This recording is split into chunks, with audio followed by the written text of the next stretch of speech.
тренер по Microsoft. И я ей предоставляю слово. Коллеги, вот вчера семинар у нас был по Робоборику, по подготовке к школе первый класс. Поэтому, кому интересно, кого заинтересует, можно взять. Тут есть регистрационная учетная запись, можно зайти попробовать. Желающие могут взять. Надежда, я вам предоставляю. Да, хорошо. Да, коллеги, Светлана сделает вступительное. Добрый день. Уважаемые сотрудники, меня зовут Светлана, я региональный представитель компании Гендер Республики Коми. Наша компания на рынке уже 25 лет.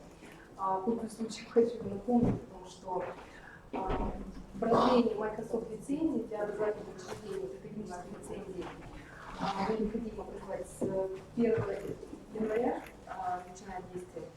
И кому необходимо, я могу дать такие буклетики. Вот, здесь есть информация и по программе первой помощи Microsoft, и по Microsoft 365.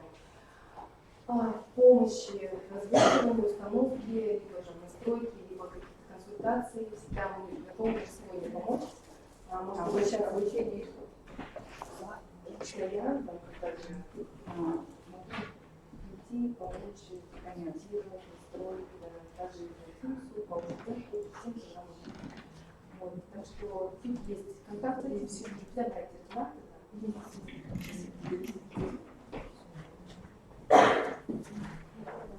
Коллеги, если есть возможность пересесть поближе, я предлагаю пересесть поближе, потому что доска, может быть, не очень хорошо будет видна. Как? Смотрите, у нас хорошее место. Да, можно еще, да?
Ну что, коллеги, мы с вами начинаем. Мне очень приятно, что вы посетили именно эту секцию нашего большого мероприятия. Сегодня мы с вами до 6 вечера будем заниматься технологиями Microsoft. Опять-таки для того, чтобы вы могли оценить свои силы, посмотреть, насколько это, ну, скажем так, глобальный стек продуктов, мы с вами сделаем такое условное деление. До обеда у нас с вами будут продукты Word, Excel, PowerPoint, то есть все те продукты, с которыми вы работаете, знаете, умеете. Я буду делать сессию абсолютно интерактивную, то есть вы будете задавать вопросы, вы будете задавать направления, я буду вас слушать, слышать, куда вам интереснее идти, и в том направлении будем идти. Потому что одним Excel можно заниматься неделю-две, наверное, каждый день, причем очень объемный материал, очень интересный, но успешность современного человека сейчас зависит не от того, чтобы все знать и много знать. Сейчас, наоборот, избыточность информации нас часто пугает, да?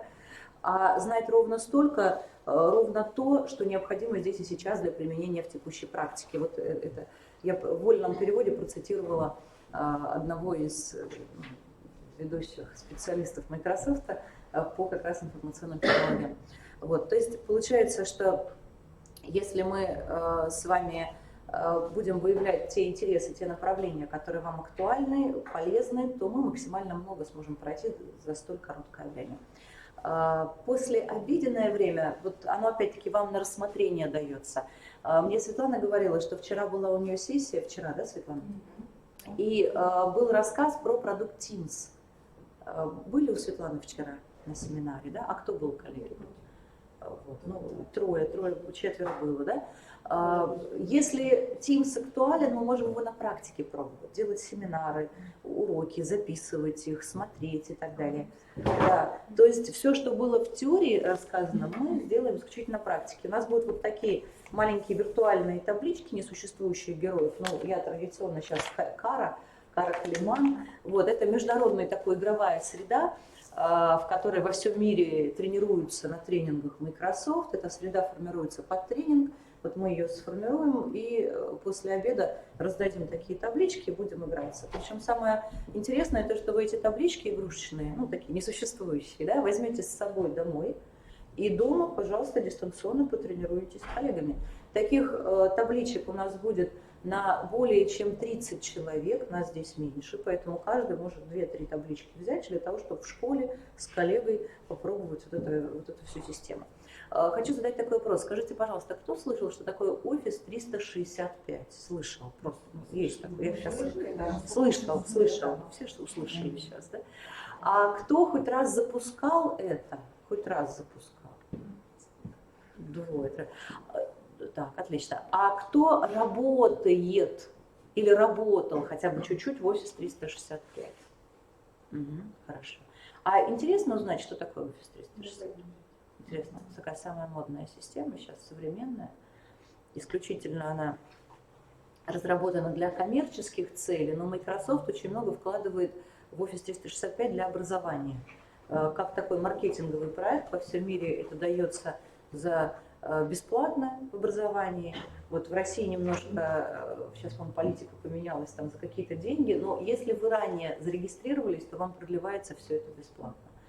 То есть, да, ну, то есть в России немножко, как-то, к сожалению моему, немножко усложнили процесс получения школам Office 365. Но если ваша школа успела регистрацию сделать до апреля этого года, то у вас продление, новые лицензии, новые учителя, ученики, все бесплатно. То есть это вот здесь тоже вам надо будет выяснить, посмотреть. Но насколько я помню, я была до апреля с таким же семинаром в 2019 году, в начале этого года. И те, кто после семинара пошел какую-то активность делать, может быть, к Светлане обратились, может, еще как-то эта активность прошла, в этой ситуации у вас все ваша школа успела получить по максимально выгодным условиям Microsoft это все. А так во всем мире это абсолютно бесплатный образовательный проект для школ, для вузов, для образования, как такое, знаете, как вложение в будущее. Да? Когда школьник выходит из вуза, и он понимает, что такое Office 365, его работодатель легко возьмет в организацию для того, чтобы в этой системе работать. Ну что, позвольте мне тогда начать наш семинар. Презентация общая, она дана по Office 365. У вас все презентации, все материалы будут. Я уже в общую папочку часть материалов загрузила. Мы по необходимости будем их брать. Также вы можете все эти материалы скачать к себе на флешке там, или еще куда-то и использовать в своих любых учебных процессах. То есть это все вам сразу по умолчанию я разрешаю. Меня зовут Надежда Алтынова. Если есть такая необходимость, вот как вы считаете, есть ли желание каждому из вас немножко сказать, какие цели, какие задачи вы поставили перед семинаром? Или пропустим этот момент? Пропустим, да? Хорошо. Тогда я что ожидаю? Ожидаю от вас не молчаливого согласия со всем, что я говорю, а активного взаимодействия для того, чтобы вы меня направляли, да, чтобы нам наше короткое достаточно время использовать максимально продуктивно. Меня зовут Надежда, ну и давайте дальше пойдем. Сейчас весь мир, наверное, скажем так, пытается все более эффективным быть, все более продуктивным быть, да? И эффективность в работе по последним, таким вот моим наблюдением заключается в том, чтобы эффективно тратить свое рабочее время на те задачи, которые нужны. Это одно, да, то есть отсеивать те ненужные задачи, не отвлекаться и так далее. А еще более важно, нужные задачи делать в меньшую единицу времени. Одно дело, мы, например, сравниваем две программы мероприятий, программу мероприятия прошлого года, программу мероприятия этого года, согласны? И, может быть, эти программы там в 20 страниц, согласны? Если мы не знаем, как это делать, то, может быть, возьмем карандашик, ручку, распечатки 2 и начнем вот так сличать. Согласны? Знакомы? Вот. Возможно, это займет несколько часов. Но это хорошо, если у нас не так много задач в этот день. Если у нас каждый день по 25 программ, то, считайте, надо нанимать новую рабочую единицу на предприятии для того, чтобы сличать эти инструменты, эти документы. Но эффективность заключается в том, чтобы знать инструмент, который позволит нам делать сравнение. Этот инструмент был в Word еще даже в 2003 году, то есть этому инструменту почти 20 лет. 20 лет.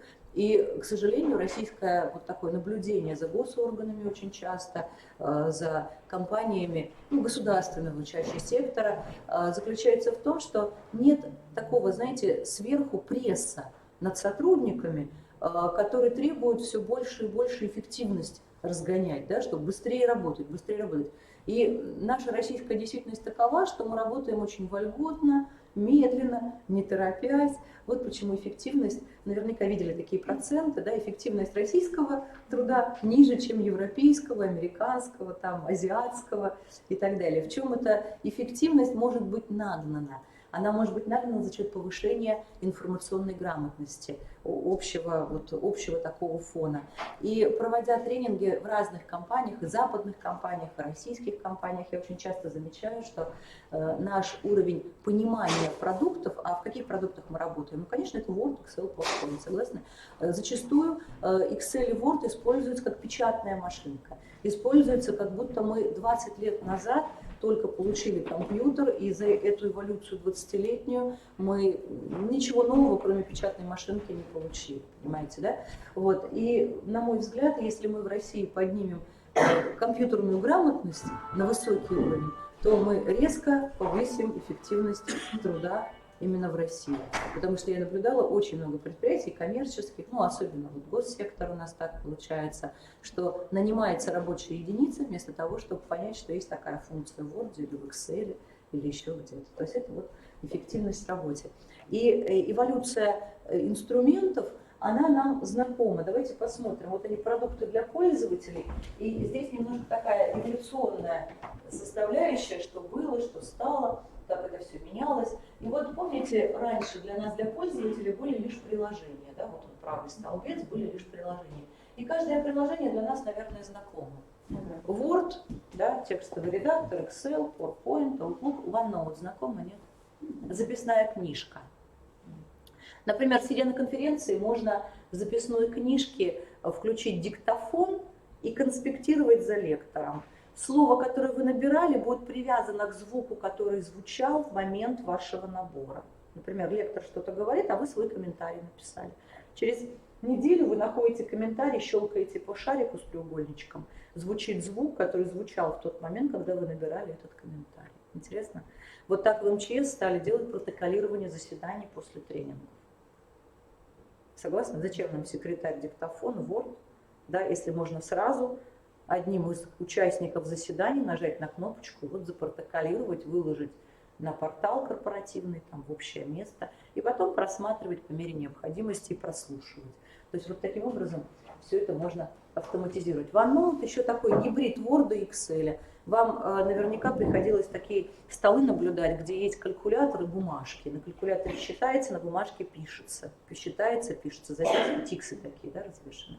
Вот вам OneNote. То есть там есть и записки, начнете считать, где-то 2 плюс 2 там умножить на сколько-то равно, там синус, косинус равно, и он считает как калькулятор. То есть OneNote это продукт, который упрощенный Word для заметок, записок, для структурирования мыслей, такой органайзер. И он же калькулятор. Начнете на любом месте этой бумажки писать расчет, ну как в школьной тетрадке по математике, инженерный калькулятор там сидит. Ставите равно, пробел, и он тут же пишет, что это такое. В Excel, помните формулы? Сначала равно, потом ячейки, да? А там наоборот, как в настоящей тетрадке по математике.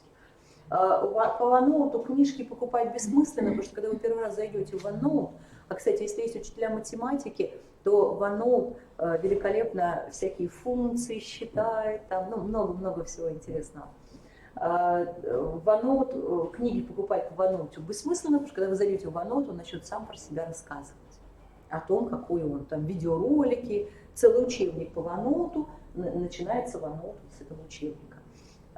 Если захотите, мы этот продукт тоже глянем, посмотрим, я такой экскурс проведу. Паблишер. Знакомый продукт? Да. Пользуетесь. А что вы делаете в паблишере? Печатаем газеты.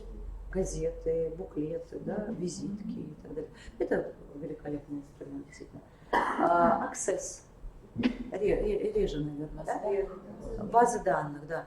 Базы данных мы часто можем наблюдать в библиотеке, когда какой-то айтишник построил ее, да, и там сидит студент или школьник неопытный, или, не знаю, пенсионер, который просто вбивает какие-то данные туда, не понимая, что такое Access, согласны?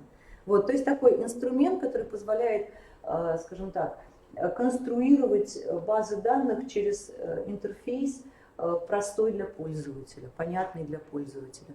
Я видела часто, Access используется в поликлиниках, в библиотеках, то есть там, где надо собирать данные, распределять данные, анализировать большие потоки данных. Access был очень популярен, когда в Excel, в таблице, в листе Excel было не более чем 65 536 записей. Это мало. Помните, такой период был, 2003 Excel? Начиная с 2007 года 1 048 576 строк появилось, то есть 2 в 20 строк, 2 в 14 столбцов, то есть данных стало гораздо больше. И в чем интерес еще Excel? Excel взял на себя функции, когда-то ранее бывшие в Access. Access, он оставил все эти функции себе, но в Access нельзя построить диаграмму, в Access не получится построить, ну, скажем так, формулу какую-то и так далее. Необходимы запросы, то есть такие более скучные, согласные таблички. Все, что касается Access, это то, что осталось за айтишниками в большей степени. То, что осталось за айтишниками. Все, что касается Excel, начиная с 13-й версии Excel, а сейчас уже 19-я пошла, ну или видели, да, 16-я, или следующая уже 19-я версия, все, что осталось, появилось в Excel из Access, появляется такой модуль, который называется Power Pivot, то есть мощные сводные таблицы Power Pivot. И он полностью взял на себя функционал и даже расширил их Access. Поэтому Access, по сути, если у нас старенький Excel, возможно, его еще перспективно изучать. Да? Возможно, его перспективно изучать для IT-специалистов, которые будут узконаправленно работать. Но если мы хотим быстро, оперативно обрабатывать большие потоки данных, нам выгоднее изучить более современные технологии, но не уходить в Access. Access – это такой динозавр, наверное, сейчас IT-технологий. Есть более эволюционно продвинутые методы, которые заточены под задачи. Очень часто на тренинге, когда меня спрашивают, я бывает такое, группа небольшая, я делаю опрос. Но в нашей группе вы отказались от опроса, сказали, сразу начинаем тренинг. Вот, поэтому у нас без опроса. Но бывает такое, когда я спрашиваю, что хотите, и в группе говорят, научите нас писать макросы. Слышали такое? Макросы. Научите нас писать. Вам вас говорят так? Хочу писать макросы научиться. Ну, считается такое вот, если макрос умеет писать, то все, уже профессионал. Да? Вот, на самом деле, чтобы писать макросы, необходимо программирование знать, да, и ветвление, и циклы, и семантику языка. Там встроен язык Visual Basic for Application. Но есть другой способ написания макросов. Через макрорекордер а-ля видеокамера нажали, что-то сделали, он запомнил, что мы сделали, сказали стоп, камеру, выключили камеру, и после этого можно многократно повторять это действие в схожих ситуациях в других файлах. Что такое макрос? Это автоматизация, как роботизация, да? То есть вы каждое утро делаете 20 минут монотонных действий в каком-то файле. И следующее утро вы не хотите это делать, потому что действия монотонные. В ячейку B1 пишете число, какое, ну, там, 5, например, удаляете 3 столбца, вставляете 3 строки в одних и тех же местах. Вот здесь макрос актуален. Через макрорекордер, через видеокамеру. А если надо головной мозг включить, например, удалить каждую пустую строчку. Сегодня в файле пустые строчки эти, а завтра они могут быть другими. Согласны? Ведь выгрузка другая могла произойти. Я вас не загрузила. Нормально? Хорошо. Вот. В этой ситуации видеокамерой уже не воспользоваться. Макрорекордер уже не сработает. Надо погружаться в программирование Visual Basic for Application. Поэтому на полдня занятия задача «научите нас писать макрос» фактически невыполнима. Да, узкую задачку мы напишем, но это не написать или научиться писать макросы. Согласны? глянуть, может быть, да, но не глобально. Поэтому выгоднее, когда мне задают такой вопрос, научите нас писать макросы, я сразу спрашиваю, какая задача перед вами стоит. И зачастую задачи все уже автоматизированы. Например, собрать данные из Outlook по запросу, по опросу учителей, например. Да? То есть мы опросили учителей, родителей, письма пришли с ответами в Outlook, надо отобрать те письма и собрать в таблицу Excel и построить диаграмму. Глобальная задача. И если мы не знаем современных технологий, то нам может казаться, нам надо научиться писать макросы, 100%, только макросы нам помогут. Но если мы начинаем изучать глубже технологии, то мы понимаем, что есть такие технологии, как Forms, это опросы. Вот посмотрите, Forms, это опросы. Мы с вами сегодня поработаем с этим после обеда. Есть такое место OneDrive, это хранилище терабайт. И делая опрос, можно все это автоматом выкладывать в OneDrive хранилище. И когда ваши новые коллеги или родители или дети будут заполнять анкету, эти данные автоматически будут попадать в один и тот же файл. И самое интересное, что в Forms можно посмотреть готовый отчет даже без Excel, не выстраивая его. Там будут диаграммы, графики, все будет на автомате построено. Анализ будет сделан автоматически. И вы поймете, сколько детей, например, отвечают корректно на этот вопрос теста, сколько отвечают некорректно. Ну, увидите срез по классу и так далее. Сколько секунд или минут надо будет отвечать на тест и так далее. И если мы хотим проанализировать результаты опроса, мы можем выгрузить это все в Excel онлайн, построить сводную таблицу, или в Excel классически выгрузить на компьютер, построить сводную таблицу, диаграмму и проанализировать уже знакомыми нам средствами. Коллеги, идея понятна? Макросов. Вот, то есть мое, наверное, сейчас задача была не отбить вам желание изучать макросы, да, а дать понимание, что можно время свое экономить в более, скажем так, продуктивное растрачивание его. Да? То есть те же задачи можно делать за более короткое время. Очень часто компании многие кидаются писать какие-то собственные наработки. Программисты садятся, начинают что-то нарабатывать, писать. Зачастую бывает более продуктивно глянуть и посмотреть, а что же нового появилось в новых технологиях.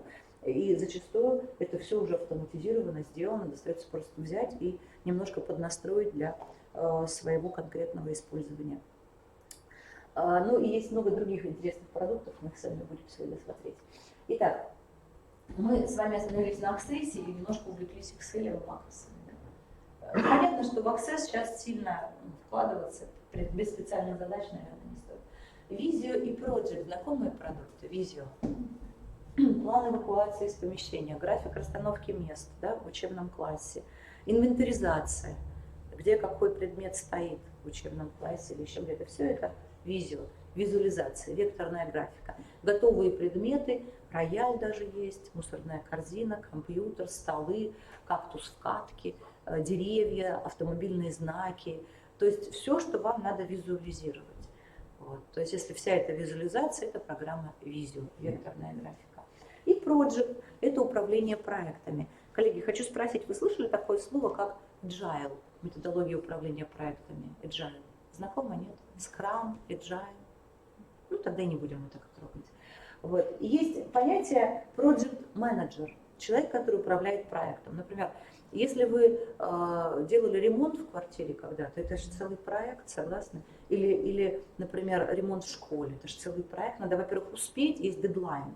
Успеть к 1 сентября, согласны? А то, может быть, даже к 20 августа успеть. Надо понять, сколько маляров нанять, какие занавески где вешать, когда что вешать, чтобы все успеть. У вас есть сроки, у вас есть ресурсы, у вас есть люди, да, ну, ресурсы, люди, может быть, финансы, если в школе закупается краска там, и так далее. Вот. И вам надо все это грамотно распределить. Говоря о проекте, там работает waterfallная модель управления или модель достижения цели. То есть когда есть дедлайн некий, некая дата, и есть рельсы, которые плотно проложены, и необходимо по этим рельсам четко пройти. И вот эта модель, она очень красиво реализуется в проекте. Это глобальный продукт, на котором работают очень большие предприятия. И если у нас, например, есть задача, которая, хотя можно, конечно, я знаю коллегу в Microsoft, которая свою свадьбу планировала в проекте. пригласительный, примерка платья, все у нее было в проекте. Она одна распланировала, ну там добавляла еще ресурсы, распланировала все это. Но, конечно, это не очень продуктивно. Более, наверное, в малых группах продуктивнее более легкий инструмент. И он называется планер, от слова планировщик, видите? И мы сегодня его тоже посмотрим после обеда. Планер, планировщик. Он входит в состав Office 365, он более простой, он более легкий.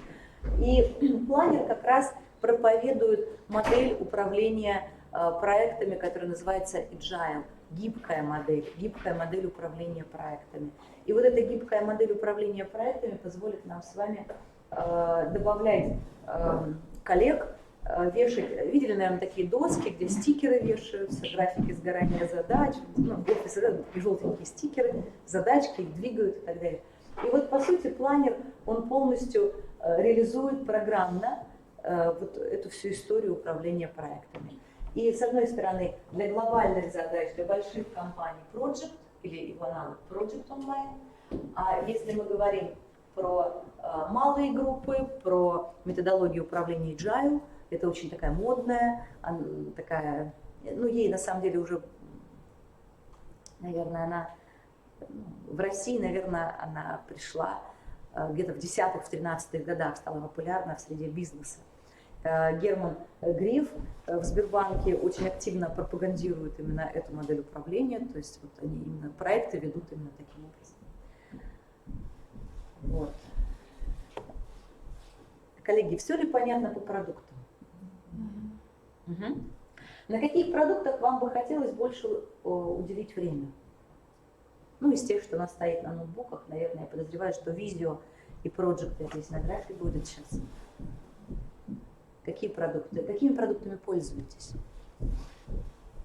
Excel, PowerPoint, Word, да? Word. Ага. Вот онлайн. OneNote, да? Outlook'ом, да, хотят? Интересно. Ага. Хорошо, Outlook'ом посмотрим. Тогда мы Outlook'ом глянем после обеда. Когда у нас будут учетные записи Office 365, там же нужна учетка, регистрация, здесь навряд ли будет сейчас установлена по умолчанию. Итак, вот у нас есть приложение. И если, например, у нас есть задача совместно группой пользователей откорректировать вордовский документ. Ну, бывает такое, публикация какая-то совместная, да, какая-то, вот, не знаю, доклад какой-то, где ваша речь – это часть документа. И каждый из... Да, отчет какой-то. Да, свести отчет в единый. Да? И вас, например, 5-10 человек, которым необходимо корректировать этот документ, как обычно ведется работа. По почте один ответственный рассылает всем, и на следующий день чувствует себя самым несчастным, потому что... Согласны? Знакомо? Вот. И вот эта работа, когда мы работаем только с правой частью, только с этими приложениями. Что же такое сервер? Серверы – это программы, программно-аппаратные комплексы, да, программы, аппараты, которые позволяют автоматизировать и улучшать, расширять возможности приложений. Приложение для бизнес-пользователя. Прикладываем мы какую-то часть нашей деятельности, реализуя в том или ином приложении. Да? Приложение – это конкретно для дела. Мы считаемся с точки зрения вот этой IT-индустрии бизнес-пользователи, бизнес, потому что мы решаем какие-то дела, бизнес делаем. А есть IT-специалисты, специалисты, которые обслуживают наши дела. И вот они как раз заведуют серверами. Например, чтобы работал Outlook, нужен Exchange сервер. Чтобы совместно, например, обрабатывать пакет документов с одновременной работой, нужен SharePoint сервер. Нужен Skype for Business сервер или Teams сервер, сейчас по-новому его назвали, и так далее. То есть есть приложения и есть серверы, позволяющие работать нам на новом уровне. Так, например, мы, пользуясь OneDrive с вами, мы увидим после обеда, что это такое, сможем документ, Word тот же самый, где надо совместно 5-10 людям одновременно поработать, сможем его положить в OneDrive и всем по почте отправить. Но не сам документ, а ссылку на этот документ.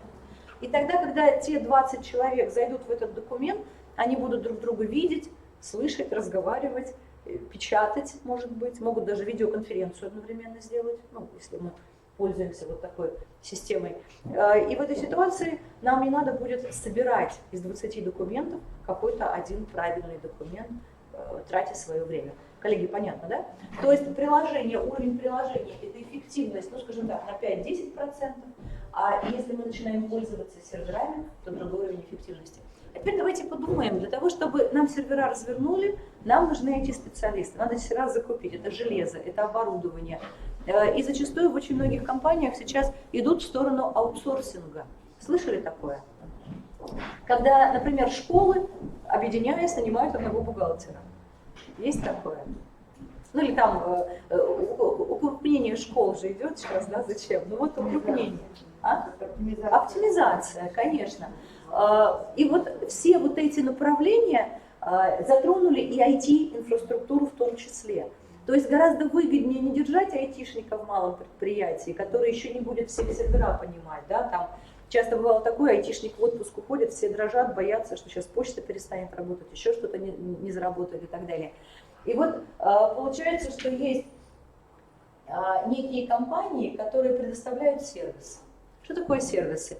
У них сервера стоят, какие-то сервера компания может развернуть у себя, наняв айтишника, купив железо, это не возбраняется.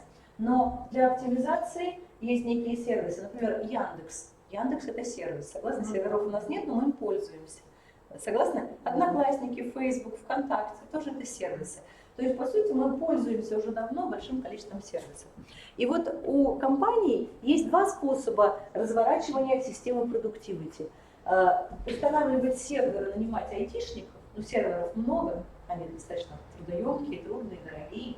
И это зачастую можно сопоставить с покупкой здания, например, вместо взятия ее в аренду. А можно здание взять в аренду.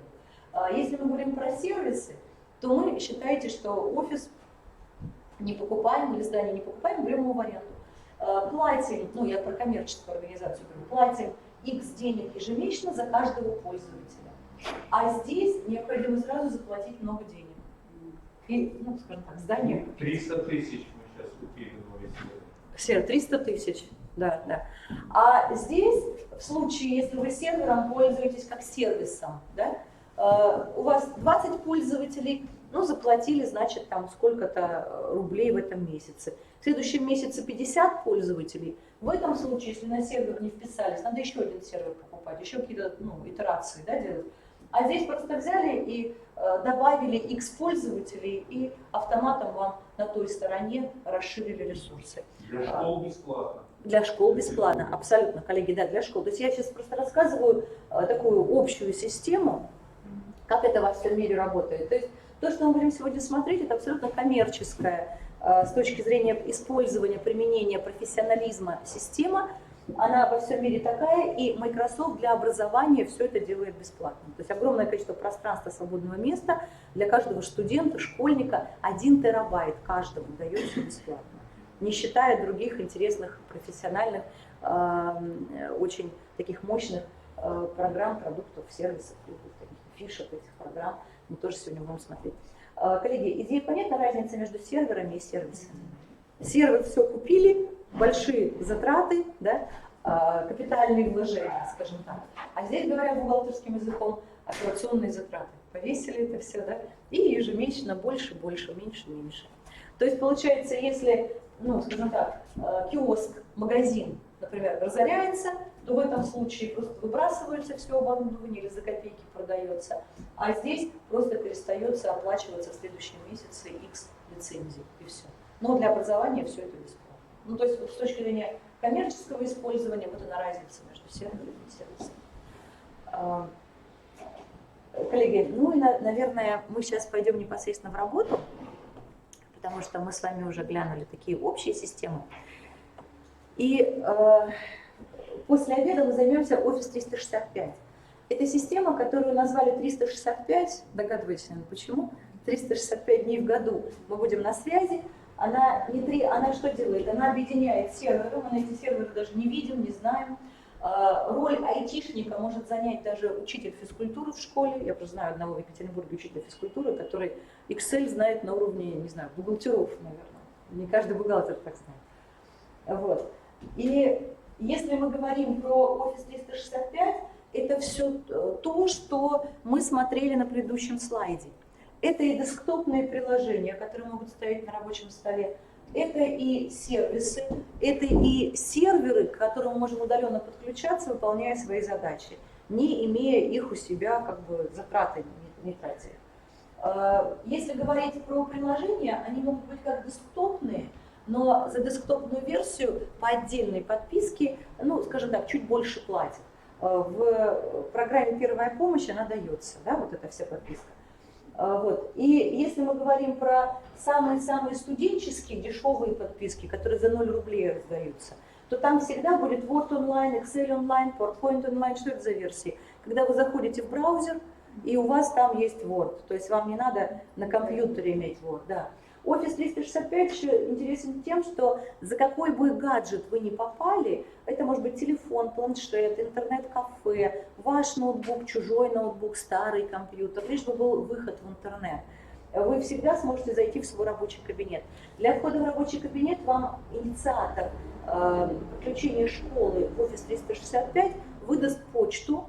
Почта ничем не будет отличаться от вашей настоящей почты. Она может, там, ваше имя, собачка, потом название школы .ru, да, и так далее. У нас же в демо-стенде будет такое длинное название, там, microsoft.com, там, ну, это такое для обучения. Это чисто для обучения, для тренинга.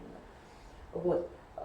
И по большому счету, имея почту и пароль, логин, пароль, вы будете из любой точки мира входить в свой рабочий кабинет. Там будет, ну, из главного, наверное, файловое хранилище 1 терабайт, но только ваше, и вы сами определяете, какие файлы открывать коллегам для просмотра, для чтения, для совместного редактирования, какие не открывать. Причем вы можете приглашать туда людей, которые не имеют никакого отношения к вашей организации, например, родителей, детей. Просто делать ссылку, делать опросы, вывешивать эти опросы в виде QR-кода, например, на стенде перед дверью, например, вашего класса. Ученики сканируют этот QR-код и тут же отвечают на тест там, или еще как-то. То есть все это очень быстро, современно и интересно. То есть вот OneDrive, ваше личное хранилище. Forms – это опросы. Планер – это планирование деятельности. Например, новогодние праздники планируете, подключаете туда X людей. Один елку собирает, другой сценарий пишет, третий еще что-то. Они все видят, как двигается проект. Вы все смотрите, кто как продвигается. У меня тоже целая интересная презентация по планеру, если заходите, я вам тоже ее покажу. Teams. Вот здесь вы один и собираете группу, команду, а Teams, как вот Светлана вчера рассказывала, Teams – это приложение, которое агрегирует все другие приложения, которые есть в Office 365 и даже вне стен Microsoft. Например, у вас есть команда, которая хочет подготовить Новый год, новогодний праздник, например, новогоднюю елку. И у вас в этой команде 25 человек. Вы собираете их всех в один набор, например, называете Новый год, готовим Новый год 2020, например, да? Распределяете задачи, туда же подключаете планер, там же свой OneDrive 1 терабайт, там же опросы, там же, не знаю, Excel табличка, картинки, видеоролики и все, что хотите, и с YouTube ролики и так далее. То есть получается Teams – это программа, которая может быть и на телефоне, может быть на планшете, которая позволяет подключать туда людей не из вашей организации, даже, например, библиотекарь другой школы там, или министр, который будет отслеживать подготовку вашего праздника, чтобы ему там какое-то слово вступительное сказать или еще что-то. Очень часто я вижу, когда учителя в Teams делают группы типа 5Б, 5В, 5Г, туда студентов, школьников добавляют, и, например, занятия. Математика там, вот занятия предметник проводит, туда же домашнюю работу выкладывает те, кто заболел, ведя занятия, может включить камеру и провести это занятие как вебинар. Все эти записи складируются, сохраняются. Те, кто не пришли, могут потом пересмотреть, или хочется пересмотреть лекцию учителя, нажал на кнопочку, пересмотрел. Все это складируется, все это объединяется и накапливается исторически. То есть Teams – это программа, которая, с одной стороны, чат, с другой стороны видеоконференц-связь, с третьей стороны совместная работа группы лиц, не знаю, с 10-й стороны это агрегатор, в который можно соединить любое другое приложение. Пожалуйста, YouTube, пожалуйста, Google Аналитика, ну, в общем, все, что подключается, Photoshop, пожалуйста, туда же. Все, что есть, все, что подключается, туда можно закинуть и пользоваться как сервисом через него. То есть он как бы объединяет, агрегирует. Одна точка входа в разные приложения. Итак, что у нас есть? У нас есть Office 365, который очень современен с точки зрения работы современного человека, потому что сейчас мир смотрит в сторону такую, что человеку не обязательно бежать на работу, чтобы быть на работе. Он может находиться на больничном, в отпуске, он может находиться под пальмой в Таиланде. Но если он выполняет свою работу, то работодателю все равно, где он находится. Даже выгодно, ему не надо свет, воду тратить, аренду больших помещений делать и так далее. То есть мир двигается в сторону удаленного пользователя.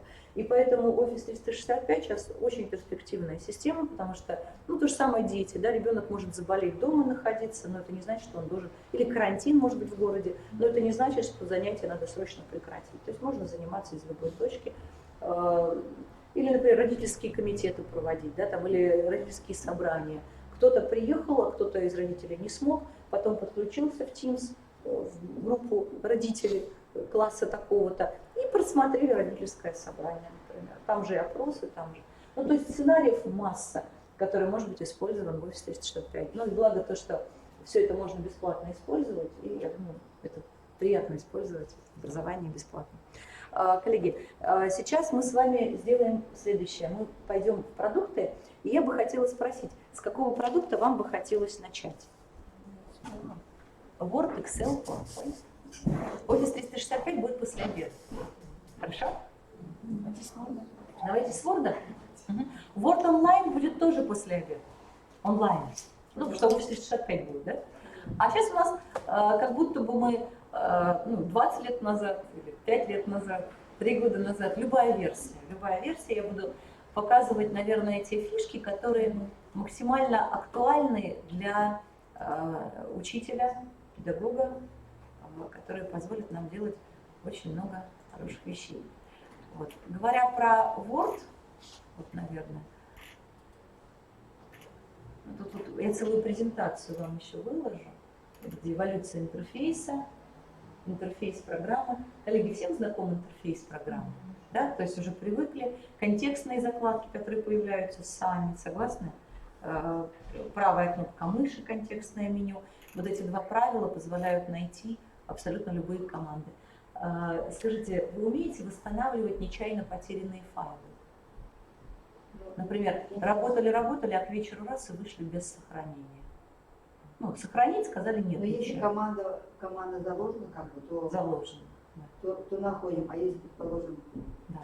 Ну вот смотрите, у вас такой слайд будет в презентации, и мы на практике тоже с вами это сделаем. Будем работать либо в Word, либо в Excel, либо в PowerPoint, выйдем без сохранения, и потом вернем этот файл, из которого вышли без сохранения. Это новинка 2010 версии.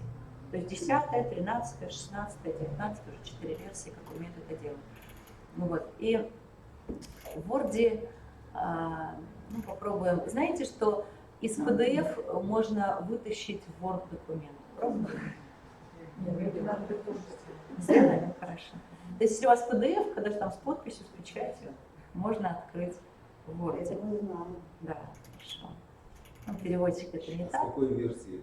С 10, тоже с 10, да. Но в 13, в 16 это лучше, да. То есть я даже удивлена была, сканированный листочек с скрепкой, вот так еще повернутый криво, он его перевернул, выровнял. Ну, скрепочка в форме картинки, там было, ну, ее легко удалить. Вот, все прям идеально бывает, да. Все прям замечательно. Ну или бывает такое, сохранила PDF-презентацию, надо ее подправить, а оригинал уже потерян. Взяли PDF-презентацию, открыли, пожалуйста, правьте. Причем он даже иногда вот эти вот, видите, вот здесь вот, да, вроде бы картинка же, она была вставлена картинкой, а он ее распознает как текст, и потом можно это еще и подправить. То есть раз на раз не приходится, в зависимости от качества. Но если компьютерное качество PDF-документа, то он великолепно это все распознает. Ну что, давайте тогда начнем. Коллеги, отыщите, пожалуйста, мой компьютер на компьютере. Мой компьютер на компьютере. И там есть у вас сетевая папочка. Обмен, да, там называется? Есть такая? Обмен. В папке «Обмен» найдите, пожалуйста, папку «Форум 2019».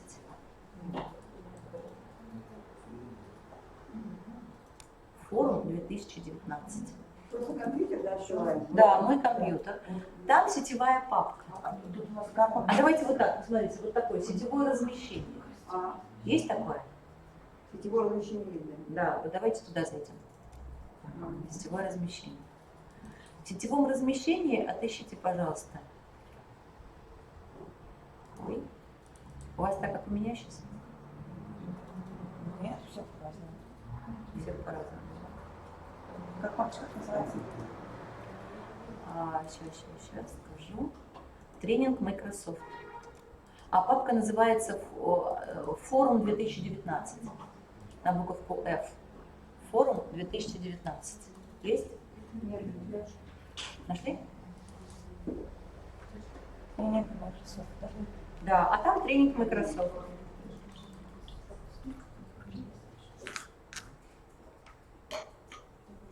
Так, что там? Тренинг Microsoft.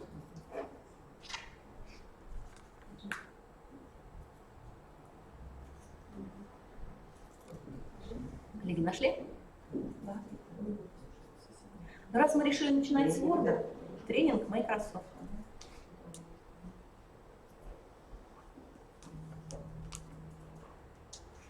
Тренинг Microsoft. Нашли? открывай, да? Да, давайте откроем тренинг Microsoft.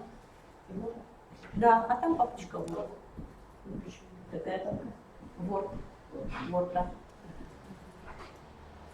Ну, в Word я хочу вам показать, как сравнивать большой документ. Умеете делать сравнение? Систематически. Резать? Не, сравнивать. Например, у вас есть большой документ один, второй. Как сличить их? Как понять, на какой странице разница?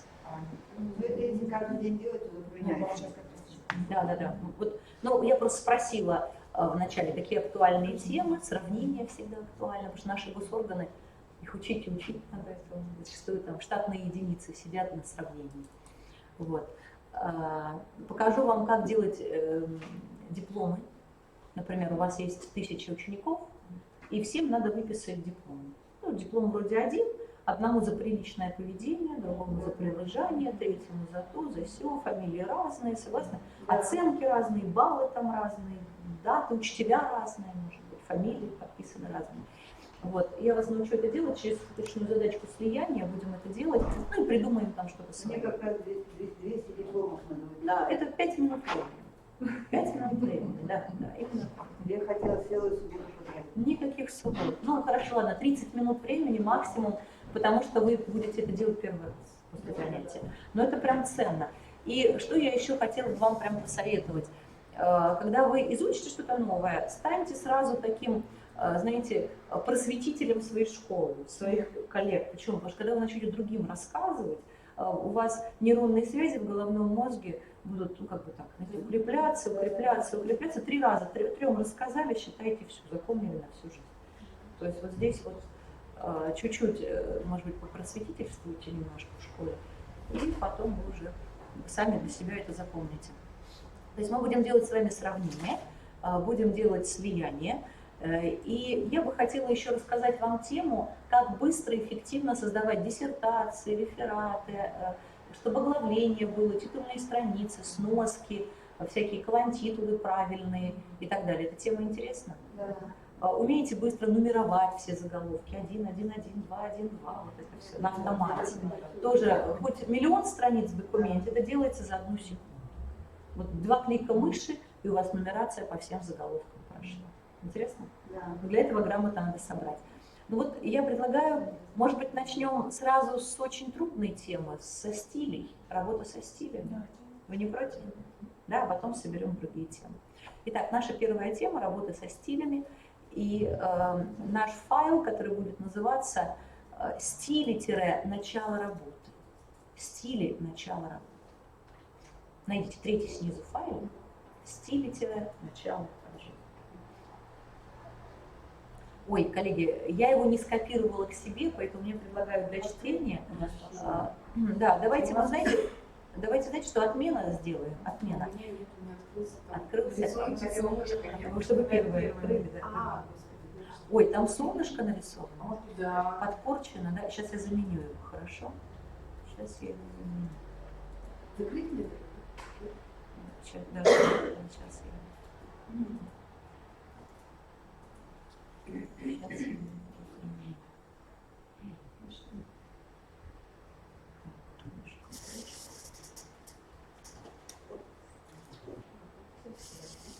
Я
получается немножко подвалось.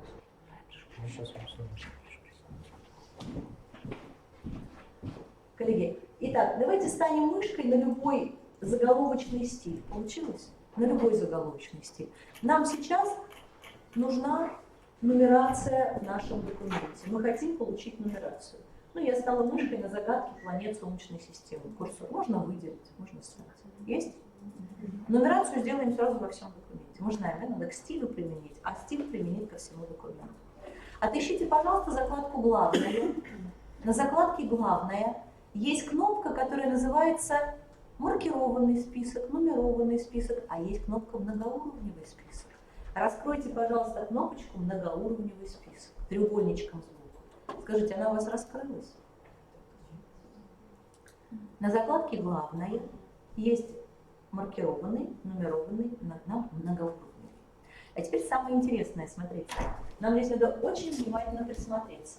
Есть библиотека списков, где есть возле номерочков просто горизонтальная полоса. Эта горизонтальная полоса применяет стиль к выделенному, точнее даже так, применяет вид оформления к выделенному. Но если я посмотрю, есть и те, где стоит после номерочка слово заголовок 1, заголовок 2, заголовок 3. Как вы думаете, к чему будет применяться это? К этому. А этот применяется ко всему документу.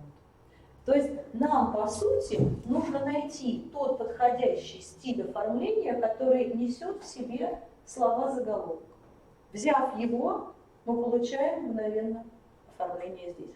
Можно было, конечно, определить новый стиль списка, сюда что-то поднастроить, а потом применить. То есть можно было этот кубик создать. Если кому будет интересно, я покажу, как делать. Но, с другой стороны, мне кажется, очень популярный вот именно этот стиль, где 1, 1, 1, 1, 1, 1. Согласны? Давайте его сразу и возьмем. Просто мышкой кликайте по этому элементу и посмотрите. Весь наш документ, ну, соответственно, стили, номерочки получили, видите? И, соответственно, весь наш документ мгновенно оформился стилями. Вот вам 1, 1, 1, 1, 1, 2, 2, 1, 2, есть? Здесь будет 2, 1, 2. Правда здорово? То есть вначале наши трудозатраты посидеть и монотонно сказать, какой абзац какому стилю принадлежит. Первому, второму, третьему, четвертому. Стилей всего 9. Ну, это более чем, мне кажется, да? То есть 9 уровней. Вот мы сейчас с вами для этой работы использовали 3 уровня стиля. То есть первый это 1, 2, 3, 4. Второй 1, 1, 1, 2, там 2, 1, 3, 1, там и так далее, да? Надежда, есть предложение сделать кофе-паузу, пока молодые педагоги не выскочили и не съели все пирожки. Хорошо, хорошо.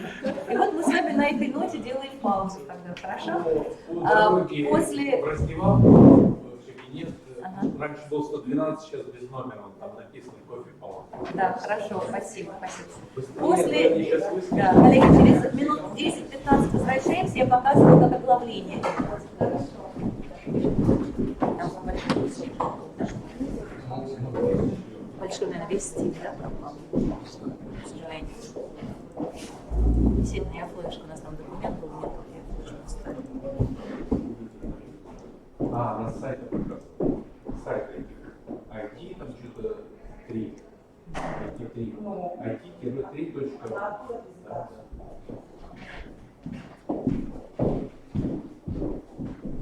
Приходится. У нас перерыв. Нет, перерыв, он что-то... Нет, мы здесь результативный. Сейчас.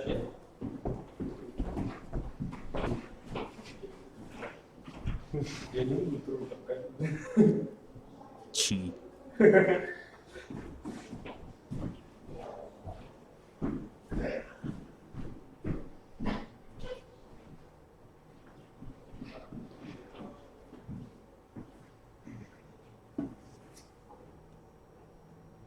네.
Да. Я тебе... А? Никто не пришел, да?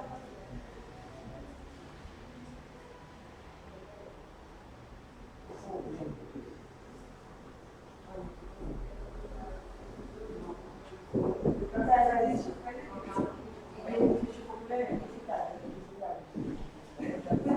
Нет, вот в первую очередь надо заниматься своей профессиональной более, скажи, у вас же должно возиться пропаганда. Почему вы не проявили желание получать? Вообще. Те же самые пожарники. Да, просто может, что тебе непонятно, что ты уберешь. Но там есть, что мы выписываем. Пусть они просто посмотрят, какая газета и какое содержание. Ну карты нет, ну просто если вот их как бы спросишь, что за карты там все, вот, то на сайте есть даже перечень, перечень, каждого карту заходишь, там еще 2-3 каждого направления. Ну это тоже написано, где-то еще на сайте.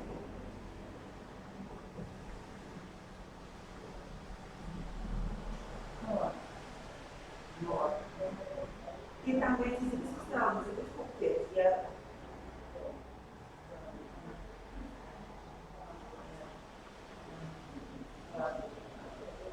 А вот это сильно. Ты не видите? Вот, нормально?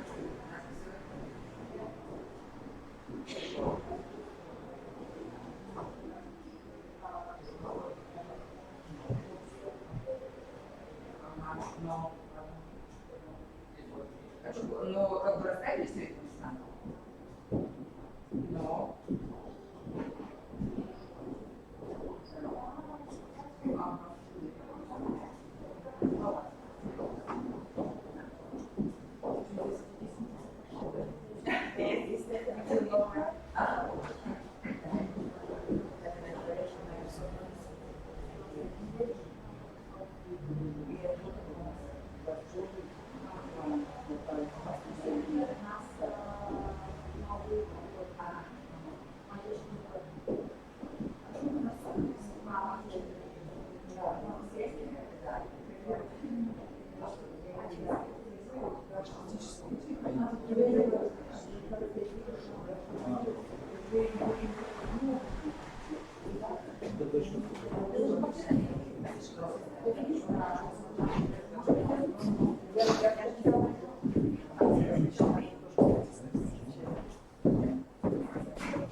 Видите, все, что мы сейчас сделали, все было понятно.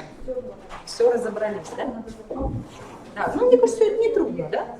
Первая панель стилей, да? Второе, присваиваем абзацам заголовочные стили, такие, какие есть, да? А потом, когда поступает сверху приказ о том, как грамотно оформлять, какой гарнитурой шрифта, каким цветом и так далее, правая кнопочка мышки, команда изменить. Все, и все меняется. Одной из красивых фишек, которые мы увидели с вами до переменки, называется, когда мы применяем многоуровневый стиль со словом «заголовок», это распределяется по стилям, на автомате оформляя весь документ. Это самая, наверное, такая волшебная фишка. Ну и, наконец, поставьте, пожалуйста, курсор в самое начало документа. Там я специально место свободное оставила, пустой абзац. И если еще один бонус использования стилей. Если мы использовали стили, то мы можем быстро сделать оглавление. Оглавление и более такие сложные элементы к большому документу находятся на закладке «Ссылки». Щелкайте, пожалуйста, мышкой по вкладке «Ссылки». Есть такое? Здесь же и вставка названий, библиографий, сносок и так далее. Это все такие глобальные элементы, которые могут присутствовать в документе. На первом месте стоит оглавление. Если мы его раскрываем, то нам дают 3 варианта готовых оглавлений. Видите? Ну, давайте выберем, например, первое из них. Если не понравится, отменим, выберем второе, третье или руками соберем. Если бы у нас не было стилей в документе, у нас бы не получились оглавления. То есть стили, как раз эти заголовки бросают в оглавление. Понятно, да? Давайте по первому щелкнем. Посмотрите, вам так нравится, не нравится? Мне как-то не нравится. А вам? У вас лучше получилось? Так же? Так же, да? Отменим назад. Отменим. И можно его же еще раз сделать, и оно будет лучше. Я не знаю, с чем это связано. Но вот сразу хорошо. Ну, вот у меня сразу хорошо. Но вот у меня через раз бывает только со второй попытки. Вот. Еще не это классно. Да. Коллеги, интересно? Все понятно. Есть, да? Давайте отменим это действие. Давайте отменим назад. И возьмем второе оглавление, посмотрим. Но оно чуть-чуть отличается. Хотя визуально вроде то же самое. Давайте опять отменим. И выберем настраиваемое оглавление с самого низа. Нашли? Настраиваем. Открывается окошко. Закладка оглавления активна. Давайте попробуем это сделать. Здесь у нас показывать номера или не показывать. Видите, с левой стороны на образце мы наблюдаем, что получится. Есть? Лучше расставить, конечно. Номера страниц по правому краю или рядом с текстом? Пощелкайте, конечно, лучше по правому. Заполнитель точечки или палочка, или вот такие пунктирики. Или длинная. Это будет невидимый потом, да? Видимый. Видимый, да. Нам А если не нужен, тогда возьмите нет. А знаете, как бывает оглавление там? Пункт плана, и потом точка, точка, точка, точка, а потом понятно, что номер этот текст страницы. идет именно этот. Это люди видно, да, так? Глаза, чтобы... Да, ну давайте сделаем без него, посмотрим. Линейку помнишь, да, это текст, две страницы. Если взять оглавление в книжках, то там точечки ставят. Или полосочку рисуют. Да, выберите, вам что больше? Точечки, полосочки, что больше? Ну, выберите полосочку. Ну и, наконец, посмотрите внизу уровни. Помните, у нас был 1, 2, 3 уровень в заголовках. И мы все 3 получили через автоматическое оглавление. Давайте попробуем 2 сделать. А может быть такое требование, то есть заголовков 5 уровней, а требуется в оглавление вывести только 2. 1 и 2. Бывает же такое? Бывает. Я взяла 2. Вы видите, выделить этим жирным, да? Вывести вообще. Вывести. Вывести, да. Других уровней не будет. 3-го не появится. Мелкие уровни. Да, мелкие уровни мы отсекли. Слишком много подробностей нам в оглавлении не надо. Бывает же такое? Давайте окей, нажмем, просто глянем, что получится. Действительно, сейчас у меня более укрупненное оглавление. Есть первый уровень, и второй, и третий уровень. Стрелочки-то потом идут, да, эти. Да, стрелочки уйдут. На закладке главное, если я отожму непечатаемые знаки, помните, вот заравнение? Вот именно так это будет выглядеть. Именно так будет выглядеть. Коллеги, пожалуйста, где вот галочку надо ставить, чтобы эта пометка не убегала? А какая памятка? Ну вот я Я выбираю, она убегает. Да, у меня Я поняла. Смотрите, сейчас у меня убегает. Да? Станьте мышкой на какую-то закладку, один раз по ней кликните. Коллеги, давайте вместе. На какую-то закладку кликните один раз. Вы на нее перешли, да? А теперь сделайте быстрый двойной щелчок по закладке. Тук-тук. У кого закладки не было видно, она фиксируется и открывается. А у кого она была, она прячется. Когда это бывает удобно? Вам большой экран нужен. Вот у вас большой экран на документы. Согласны? Но бывает неудобно, когда я кликаю, беру какую-то команду, ухожу, и она заворачивается. Если это не нравится, то опять двойной щелчок. Все, и она открывается и фиксируется. Для простого перехода между командами закладок достаточно один раз кликать. Двойной же клик переключает режим скрытый или открытый, фиксируя видео. Легко? Все, теперь я зафиксировала. Если я щелкну мышкой по любому месту оглавления, замечаете, он на сером фоне. Что означает серый фон? Что это формулы. Это формулы, это поле, это расчеты. Word там целые громадные расчеты сделал, которые могут обновляться в зависимости от изменений документа. Например, мы же можем ставить какой-то новый абзац, таблицу, еще что-то. Давайте мы так сделаем. И он еще интерактивный. Я предлагаю подойти к марсианским тайнам. Там есть марсианские тайны? Зажать клавишу Ctrl, и когда я держу клавишу Ctrl, у меня срабатывает гиперссылка. Я кликаю по марсианским, как в интернете. Да, как в интернете. Я щелкаю мышкой и перехожу к марсианским тайнам. Правда? Удобно же? Да. Давайте не марсианские тайны, а секреты. Секреты напишите. Секреты. Есть? Ну, то есть ситуация поменялась, марсианские секреты. Приказ слева пришел. в оглавлении? Да, в оглавлении поменялось. Не в самом, а в тексте. В тексте. Да, марсианские секреты. Хорошо. Сейчас марсианские секреты на какой странице? Ну, на какой-то, да? А нам необходимо вставить таблицу перед марсианскими секретами. Поставьте курсор после годов 75-80. Есть такое? Поставьте, да? Нажмите Enter. Вы получили новый абзац? И сейчас здесь надо вставить таблицу.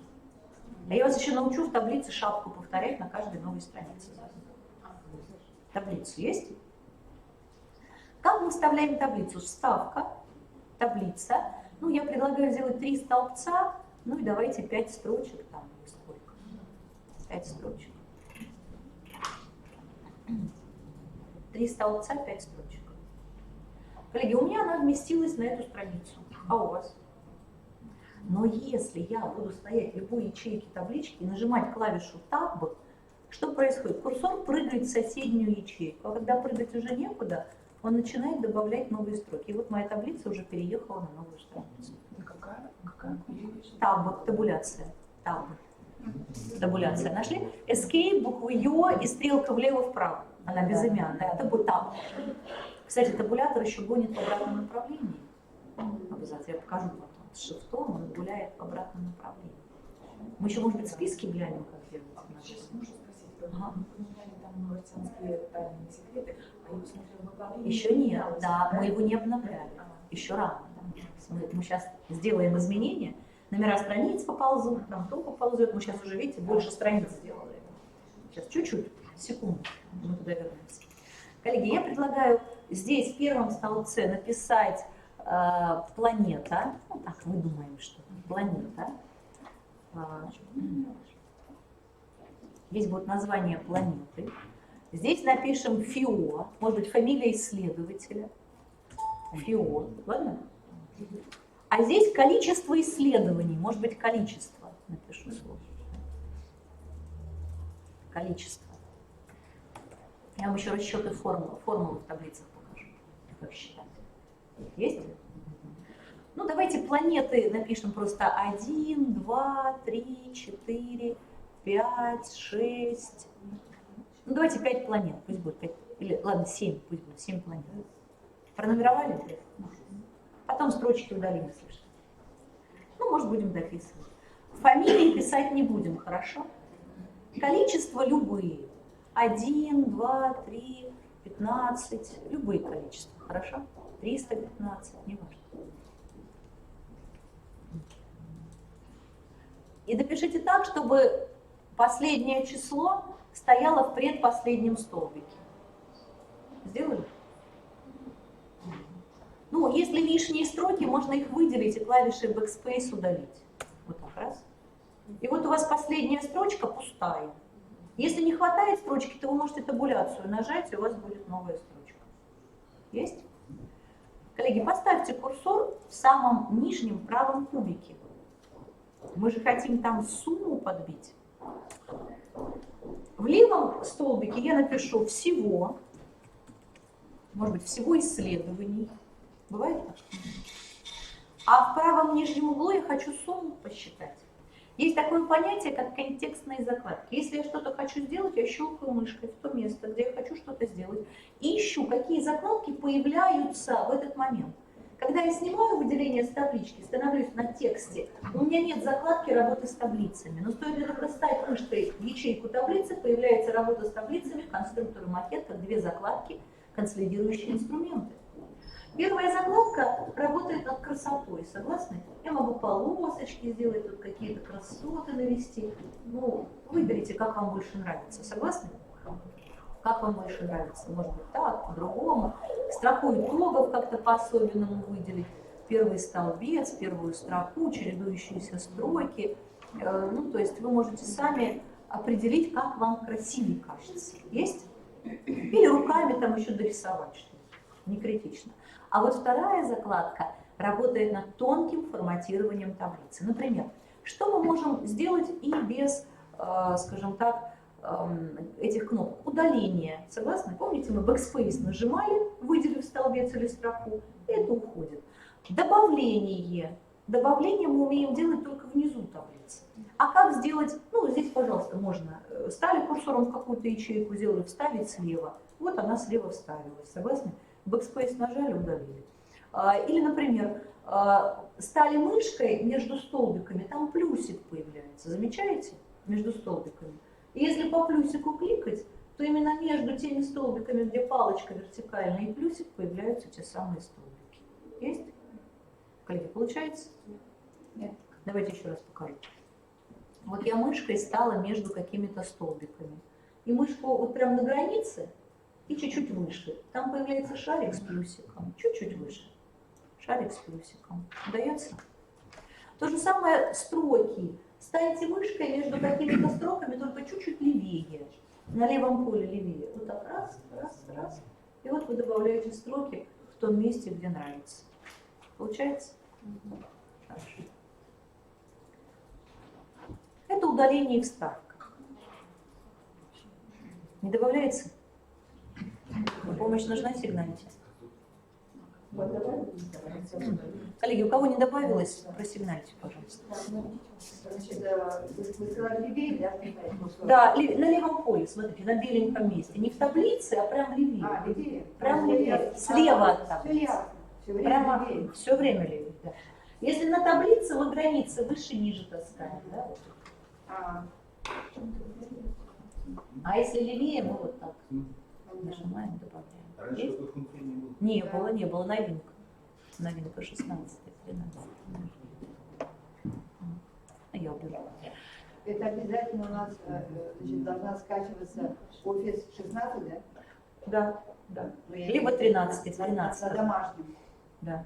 У вас есть такая программа, вот когда мы после обеда будем Office 365 смотреть, что у вас, возможно, по Office 365, в зависимости от лицензии, которую вам IT-специалисты их сверху спустили, у вас может быть на домашнем компьютере на 5 стационарных, на 5 мобильных и 5 планшетах, на 15 устройствах может быть установлен Office Pro Plus, вот такой, как у нас стоит. Ну, на телефоне мобильном, понятное дело, там попроще. Сейчас Светлана добавит. стоит? Он для физлиц, он каких-то денег стоит в магазине, годовая подписка. Но вы как учителя, он дешевле. Дешевле. Конечно, если обычный офис, мы его просто покупаем и на всю жизнь. Вот купили в 2003 году, 2030, и 20 там лет прошло уже, а компания все пользуется, никак не может современными плодами пользоваться, потому что уже положили большие деньги, надо купить. А офис 365 такая тенденция, заплатите чуть-чуть в год, ну там, знаете, как подписка, там, все это. И там, по-моему, 2000 в год на несколько компьютеров, нескольких ноутбуков пользователей, да, и вот вы, получив эту подписку, если вы владелец там 5 ноутбуков, то вы до всех ноутбуков можете это поставить. Ну, параллельно может другой офис, да? Конечно, конечно. Но смотрите, офис 365 это офис по подписке, в зависимости от того функционала, который вам нужен, вы можете набирать. Но раз вы образование, раз вы преподаватель, а сейчас стираются границы. Вот сейчас, наверное, Светлана говорит.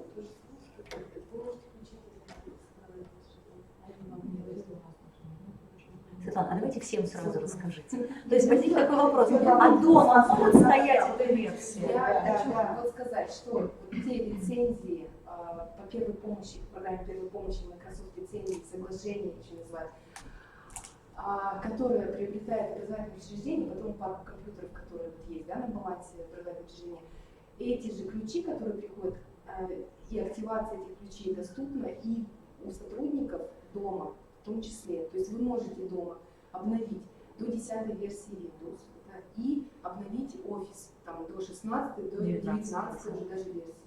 То есть мы присылаем ключи в удобном формате, Word формат, там идет версия, например, Windows там, 10, далее ключ, далее идет дистрибутив, который там нужно развернуть и установить там, и так далее. То есть это все доступно как и для образовательного учреждения, так и для сотрудников, учителей образовательного учреждения. Ну, а теперь второй вариант, если, например, учреждения нет, не установлены, если они не то вот дома как? Дома тогда вот заспорить сразу. А здесь, смотрите, есть еще другая история. Вот есть первая помощь, а есть еще Office 365. Если ваше учебное заведение пользуется системой Office 365, это еще другая история. То в пакете Office 365, мы сегодня после обеда будем это смотреть, может входить десктопная версия, которая ставится на компьютер. Вот если есть такое. или по порталу, Да. А теперь вот эту версию, если нет. Песочную версию покупать себе домашнюю. Нет, если вы не продолжите, как быть? Смотрите, если вы регистрировались в Office 365, то вы продлить, ну вот, насколько я знаю, можно продлить, но вот и это все чуть ли не бесплатно, там все остается. Ну, Светлана, говорите. По Office 365? Да, по Office 365. Если у вас регистрация хотя бы один раз была, то там все просто. Я обычно так просто дома раз взял, закачал свои поставил. Нельзя? Сейчас уже такого.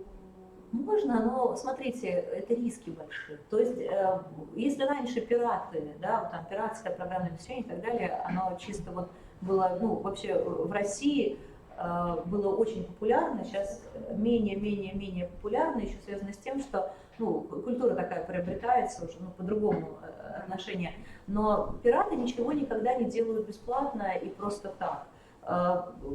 Например, сейчас очень сильно распространены троянские программы, троянские кони. И, может быть, если ваш домашний компьютер, ну, ничего страшного, там какой-то троянец будет сидеть, но суть сейчас всех вирусных программ там, или пиратских программ заключается в том, чтобы, ну, скажем так, воровство информации. Это атаки, там, DDoS-атаки и прочее на банковские системы, прочие, там, пин-коды тащат и так далее. То есть вы невольным можете быть участником, то есть вас, бесспорно, никто не обвинит в этом, но ваш компьютер может поучаствовать невольно в какой-то атаке на какой-то банк там, или еще куда-то. То есть вы скачали игрушку какую-то, не обязательно там офисное приложение, может быть игрушка там, или еще что-то, но если пират в руках побывало это приложение, то ваша игрушка может быть игрушкой до тех пор, пока не наступает час X.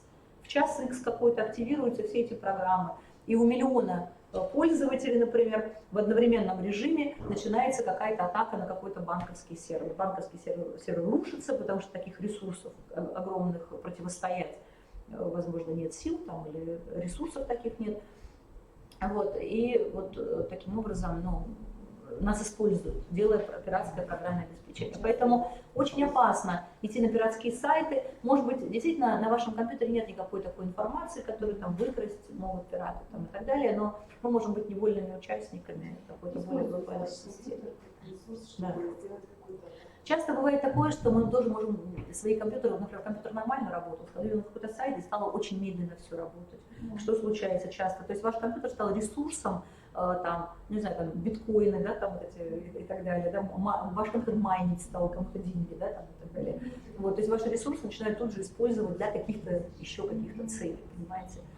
Вот, поэтому, ну, наверное, более спокойно, более правильно легальную версию поставить уже и понимать, что на вашем компьютере все чисто, работает адекватно. Более у легальной версии вот Windows, у них же есть и встроенный уже тоже. Там антивирус, там встроенный антивирус, конечно, да. Да, Не имеет смысла ставить там Касперского, Да, там доктора да. Веба, не имеет смысла. Почему? Потому что обилие антивирусных программ, ну, как бы начинают подозревать, контролировать друг друга, да, и Да, там уже получается еще проявляется. чуть хуже. Но, правда, все равно проверяющая организация, это как бы просто, чтобы программа дополнительная еще.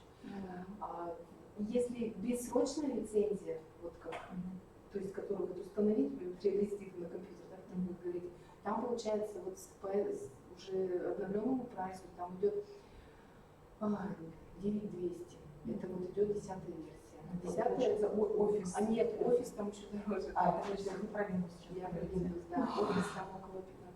Коллеги, я вам дам вот эти вот учетные записи, помните, мы говорили, вот, и мы с вами после обеда зайдем в эту учетную запись, то есть вот это будет полный аналог того, как вам айтишник выдал учетную запись Office 365. Мы зайдем туда, и вы посмотрите, как можно себе офис поставить на компьютер, ну, как бы вот внутри этого пакета. Возможно, вы через Светлану начнете выяснять, а как вашей организации подключиться к Office 365 или продлить Office 365. И да, это самая идеальная картинка, самое идеальное решение. Почему? Потому что, подключив свою школу в эту систему, вы становитесь системным администратором. Это не так сложно быть сисадмином этой системы. Я вам покажу, расскажу, как это все делается. И, по сути, есть такое место, где установить офис. И вы можете, зайдя к себе в рабочий кабинет, нажать кнопочку «Установить офис», и на этот ноутбук у вас офис опускается. Также вы с этой табличкой придете домой, сделаете «Установить офис», у вас дома будет год работать Office Pro Plus, последняя 19-я версия. Но, правда, ваше имя будет вот какой-то иностранец. Понимаете? Но, с другой стороны, потренироваться, поиграться, посмотреть до конца года, ну, почему бы и нет. Правда? Ну, а потом, ой, не этого года, следующего. А то есть потом, там получается, год. если вот То есть не этого. через, ну, пойдет год, значит, что надо будет сделать? Ну, надо будет либо обратиться к Светлане, ко мне, я сделаю еще вам вот такую же штучку. А в идеале, конечно, постепенно школу перевести вот на эту систему Office 365. И если помните, раньше, наверное, лет 5 назад это было вот повально везде. Как люди работали? Пришли на работу, они работают. 9 часов, как 9? 6 вечера наступило, вышел из работы, чистая голова, занимается своей жизнью, да? Сейчас смешивается, да, сейчас смешивается. Сейчас дети, например, и Y поколения Z, они же трудноуправляемы в системах X. Слышали, да, поколение X, Y, Z, потому что поколение X, оно принято от сих до сих работать, карьеру строить и так далее, оно управляемо, оно понятно. А Y, да, Z выбирают там, что интересно. И работа, она сливается с жизнью. Поэтому инструменты работы сливаются с инструментами для жизни. Вот поэтому есть Office 365. И когда спрашивают, а как же мне дома поставить офис? Не надо дома. Есть Office 365 для работы, а он и есть для дома. Потому что если сотруднику необходимо реферат ребенку написать, то следи, не следи за ним. На работе все равно он будет писать реферат ребенку, если это очень надо, ну, к примеру, согласны? И если надо очень поработать, то сотрудник и дома в воскресенье достанет компьютер и будет работать по работе. То есть вот сейчас уже перестали вот это отслеживание, знаете, с 9 до 6 отсиди. Это не нужно никому. Тетрадочку запишись, подпиши. Да, это никому не нужно, потому что сейчас метрики отслеживают. А выполнилась ли цель этим сотрудникам? И если сотрудник эту цель выполняет, сидя под пальмой в Таиланде в Спансах, то многим организациям все равно, сколько часов он работает. Если он ее выполняет за 1 час, замечательно, за 1 час. В следующем году метрику повысит только, скажут, надо в 3 раза больше работать. Понимаете, да? И вот таким образом закручиваются гайки и повышается продуктивность коммерческих организаций. Ну, по сути, наше любое образование, оно может тоже идти к этому пути или по этому пути. Потому что учителя всегда они работали, мне кажется, и в отпуске, и на работе, да, как в отпуске. И вот офис 365, он же доступен в любой точке мира, то есть то, что на портале находится, то есть главное, чтобы был интернет. Да, есть интернет. А по поводу того, чтобы вот сделать такой индивидуальный офис 365 для образовательных учреждений, я говорю, что можно мне будет написать запрос специально, специалисты Вам сделают. сделают прямо для образовательных учреждений. Ну, и Какой-то получается, если у нас не установлено как вариант, это для учреждения какую сумму? бесплатно? 365 бесплатно, да. Но в зависимости от подписки. Те, кто успел, вот может быть, Гендальф успел как-то там зарегистрировать эти школы. Да. Если Гендальф это сделал, тогда вы получаете это бесплатно абсолютно. Абсолютно бесплатно. И получается, что, возможно, вы как школа получили и установили себе на компьютер Office Pro Plus, там 19, ну, с кодами, ключами. Тогда Office 365, в котором такая студенческая подписка школьников или подписка без включенного десктопного, установленного на компьютер Word, Excel, PowerPoint, она может согласованно работать с тем Word, который стоит на компьютере сейчас. А бывают такие подписки Office 365, которые я вам как раз выдал, где внутри, в этой подписке, уже есть десктопный вариант версии Office на компьютер, Office 2019. Но когда подписка заканчивается, и этот офис не будет работать или будет? Будет. То есть они не связаны друг с другом. Они не связаны. То есть можно Office 365 купить и через него зайти, установить себе 2019 год? Да, и все. Да. А подписка, когда подписка закончится, ну, например, ну, смотрите, пока вы работаете в этой школе, подписка не закончится. То есть какая школа успела зарегистрировать хотя бы одного пользователя, а на лицензии может бесплатно добавлять бесконечно. Вот, возможно, Светлана это уже сделала, вам просто раздаст как школам, и вы все это будете использовать, понимаете? Вот, в России просто ну, то есть то, что бесплатно раздавалось, очень полный пакет, стало за небольшие деньги раздаваться. А раньше действительно я прям радовалась, когда было абсолютно все бесплатно. Сейчас какие-то деньги. Но подписки простые, они бесплатные. Сколько компьютеров на балансе? Но если на один вы говорите установить, это можно потом, да? Смотрите, Office 300, да, Нет? Office 365. Получается, допустим, на балансе 100 компьютеров. И нужно закупить, ну, это для образовательного, для проверяющих организаций, также, что в порядке были документы, даже это для них, то нужно закупить, конечно, по правилам 100 компьютеров. 100 эти базовые пакеты, куда входят и Windows, и офисные приложения. А можно закупить, конечно, 50, но как будто это ведь нарушение и для Windows, это, для Microsoft это нарушение, и для проверяющих организаций это нарушение. Потому что они смотрят, сколько внимания, сколько там по платежным документам прошло. Да? Вот. А так можно купить, и эти ключи будут действовать все равно на каждый компьютер. Нет, то вот если организация будет, то вот этот ключ, но дома, как говорится, можно устанавливать. Без разницы на 50 или на 100, примерно, да? Взять эти Вместе с сотрудниками, там есть тоже 200, ну как вариант, да? будет, Если 100 да, компьютеров, но это каждому. именно Microsoft это такая. Есть официальные. Давайте дальше. Да. Ну вот смотрите, что сейчас Светлана рассказывает, это старый способ установки, да, когда был один компьютер, один лицензионный ключ. Вам дают X лицензионных ключей, и вот вам считают ваши компьютеры. Есть другой путь лицензирования, который называется к человеку привязка. Потому что у вас, как у человека, может быть дома компьютер, на даче компьютер, на работе компьютер, и вы же один, зачем вам платить за каждый компьютер, за каждый офис? Правильно? Нелогично? И отсюда появляется Office 365, который дает вам легальный ключ, это ваша почта и ваш пароль. Вот это и есть ключ, понимаете? И когда вы зарегистрировались в системе Office 365, у вас есть пароль, логин, то есть, ну, почта, адрес почты, вы в углу будете по этой почте заходить, то есть Office 365 заходить, и получается, вы на компьютере, например, нелицензионную версию поставили, ну, какая-то, ну, просто установили дистрибутив, он говорит, дай лицензию, дай номер ключа. И вот ваш номер ключа – это почта и пароль ваш от вашего рабочего кабинета Office 365. И даже нелегальная версия на компьютере, ну как нелегальная, нелицензированная, она тут же станет лицензированной, если у вас есть вот это подключение Office 365. То есть вы любой офис, я вам раздам эти таблички, вот этим логином, паролем сразу сделаете легально. Ну, это тестовые, конечно, они год проживут, но все равно. Когда лицензия закончится, то есть уже тестовый год пройдет, у вас опять появится сверху «дай логин, пароль почты». Логин вроде вводите, пароль вводите, говорит, устарело, не работает. Но все, Word будет работать, Excel будет работать, просто красная полосочка сверху будет написано «нелицензированный продукт». Понятно, да? Вот так.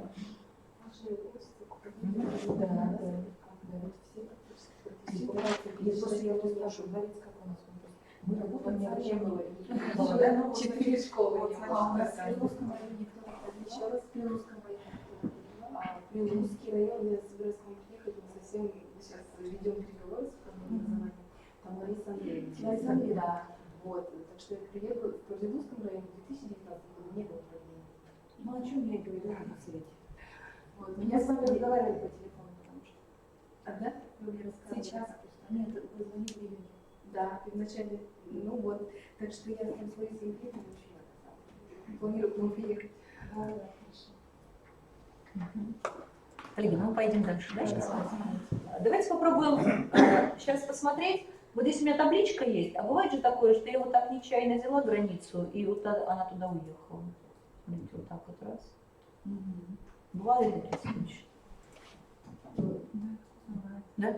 Встаньте мышкой в любую ячейку таблички. Такое случайно часто бывает. Специально ее не делают. Найдите команду «Автоподбор» на закладке «Макет». Нашли такое? По ширине экрана, по ширине окна. Легко? Или здесь же автоподбор по содержимому. Или автоподбор по ширине окна.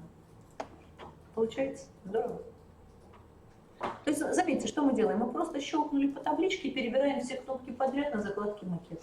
А вот смотрите, когда просто в ячейке щелкаешь, что вот, например, это подбор не идет. Когда вы теряешь полностью всю таблицу, да, ну вот это идет подбор, по крайней мере, вот. У меня я не работаю. Подожди, а я не выделяю, я щелкнула мышкой в любую ячейку, даже вот пустую. я пробую, я просто никогда вот этим не пользовалась именно по ячейке, содержимому. по всей таблице.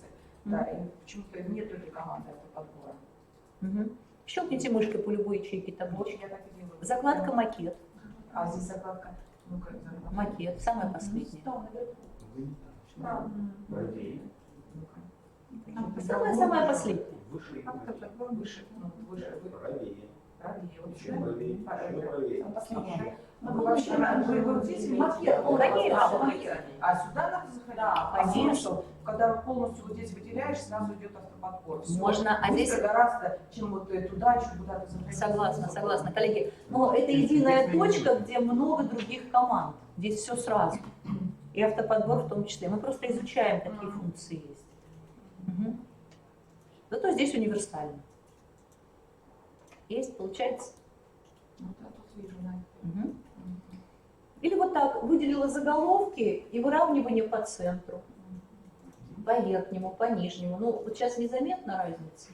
Но если ячейка широкая очень, да, вот такая, высокая, то мы можем это сделать.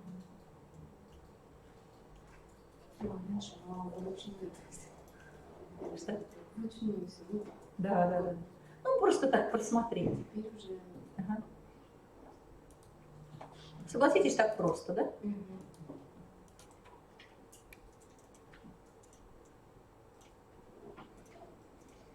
Ну и, наконец, найдите, пожалуйста, самую последнюю группу команд. Она может быть, как у меня, кнопкой «Данные» завернута, а может быть раскрыта, как вот здесь на экране. Там есть в конце кнопка «Повторить строки заголовков», «Сортировка», «Преобразовать в текст» и в конце формула. Помните, я обещала, что мы формулу построим? Есть? Поставьте курсор в ту ячейку, где мы формулу хотим. Ну, я в правый нижний кубик. Есть? И нажмите «Данные», «Формула». Открывается окошко, где, как в Excel, равно сумма, ну, это суммирование, любовь то, что выше. Ну, самоопределяемый. Бывает такое, что вы в строке слева числа, он говорит left. Или в ячейке слева, справа числа, он right. И так далее. Или bottom снизу. Формат числа можно выбрать, например, с рублями, может быть. может быть, мы там рубли, или, может быть, не рубли, а просто разделитель групп разрядов. Ну, давайте я сделаю, ну, первый вариант. Ну, там варианты или проценты. Есть? Нажмите кнопочку ОК. И посмотрите, у меня 369. А если я допишу там где-то 10 тысяч? Вот я дописываю большущее число, а у меня-то ответ не меняется. Но если я щелкну по ответу, то я замечу, как и в случае с оглавлением, серый фон. Это формула. Для того, чтобы обновить, и с оглавлением мы точно так же поступим, надо нажать правую кнопку мыши. И, по сути, там есть «Обновить поле». Или выделить весь документ и нажать F9, Function 9. Тогда все формулы во всем документе, все поля, все оглавления, все обновится за один мах. Коллеги, у меня уже пересчитано. 10 тысяч разделено разделителем. Помните, да, мы просили там группу разрядов. Все как надо. Где-то еще подрисую нолики, например, вот так. Опять надо сюда зайти или выделить табличку и нажать Function 9, F9. Раз, ну, пересчиталось. Да, да. Ничего не меняет. Не меняется? А вы поменяли, там нолики подрисовали? Да. Только без пробелов нолики. Или если пробел, то пробел неразрывный, Ctrl-Shift пробел, вот такой. Ctrl-Shift пробел такой шаг. Не, он у меня пробел делает в ответе. В ответе пробел? Да. Правильно, должно быть. И все. Число не меняется. А вы число побольше сделаете? А, давайте глянем. Вот здесь нули добавила. Вот здесь пропуск за это. А, Хотя бы нолик вот здесь подрисуем.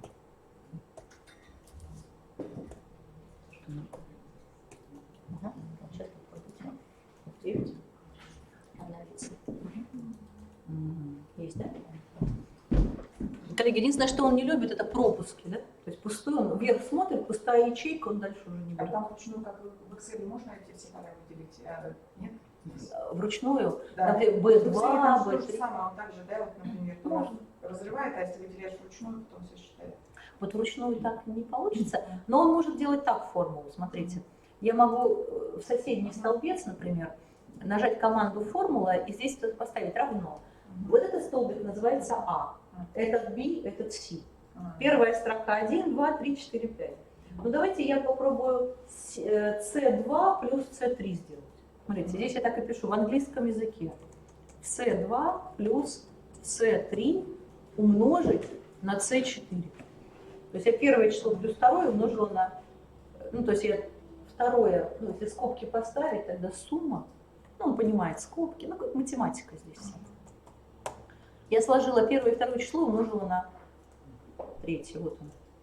Давайте попробуем. 1 плюс 2 умножить на 2. Получается 3 на 2, 6 должно получиться, да?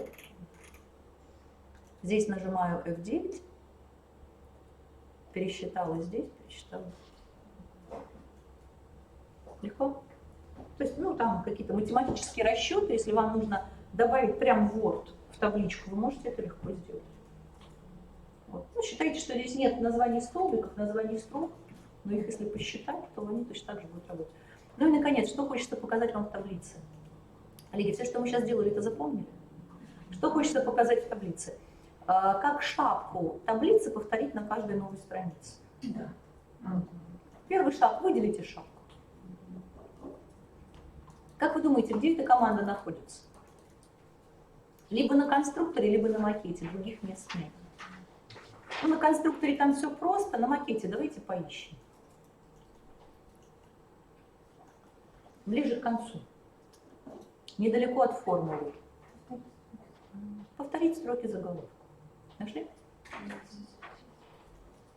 Первый шаг. Строку заголовка выделите. Это может быть одна строка или две строки. Бывает такое, там надшапошники такие, да?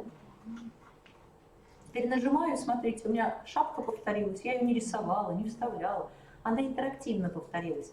И если моя табличка будет расти, я сейчас клавишу Tab подержу подольше, смотрите, у меня таблица перешла на третью страницу. Вот она начинается здесь, здесь и дальше. И она мне эту шапку повторила на третьей странице. Угу. Первый шаг выделили в самом начале. На закладке макет повторить строки заголовка. Если эту кнопочку отжать, то заголовок повторяться на новых страницах не будет. Видите? Это делается один раз для таблицы, и таблица начинает так себя вести. Она сокращается, шапка сама уходит сначала на новой странице, она расширяется, шапка появляется автоматически. Ее выделить здесь нельзя, потому что ее нету здесь. Она меняется только в Еще раз начале. после макета, да. Первый шаг выделили. На закладке макет кнопка «Повторить строки заголовка». А данных может не быть, тогда третью справа отсчитываете, формула преобразовать, повторить строки заголовка. Она сразу.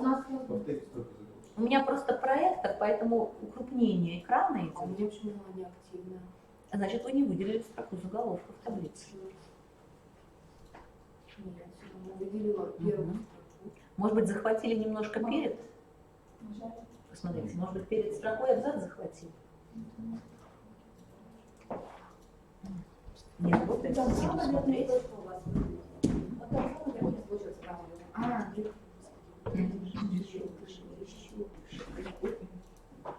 Все. Да, сейчас работает. И табличку сделайте большую, тоже отсюда держите там. Табличка расширяется, и шапка будет появляться. А вот табуляцию это именно надо последний пустой, да? Ну, как бы Да, пустой, да. Потому что если где-то уже набито, то не идет ли, да? Ну, в конце, например. Не обязательно считать, сколько вам надо строчек в табличке. Берем сколько-то, а потом необходимые клавиши «Tab» набрасываем. Коллеги, давайте перейдем в самое начало документа. У нас же номера страниц сдвинулись. Марсианские тайны секретами уже давно стали. Согласны?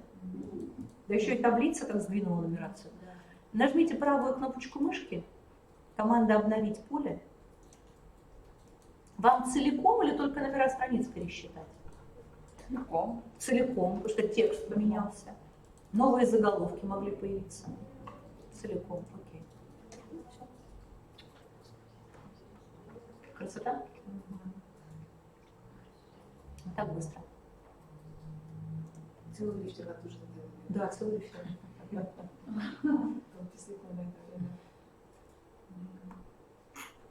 Быстро и, главное, очень стильно получается в оформлении, потому что все. Давайте добавим несколько нюансов. На закладке «Разметка страницы» есть такая. Есть кнопка «Расстановка переносов». У нас стоит «Нет». Давайте поставим «Автоматическая». Разметка страницы. Нет, не надо. В любом месте стоит. В любом месте. Закладка «Разметка страницы», «Расстановка переносов», «Авто». Смотрите, у вас Солнечной системы в 70-х годах. То есть он сам как надо расставил переносы А вот у слов. нас еще там были некоторые слова, да, в середине стояли. Разорваны, да? Разорванные, да. В этой ситуации, ну, где-то придется руками эти типы брать. Да, да, можно. Но смотрите, как это делается. Например, вот бывает такое, что вот здесь, видите, Юпитер, тире ушло на другую строчку. Да? В этой ситуации можно пробел, длинное тире, заменить на неразрывный пробел тире. Давайте так сделаем. Вот такое короткое тире можно удалить, но я просто не знаю, сколько их много или немного. Давайте попробуем. Системы нашли такую строчку? Система. Нашли? А вот, нет, даже вот тут более правильно, чуть выше, Венера. Видите вот эту загогулину? Венера. Это плавный перенос. Мы давайте его удалим. Ctrl-C, скопируйте его. Копировать. Скопировали? Теперь перейдите на закладку «Главная». В конце кнопка «Заменить». Главное «Заменить». Обнаружили? Или Ctrl-H, горячая клавиша. Главное «Заменить». В окошко «Найти» вставьте это.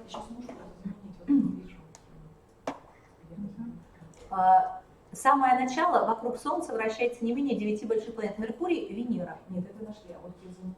Да, закладка «Главная». И самая последняя кнопка в правом верхнем углу. Вот это стиль открыл.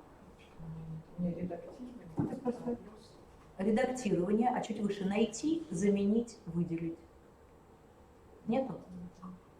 Хорошо, давайте так по-другому. Нажмите Ctrl-H Ctrl-H. H английское. Слово change. Открылось? Да, давайте закроем. Еще разочек. На главный нашли? Главная закладка. Там есть буфер обмена, есть первая группа, да? Шрифт, абзац, стиль. Шрифт, абзац, стиль. А потом редактирование. А чуть выше выделить. Нету, да?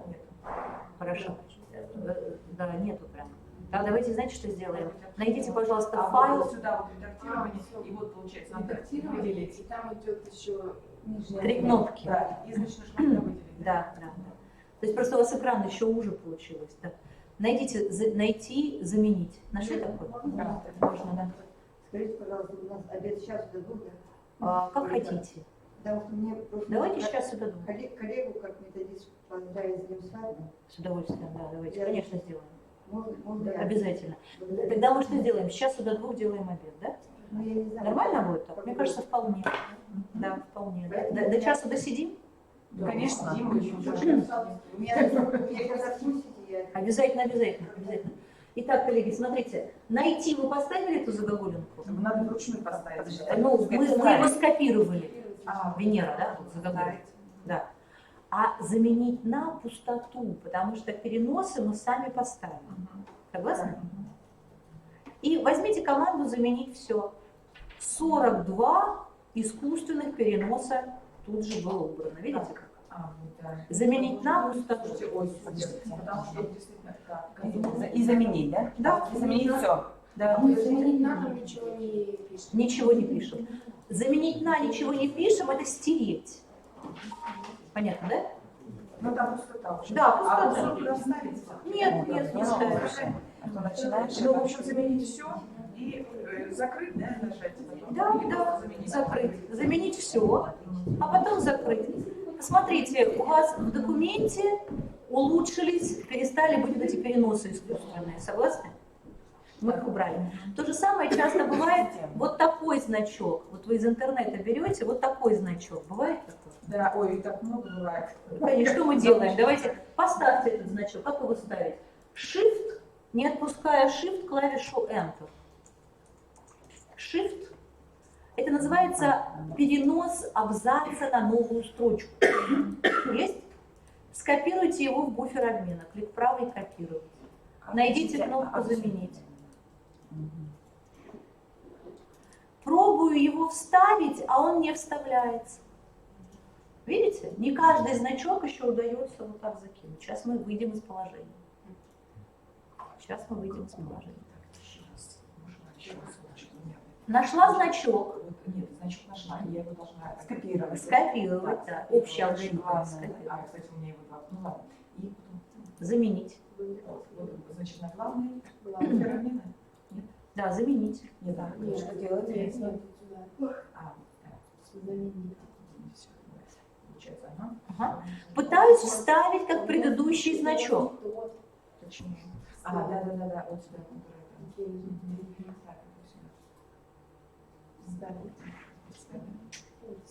Не работает, да? Коллеги, ни у кого не вставилось. Не вставилось. Потому что есть значки, которые вставляются, а есть значки, которые не вставляются. Найдите, пожалуйста, кнопочку «Больше». Больше. Есть такое? И знаки многие попадают в специальные. Например, Enter туда не вставить. Абзац. А бывает такой у вас Enter. Надо все Enter удалить, заменить на один Enter. Например, да? Тогда что я делаю? Беру специальный. И здесь, посмотрите, как есть конец раздела, конец абзаца, разрыв столбца, длинное тире, короткое тире. Есть такое? Вот этот элемент называется разрыв строки. Разрыв строки. Нашли его? А до этого мы мягкий перенос удаляли. Но он так взялся. Разрыв строки. Есть? Вот смотрите, как он кодируется. Крышечка и потом палочка какая-то. Есть? Разрыв строки. На что будем менять? Ни на что. То есть опять будем стирать. Нашли? Как называется? Разрыв строки. Да, разрыв строки. Вот это вот загогулина называется разрыв строки. А потом нажмите «Заменить все». Посмотрите, у меня обратно все красиво вернулось. Как будто их и не было. Бывает такое, что после разрыва строки у вас слова сливаются в одно. Тогда разрыв строки заменить на пробел. Понятно, да? Можно и слово сделать, правильно? Конечно. А если слово Конечно, да. Найти слово ЗАО, да? заменить на ООО. Конечно, конечно. И быстро во всем документе. Тут даже еще форматирование тут можно всякие, видите, формат. Найти слово размером 14 такое и заменить на слово такое размером 12. Представляете? Вот такие мощные инструменты. А размер писать, прописывать в таком случае? А вот здесь формат в уголочке, видите? Найти абзац, шрифт, например, размером 16. Нашли такое? То есть он будет искать это все такого размера. Видите? Параметры ищу вперед, формат, шрифт 16. То есть если не 16, он его не найдет. Здорово. Или вот здесь кнопка «Снять форматирование», чтобы любого размера искать. И заменить, например, на размер 18. Это все. То есть тоже бывает выгодно, когда у вас какой-то термин надо как-то по-особенному переоформить. Его можно, конечно, через стиль искать, но бывает так проще и быстрее. Угу. Коллеги, можно дальше? Ну и наконец, смотрите. Вот здесь у нас есть такое понятие, как пробел, тире. Нашли его?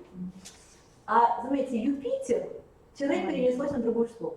Или бывает такое имя, отчество. Александр Сергеевич Пушкин. АС пробел Пушкин. Или год Г. точка отрывается.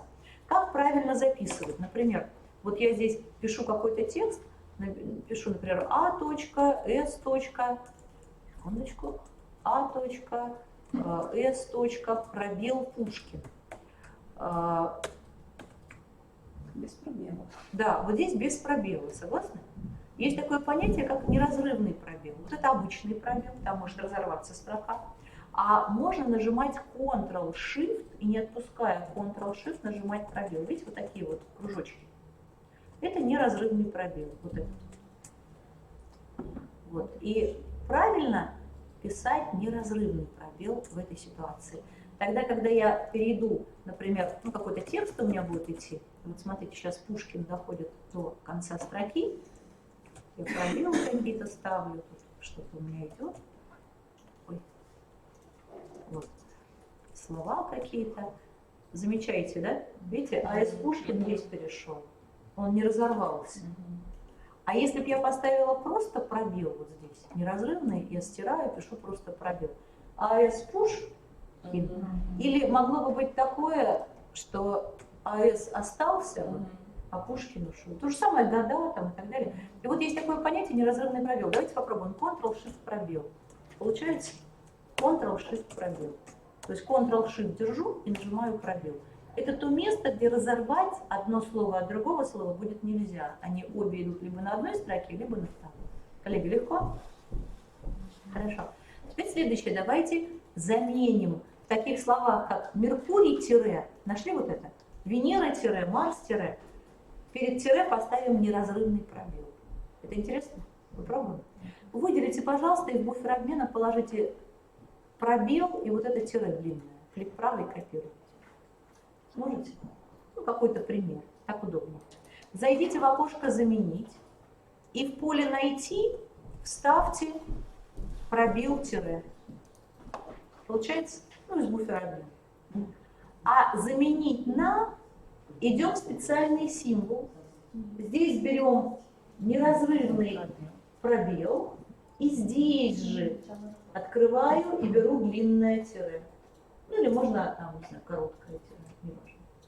Получается? Подождите, а длинное еще скажите? Там же в специальном. А вот Длинное тире в серединке. два раза. Еще раз, пожалуйста. Да, давайте еще раз. Смотрите. Вверху я вставила в буфер обмена, то, что положила. А внизу заменить на. У меня чистое поле. Я иду сначала специальный неразрывный пробел. Видите? А потом захожу туда же и говорю длинное тире. Длинное тире.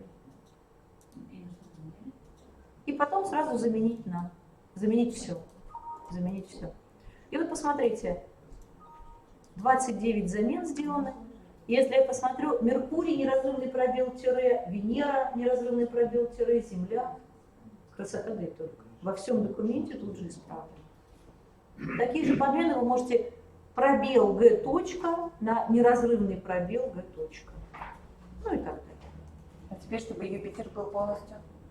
А Юпитер, тогда надо запретить переносы в слабых.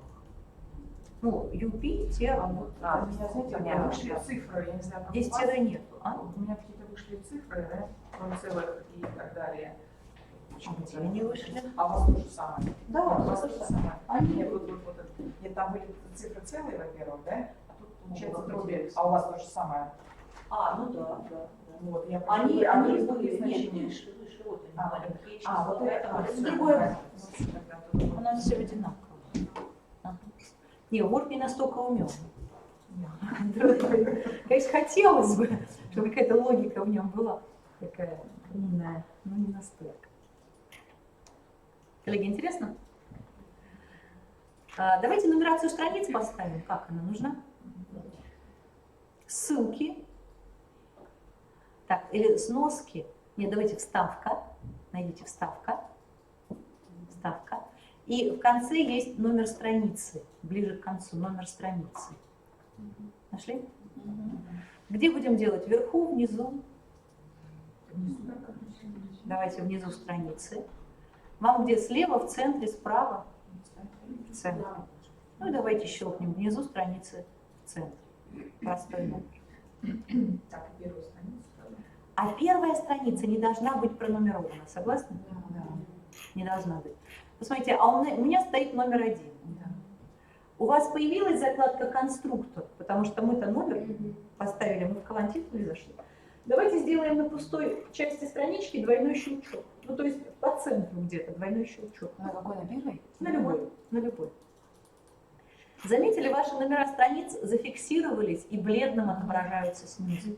Ну, то есть бледно здесь означает, что мы неактивно, это поле неактивно. И я не могу уже ничего с ними сделать. Но если я дважды щелкну по номеру страницы, то я захожу в этот номер страницы. Есть? Надо щелкнуть, чтобы я дважды щелкну. Что такое? Второй еще дважды щелкну. Вот. И у меня появляется работа с колонтитулами конструктора. Обнаружили? А если мы включим особый колонтитул для первой страницы? Особый колонтитул для первой страницы. Есть такое? Что такое особый колонтитул? Его можно просто удалить. Заметили, что он исчез сам по себе? Все. На первой странице вы можете какой-то текст написать. Он будет отличаться от всех остальных страниц. Так, а мне все сейчас. Еще раз. Да, и у вас вообще везде все исчез? Да, у меня почему-то. Сотрите номер страницы на первой странице, если он есть. Ну, Единичка. я просто вот тут Особый колонтитул для первой страницы. Да, особый включили? Нет, у меня вот. Давайте посмотрим, на каком месте вы сейчас. Ага. Я вот нажала, вы говорите на цифре, да, вернее, на номерах. Да. У меня вышло, ну, просто нижний колонтитул, у меня немножко по-другому. Да. Ну, вот смотрите, если брать первую страницу, у вас там есть номер внизу или нет? Есть, было первоначально, да. А сейчас? Но если вы просто говорите, вот здесь, куда заходить? Закладка «Конструктор». И включите особый колонтитул для первой Вот страницы. у меня конструктор, а у меня почему-то не выходит, вот просто закрыть написано окно колонтитула. Да, а чуть левее посмотрите. Так, оливье. Особый колонтитул для первой страницы. У меня вот этого как раз нет. Давайте поищем.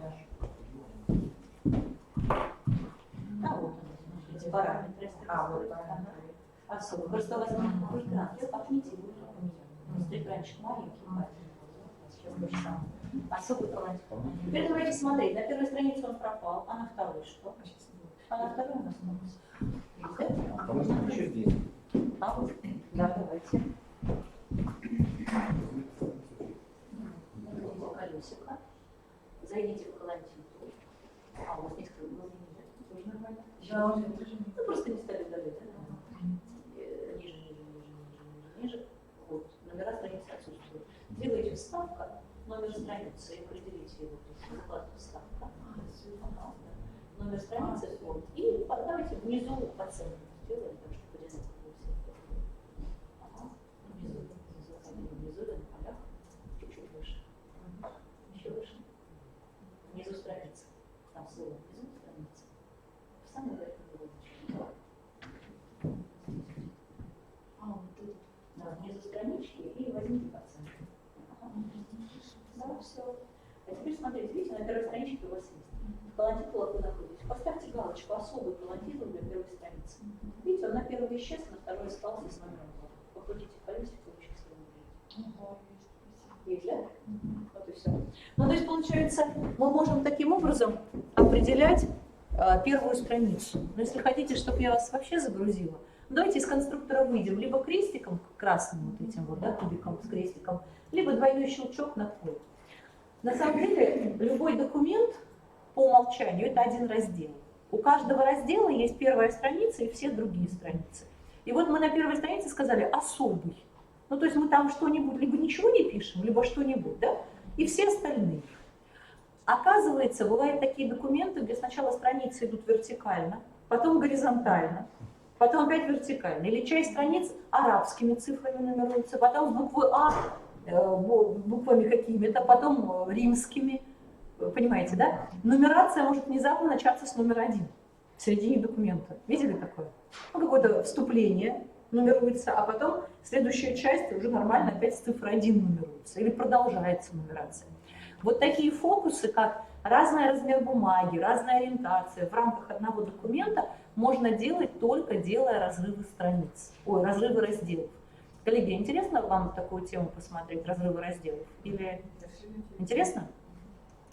Давайте поставим курсор в самом конце документа. В самом конце документа. У меня 11-я страница. Есть такое? В самом конце документа. Поставили? Самый-самый конец. Вот дальше уже некуда. Я поставила курсор в тексте. Успеваете? И сделаю на закладке разметка страницы разрыв разделов на следующей странице. Есть? Разрыв разделов на следующей странице. У вас появилась новая страница? И она точно такая же, как предыдущая. Ну, такая же. Давайте здесь вставим просто таблицу. Вставка таблицы и большую таблицу вставим. И мы хотим, чтобы эта таблица была другой ориентации. Ну, то есть, смотрите, у нас сейчас странички все одинаковые, вот они, да? А мы хотим эту страницу повернуть вот так боком. Представили, к чему я клоню? А потом дальше вернуться к нормальной странице. Это можно сделать благодаря тому, что у нас разрыв раздела. Если посмотреть, то непечатаемый знак разрыв раздела выглядит вот так. Разрыв раздела есть? Станьте мышкой на нашей новой таблице или в любом месте страницы, раздел которого мы только что сделали. А теперь давайте на закладке «Разметка страницы» поменяем ориентацию на альбомную. И посмотрите, у вас альбомная ориентация, закладка «Разметка страницы». Вот здесь есть ориентация, и говорим «альбомная». Посмотрите, что произошло. У вас все страницы как страницы, а это вот такая. А вот в данной ситуации одна страница поменяется? Или... Нет. Потому что там же есть другой вариант. Да, все дальше. А я могу Enter нажимать. Смотрите. Так, а сейчас в нашем случае только будет одна страница? Нет, все, которые будут дальше идут. Видите? А я хочу, чтобы следующие страницы, то есть вот эти уже, пошли нормальной ориентации. Что я должна поставить между ними? Разрыв раздела новый. То есть где я разорву раздел? Перед вот этой новой страницей. Ну, я хочу одну, например, горизонтально. То есть я ставлю курсор вот здесь в конце странички предыдущей, делаю на закладке «Разметка страницы» разрывы «Следующая страница». И теперь я вот здесь, стоя на новой пустой странице, могу опять поменять, например, ориентацию или поля страницы, или колонтитулы. Вот для каждого раздела свои колонтитулы, свои нумерации, и все может быть Вы знаете, что там вот у меня, например, я меняю на книжную, у меня поменялось все опять на книжную. А где вы стояли? А я вот стояла как раз на следующей, после разрыва, на следующей странице. Ага. И вот эта страничка поменялась, где табличка? Да, вот у меня, значит, был альбомный, да, получается, следующий альбомный я ставлю на нем. значит, переориентацию, книжная, да, и у меня меняется предыдущий. Ага, а вы ставили разрыв раздела или разрыв страницы? Разрыв страницы, надо раздела именно, да? Конечно, А, конечно, всё, разрыв да. раздела. Разрыв страницы не определяет это, только разрыв раздела. То есть если мы вставляем разрыв раздела, то у нас как бы много документов внутри одного документа, и каждый раздел подчиняется своим правилам. Разрыв тогда вот страницы я вижу, а разрыв разделом где? Давайте поищем разрывы. И вот здесь видите разрывы разделов, следующая страница. Сейчас минуту, да, я немножко так. Закладка разметка страницы, разрывы, 4-я кнопка сверху. Так, 4-я кнопка сверху. следующая страница. Да, Да. следующая страница. Коллеги, ну это сложная тема. Нет, она не сложная, она Она интересная? Я Полезная? просто делаю, я по-другому делаю. Ага, а Там, как вы если делаете? нужно через поля. Я уже просто привыкла через поля. Ага. А вот, Можно. Да, Через да, настройку разметка страницы, наверное, да? ну там поля заходишь, там тоже ориентацию выбираешь, и потом пишут Раздел, до конца, текущий, например, да. документа, а потом несколько раз заходишь и меняешь. Ну так же проще получается, Ну, разрывы проще, делаешь. вот, когда, как бы, знаете, заходишь в другие, Да. Хорошо. Коллеги, теперь если вы посмотрите, то каждый из этих разделов, я добавлю несколько новых страничек, подчиняется принципам форматирования. Смотрите. Помните, у меня последняя страница была номер 11. Таблица, она же 12-я, но нумерации нет. А дальше пошла 13-я. Почему? А потому что этот раздел, помните, первая страница не нумеруется. Понимаете? Что я делаю? Я становлюсь на этот раздел с таблицей, и в колонтитулах, а как зайти в колонтитулы? Двойной щелчок по нумерации какой-то, да, вот 13-й. Ну-ка, двойной щелчок. Сейчас мы где-нибудь двойной щелчок сделаем. Вот, зашли. Я становлюсь на ту самую таблицу, да, вот, ну, в этот колонтитул, и говорю «особый отключить». И тогда табличка номер 12. И у вас получается, смотрите, разрыв вы убрали, да, потому что с разрывом такого не получится. Не, разрывы стоят, наоборот. Без Нет, а вот разрывов не смотрите, получится. вы там вот эти невидимые знаки, да, вы спустили на другую страницу. Да, Вот у вас разрыв абзацы, где? абзацы. Да, вот я говорю, разрыв это у вас нет. Вот разрыв, смотрите. А, да, да, в этом нет, получается, конечно, с да. разрывом не получится. Да. Мгм. Ну, то есть я сделала так, что второй раздел был из 2 страниц. Вот первая страница не нумеровалась, и я особый колонтитул отключила, и тогда нумеруется. Мы же изучили с вами особый колонтитул, чтобы номер на первой странице не ставить, помните? Но если у нас несколько разделов, то у нас несколько в этом документе первых страниц. У каждого раздела своя первая страница.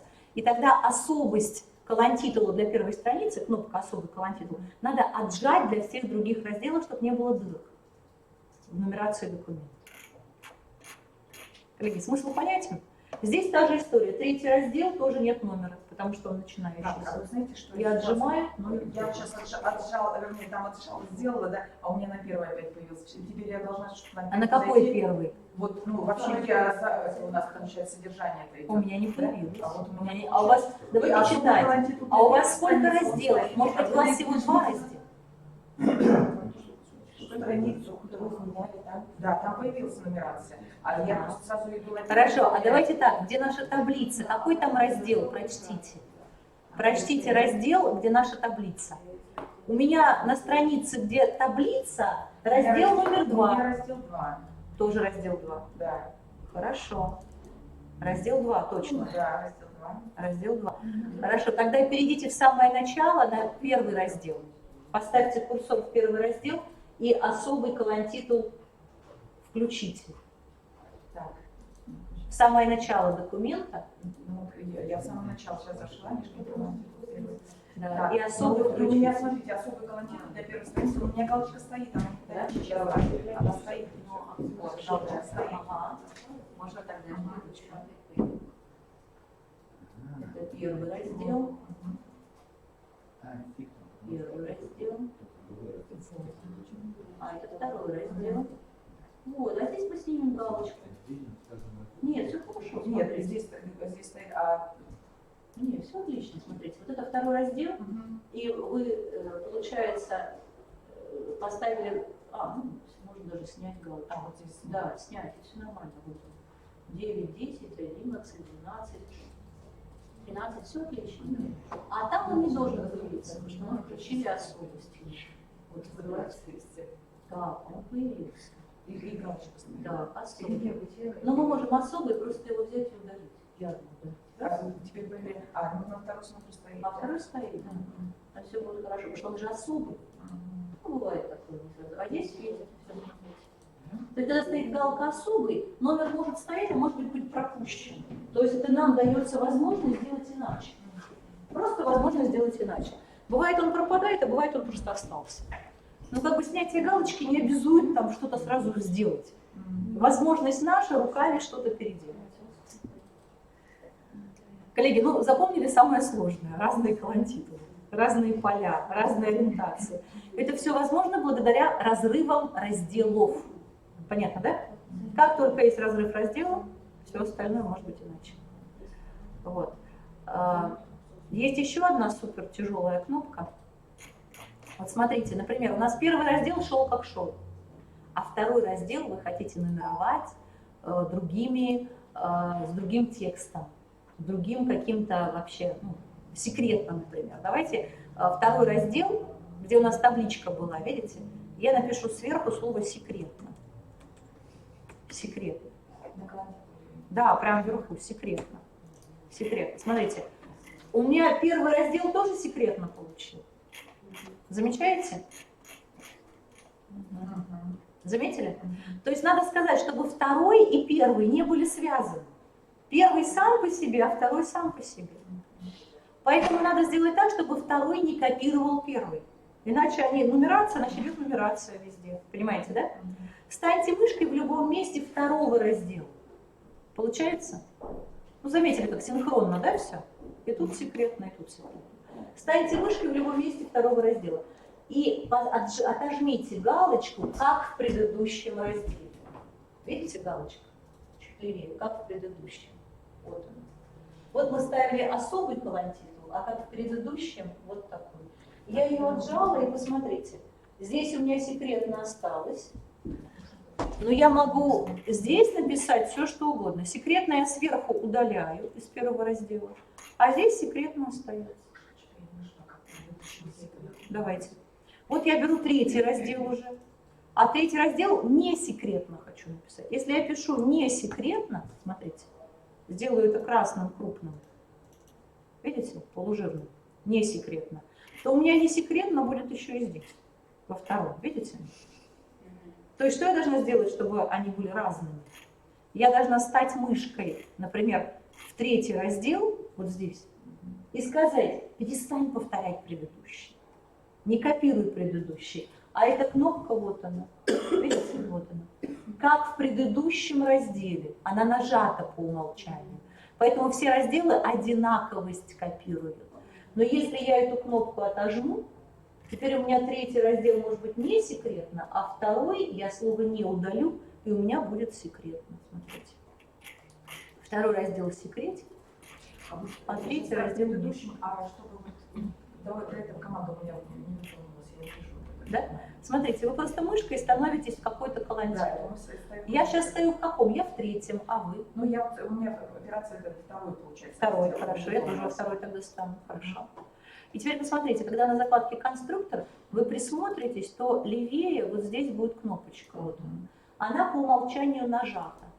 И чтобы в разных разделах писать разный текст в колонтитулах, надо просто ее отжать. Просто нажать и все. Да, просто нажать. Отжать, то есть она нажата. Все, а потом правьте. Сам текст не поменяется.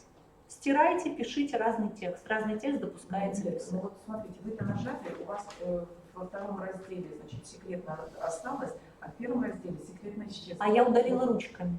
Да. Что, везде, что ли, по всем Нет, в одном месте. А, в одном Первого, месте, конечно, да. Да, но смотрите, если бы я эту кнопку не отжала, я удаляю, везде удаляется. Я пишу, везде пишется. Согласны? А отжатие этой кнопки позволяет нам для каждого раздела делать индивидуальный колонтитул. А колонтитул будет одинаков на всех страницах внутри одного раздела. Во втором разделе, отжав эту кнопку повторяемости, одинаковости, я могу написать другой текст. вставить дату, номер там, страницы по-другому и так далее. То есть теперь получается, мы полностью вооружены, мы можем теперь по-разному варьировать все эти знания. Все остальные кнопки, они более интуитивно и понятны. Вот самые сложные мы изучили, как по-простому первую страницу делать иначе, да, другой, и как разделы сделать не повторяющимися.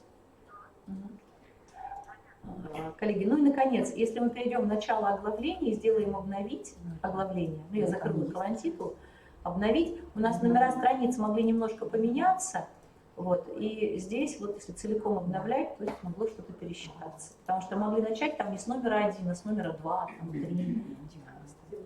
Согласны? Вот. То есть если вы... Обновить поле, да? Да, обновить поле. Да, целиком.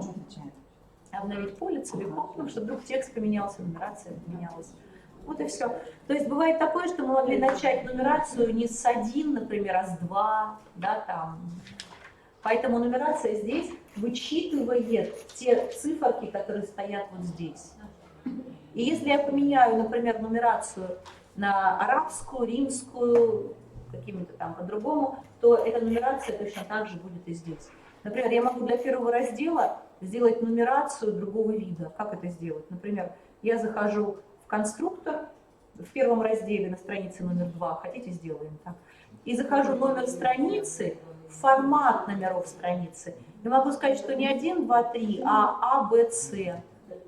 Вот первый раздел у меня будет А, Б, С. И тогда я, обновив поле оглавления, смотрите, что у меня будет. Б, Б, Д, Е, Ф, тра-та-та-та-та, а потом пойдут уже другие буквы, если я поменяю дальше. Видите? Интересно? Не знаю, пригодится, не пригодится, но мы глубоко стили с вами копнули. Мы глубоко копнули стиль. Коллеги, ну и теперь давайте сделаем так. Найдите разметку страницы. Нет, давайте, знаете, как не в разметку. Зайдем на закладку «Вставка», «Страницы» и найдите команду «Титульные страницы». Вставка, страницы, титульные страницы. Обнаружили? И здесь есть какие-то титульные страницы.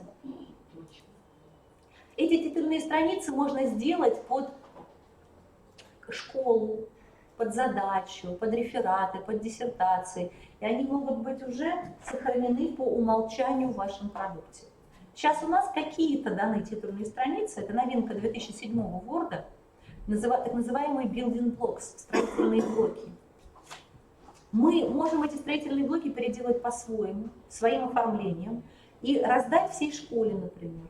И тогда дети будут не 2 часа делать титульную страницу, и то, может быть, не факт, что правильно, неправильно, а взяли какую-то из них, например, она правильная, автоматически тут написали заголовок, или он заполнился, да, и все, и вот уже все, фамилию свою написали, и вот реферат практически готов. Интересно? Как сделать свою титульную страницу? Это интересно? Как сделать свою? Например, я вот здесь сверху напишу крупный реферат. Реферат. Ну, вдруг так надо. Ну, как-то я оформлю страницу. Возможно, у вас уже есть правильная титульная страница.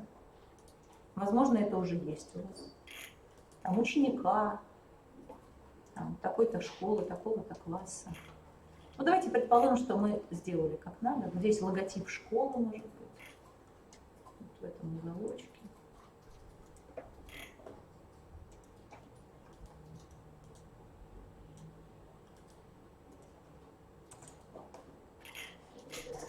Или сделали хоть какое-то изменение, да, чтобы было заметно? А теперь выделите всю первую страницу. Она так затемнилась немножко. Есть?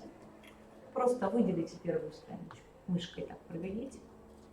Найдите на закладке «Вставка страницы», титульная страница, и внизу есть команда «Сохранить выделенный фрагмент в коллекцию титульных страниц». Есть? То есть весь Word – это коллекция строительных кирпичиков. И мы сейчас первый кирпичик смотрим на примере титульной страницы. Но там есть место хранилищ таблиц, номеров страниц, колонтитулов, фраз, текстов, рисунков, ну то есть весь элемент Word, который только может быть предположен, оглавлений. Помните, оглавление 3 было, мы выбирали? Но это коллекция, куда можно добавить свои правильные оформления оглавлений.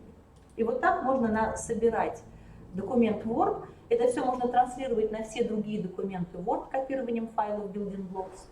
Айтишник это может делать или кто-то вот из школы. И тогда у вас будет полная стандартизация, полный правильный документооборот там, или правильное вот оформление в Word для всех школ. Ну, для всей школы. Коллеги, нашли вот такую кнопочку. Оглавление выделили, не оглавление, титульную страницу выделили. Зашли в титульные страницы, внизу сохранить в коллекцию. Имя, реферат, я оставлю это имя. Коллекция какая? Титульные страницы. Вы можете раскрыть титульные страницы и посмотреть, какие коллекции еще есть. Подписи, колонтитул, автотексты, оглавления, подложки, списки литературы, таблицы, уравнения, экспресс-блоки есть. То есть это все коллекции. И оставлю по умолчанию. Сохранить в файл Building Blocks. Это целый файл. И если на компьютере этот файл с одного заменить на, например, правильный Building, ну, то есть вы, например, Building Blocks напичкали правильными элементами, потом нашли файлы на других компьютерах Building Blocks и подменили свой на их. И у них тоже появятся такие блоки. Нажимаю ОК, и вот мы сделали. Давайте оглавление сохраним Building Blocks, коллеги. Ой, как у меня крупно тут. У вас тоже такой ужас, нет? Нет. Это я тут, видите, заголовок делала, крупно зацепила.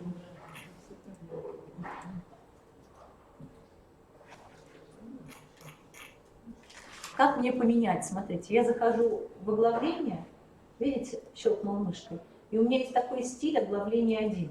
Вот оно. Видите, какое же крупное? Я просто беру его изменить и говорю, не 36 размер, но 14 достаточно. Смотрите, раз. Даже еще красивее стало. Так, это оглавление. Да, видите? Так, где? То есть, смотрите, если я ставлю на оглавление, у меня как-то поплыло не так, как хочу оглавление, мне надо стиль найти. А как я пойму, какой стиль? А тут есть стиль оглавления. Оглавление 1, 2, 3. Я просто беру оглавление 1, клик вправо изменить и делаю его полужирным. Может быть, подчеркиваем. Окей, смотрите, раз. И они полужирным еще и подчеркиваем.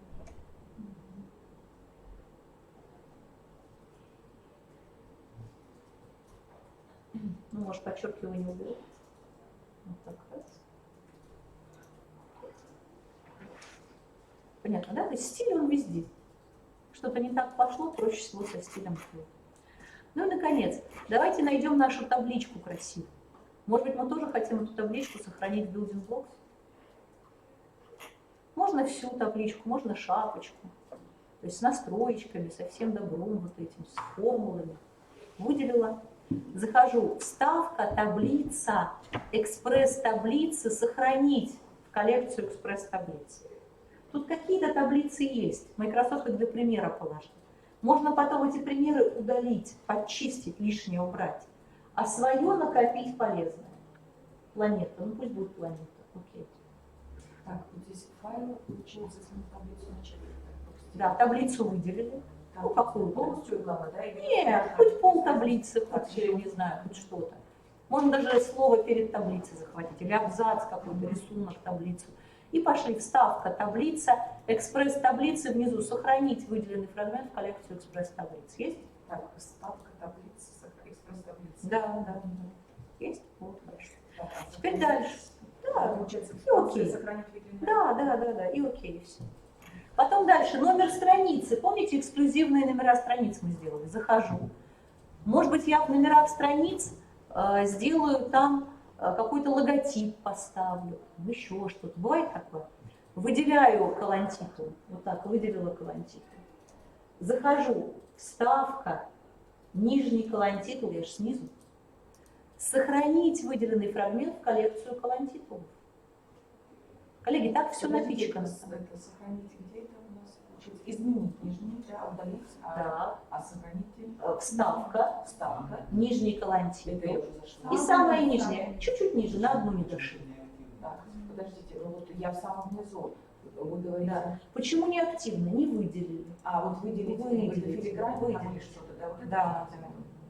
Ну, помните, мы титульную страницу нумерация выделили. тогда исчезает, да?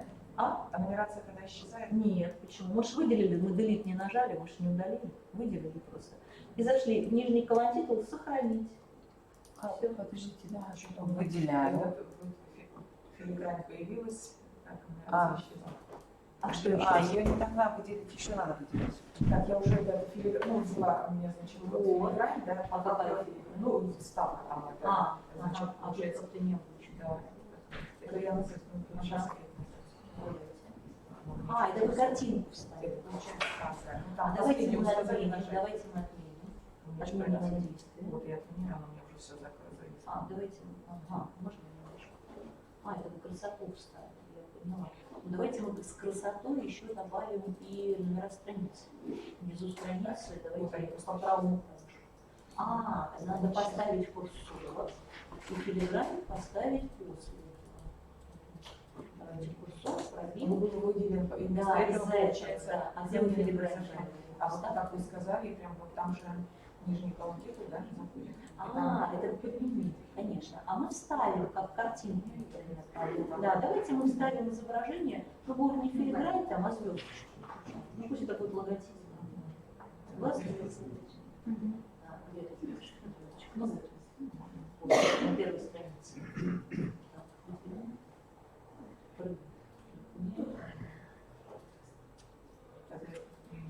А там же прям типа колонн-титул прям интересно. Да, ну тогда получается и либо филигрань, либо номер страницы. Там, значит, что Да. Ну, или вы можете взять там филигрань, то есть надо было доделать. Вы просто номер страницы свой выделили, и он подменился, поэтому номер пропал. Ну, к примеру, пусть вам звезды, ну пусть она. Да. Ну, представьте себе, что там есть еще какой-то текст.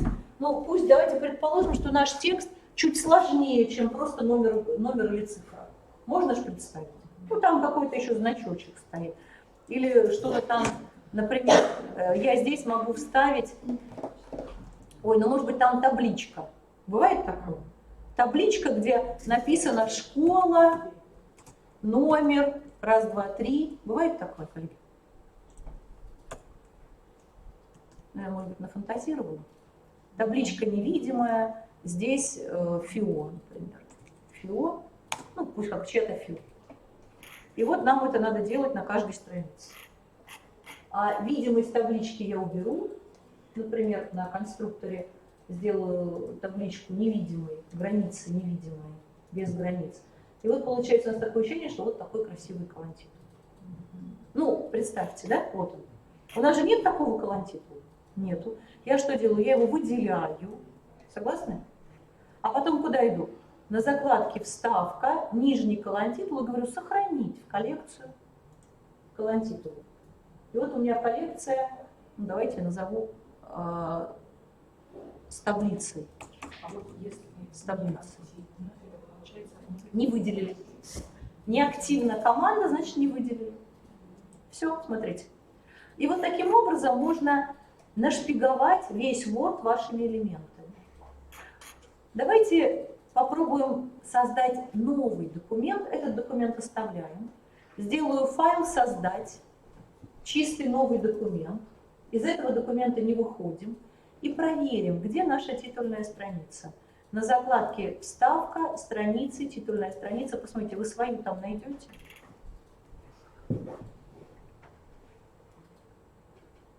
Ну вот я вроде нашла или не нашла. А вот нашла, смотрите. Помните, реферат был? Вот. Поставлю курсор. Давайте поищем таблицу. Вставка таблицы, экспресс таблицы. И тут, они ближе к концу. И вот наша таблица экспресс. Ну и так далее. Так, еще раз можно Вставка нижний колонн-титул. Вот с таблицы раз.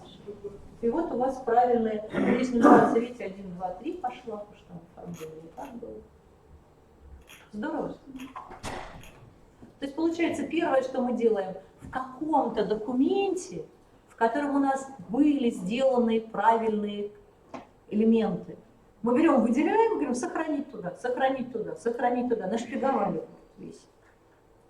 А потом берем и в любом другом документе это используем. Как раньше поступали до этой команды? Открывали документ, где сделана табличка или титульная страничка, копировали в буфер обмена и переносили.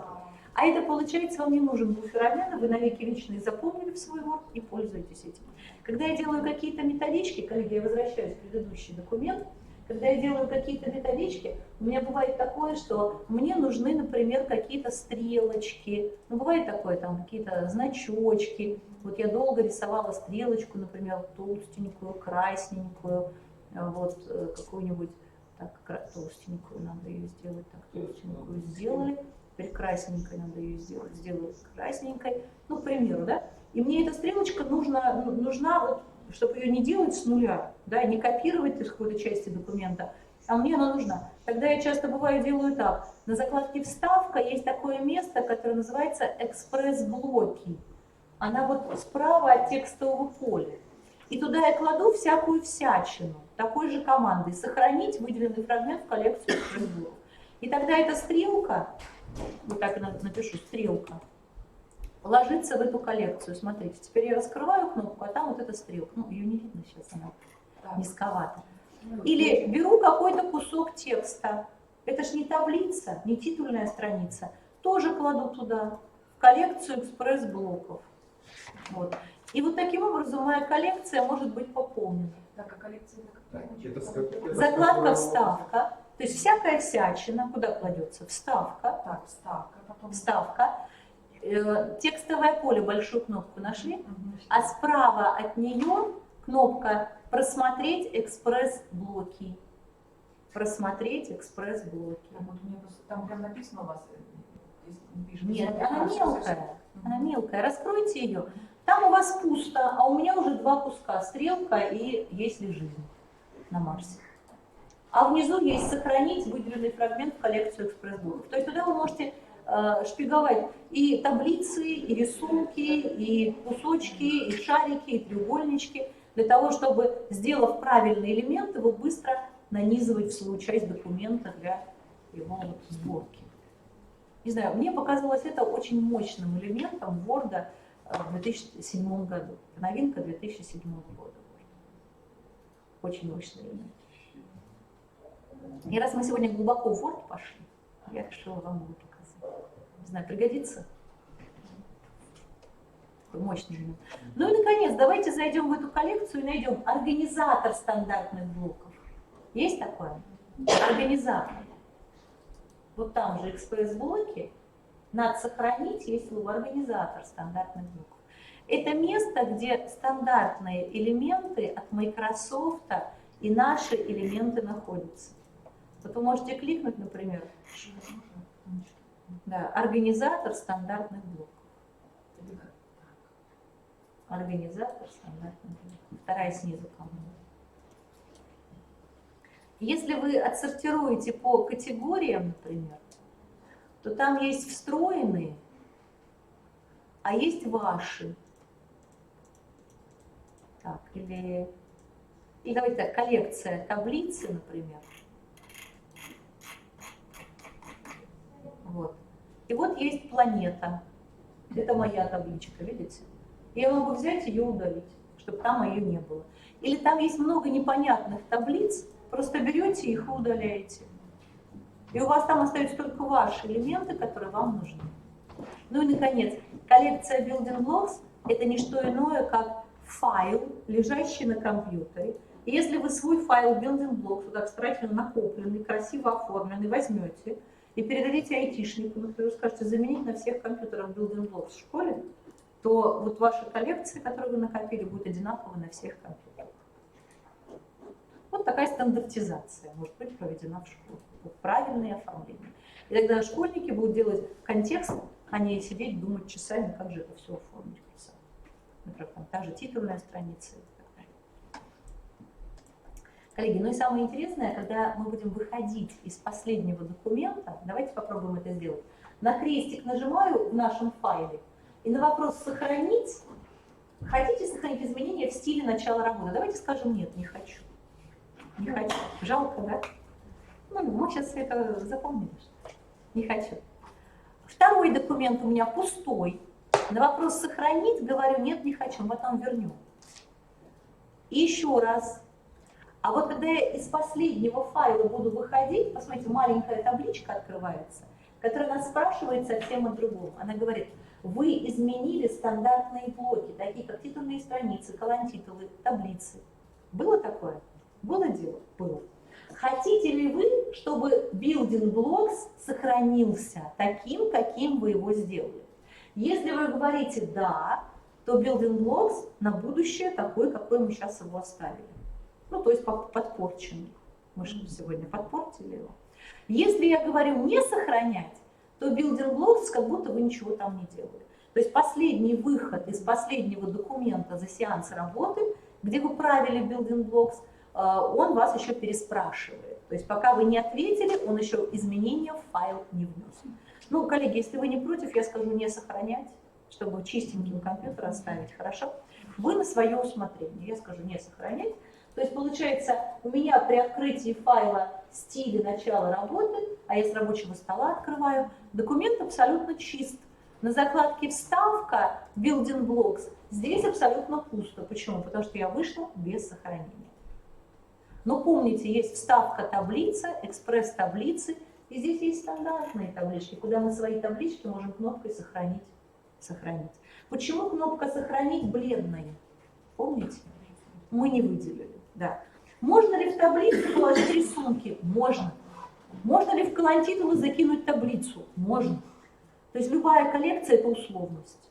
Вы можете что-то положить вообще не на свое место. Но колонтитулы лучше сохранить в колонтитулы. Таблицы в таблице. А всякую всячину вон сюда, в экспресс-блоке, где непонятно, что положить. Стрелочка, табличка, полтекста и так далее. То есть все можно и туда складировать. Ну вот, коллеги, вы прям прокачались. А сохранить, сохранить. А? Как этот? Чтобы сохранились building blocks, когда вы будете выходить из последнего файла, маленькая табличка «Сохранить building blocks» вас просит, вы скажете «Да, сохранить». Тогда он сохранится. А вот, знаете, я послушала, вот, вы говорите, если мы выходим и не сохраним, Да. и что Можно вернуть. Вот, Да, можно. Building blocks уже не вернуть. Ну. А вот этот документ вернуть. Как? И мы к этой теме подошли. Да. Первый шаг. Мы открыли файл, мы из него вышли без сохранения. У нас было бы 4 дня на вернуть этот документ. Он 4 дня хранит память о том, что было. Единственное условие. Должны быть настройки по умолчанию оставлены. Версия, начиная с 2010 года, то есть 10-я версия нам это делать. Настройки по умолчанию не менялись. И последнее условие, ну, файл до 4 дней, он помнит. И файл пожил на компьютере больше 10 минут. Почему больше 10 минут? Автосейв он первый делает в настройках по умолчанию через 10 минут. Если мы закрыли последние вот эти 10 минут, которые работали, Могли потерять. Да, ну не так страшно. Ведь против 10 минут сколько работы было сделано. Найдите, пожалуйста, тот пункт меню, который отвечает за файл. Как вы думаете, какой пункт меню за файл отвечает? Файл. Посмотрите, там внизу есть такая команда версии сегодня в 12:27. Он сделал последний автосейв, из которого я вышла без сохранения. А у вас во сколько? Может 28, может 25. Ну, то есть последние 9 минут 59 секунд могли потерять. Есть? Щелкните мышкой. А если вообще, да. Да, есть, да? И вот щелкаем мышкой. Раз. И вот смотрите, он вернулся. Я, кстати, была когда в мае тренинг, Ага. Надежда, и мы показали эту функцию, и я сейчас ей бывает активно пользуюсь. То есть Да. это прям действительно работает. Очень Да. фишка, которая Да. спасает иногда очень сильно. Да. Коллеги, все получилось? И вот нам говорят, давай сравним с предыдущей версией файла. А может восстановить, чем отличается кнопка «Сравнить» от «Восстановить»? Коллеги, у вас у всех получилось? Давайте еще разочек. Я нажала сюда, у меня он зашел, вот тут говорит, показать исправление, я закрою на крестик, и он перешел в режим чтения документа. Я могу Escape нажать, или так. Четко. В режим чтения. Escape вроде работал, нет, не хочет. Тогда я перейду в режим обычный. Вот, разметка страницы. Нашли там в правом нижнем углу кнопочка «Разметка страницы». Вот, ну, как обычно мы привыкли. И вверху на желтой полосе 2 кнопки «Сравнение» и «Восстановить». «Восстановить» — это перезаписать файл новой версии, вот этой. «Сравнить» — он вам первую версию с этой будет сличать. Этот режим мы еще не изучили, но сейчас изучим. Ну и, наконец, есть возможность сделать файл «Сохранить как», и сделать новую версию. И тот оставить его. Вы можете выбрать любой из вариантов. Если хочется, можно вообще ничего не выбирать. Коллеги, идея понятна? Знаете, можно еще раз? Давайте. Вот это вот сравнение и восстановление. Да. Смотрите, что такое сравнить? Когда мы открыли, это первое. Понимаете, я свой документ, я его сохранила как? Да, да. У меня вот эти некоторые моменты никак Не работает. Да, вот поэтому спрашиваю. Ага. Еще раз, вот когда не появляется сравнение? Автоматически появляется, когда мы вышли из файла без сохранения. Мы его открыли. Вот вы открыли. У нас вот это, а у вас да, такой у команды меня как нет, раз этого не потому что было. вы его сохранили. Да? И вот когда мы нажимаем вот сюда, вот на это место, мы же из него вышли без сохранения, то он сам впадает в режим сравнения или восстановления. Восстановить — это значит перезаписать ту версию вот этой. Да. А сравнение — это перейти в режим, когда он будет сличать два документа. Эти кнопки появляются автоматически. Но вот сравнение мы лучше отдельно изучим. Вот сейчас он подвис немножко, но вот он сейчас сравнение перейдет какое-то время обязательно. Вот. Давайте рассмотрим другую историю. Ведь у нас был файл, из которого мы вышли вообще ни разу не сохранив. Помните, я вас попросила создать документ совсем нулевой, и там из building blocks пособирать что-то. Было такое? И мы из него вышли без сохранения или сохранили? Без сохранения, по-моему, да? Давайте еще разочек, смотрите. Я же могла создать новый документ, здесь что-то написать. Согласны? И выйти из него как? На крестик, сохранить, не сохранить. Есть? В этой ситуации надо открыть какой-нибудь Word. Какой-нибудь. Вы же в Word потеряли документ. Если потеряли в Excel или в PowerPoint, надо открыть PowerPoint или Excel. Все логично. После этого опять зайти в файл. Тут без сомнений. Есть? И уже нам не вот эта кнопка нужна, потому что эта кнопка показывает несохраненность текущего документа. А нам-то вообще документ, которого нет на компьютере. Кнопка управления версиями. Восстановить несохраненные документы. Вот это место, которое восстанавливает ни разу не сохраненный документ. Ни разу. Но 4 дня еще не прошло. Вчера это было, позавчера, позавчера, 4 дня. И вот я захожу сюда, и он мне показывает место 4-го в 12 часов, 12:30, 12:28. Да, вот. Ну вот давайте я реферат возьму. Да, вот этот раз, смотрите. 12:28. Открыть. И вот он. Ну вот какой-то тут вот этот сейчас. Ну, открылся. Или пойду туда. Нет, завис, подвис немножко. Сейчас он восстанавливается. Там он building blocks пытается восстановить, я же их удалила уже. Подвис. Ладно. Коллеги, ну вы поняли все, мне кажется, да? Сюда, сюда. И вот, видите, 4-го. Будь вчера рабочий день здесь, и так бы выходили без сохранения, тут было бы 3-е, 2-е. Ну давайте я вот этот возьму. 3-4 минуты который. Вот, помните, я его тоже писала? Крокозябры. То есть мне повезло, я попала в ту самую секунду автосохранения. То есть он мне восстановил. И я могу нажать здесь сохранить как? Сравнивать не с чем. Нету первоисточника. Есть тот документ, с которого вышли без сохранения. Могу сохранить как? Сделать его файлом. Коллеги, пригодится? Да. Как вам? Очень интересно. Супер. Это очень мощная фишка. Очень мощная. Хорошо. Коллеги, кажется, я обещала показать тему сравнения. Было такое? Давайте рассмотрим ее. Вот у нас 2 файла. Для сравнения, давайте так, документ 1, документ 2. Нашли такие 2 файлика? Открою документ 1. Это реальные документы.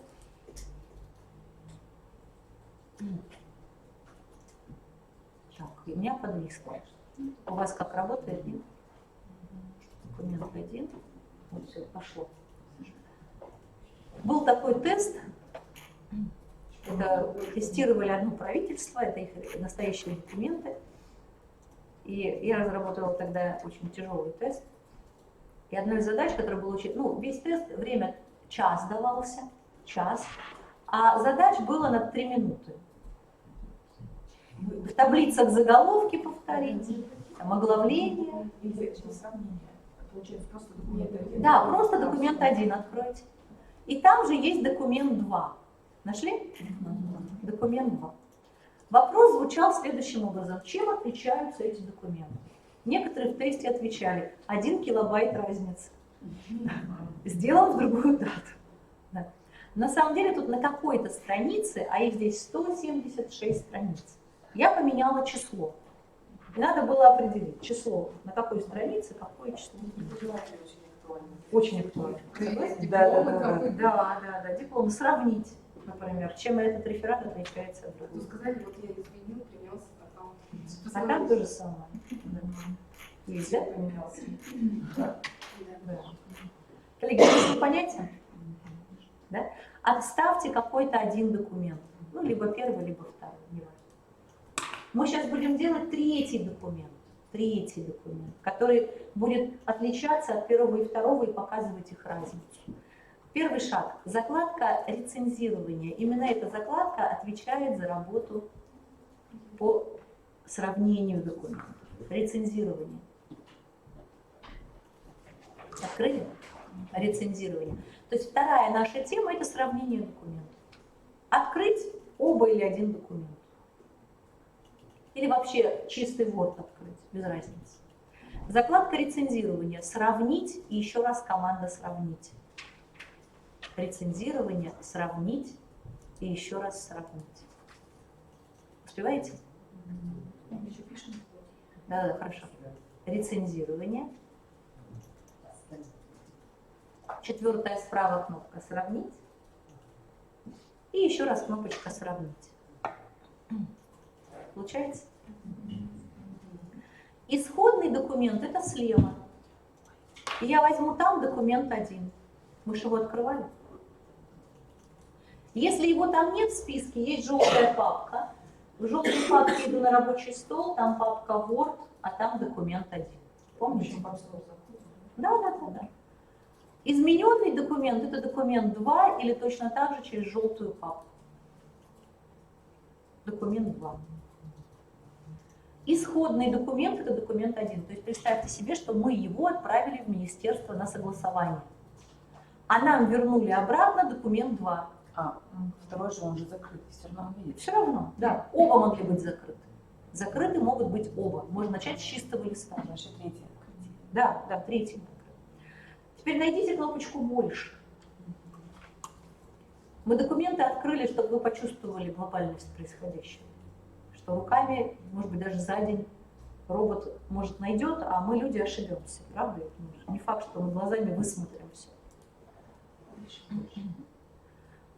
Придираться он будет ко всему. К пробелам, к форматированию, к примечанию. Видите? К чему нельзя не придираться? К вставкам и к удалениям. Эту кнопку отжать нельзя. Видите? То есть, если было удалили или не было вставили, он найдет. Давайте я сниму форматирование. Скажу, какая разница? Зеленый, синий, не критично. Пробелы. 2 пробела стояло, поправили на 1. Лишний пробел. Не критично. Согласны? Я пробелы сниму. Все остальное оставлю. Регистр. Это большая буква, маленькая. Да?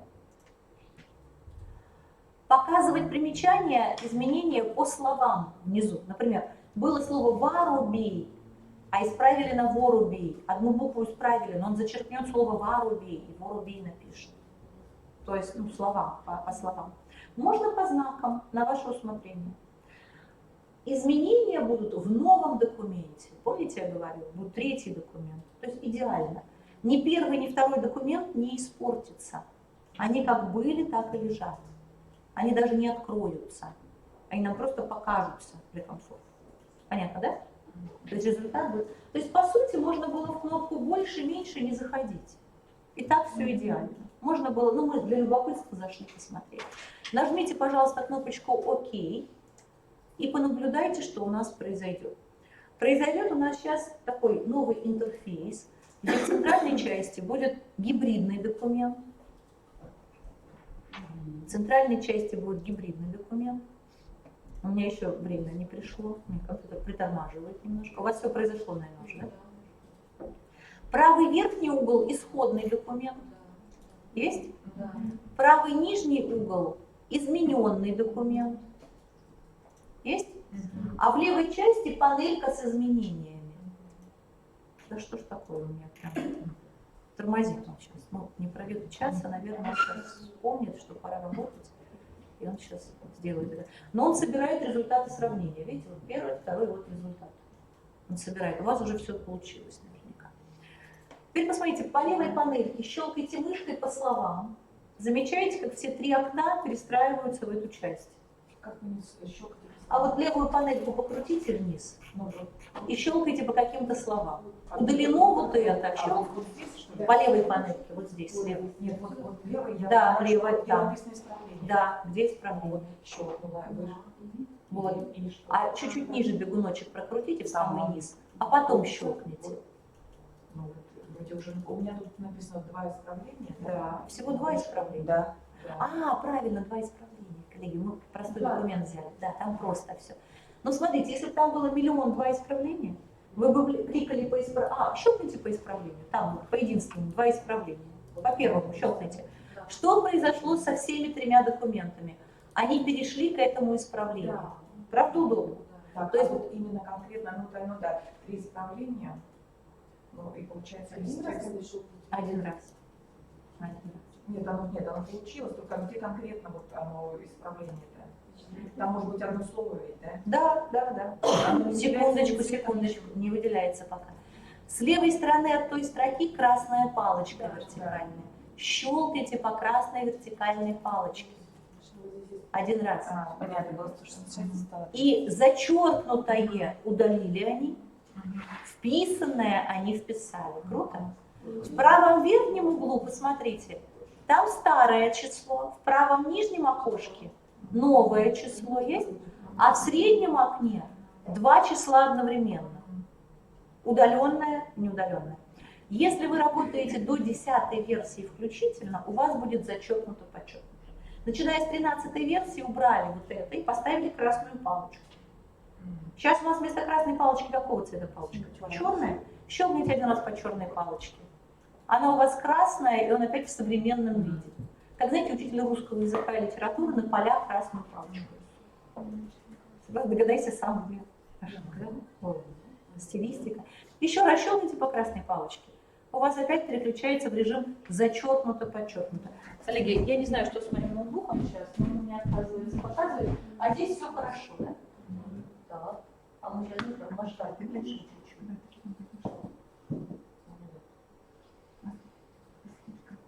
Вот. И сейчас палочки тут сбоку появятся. Да, раз сюда. Вот. И вот здесь, вот на левой стороне. Вот, вот, видите?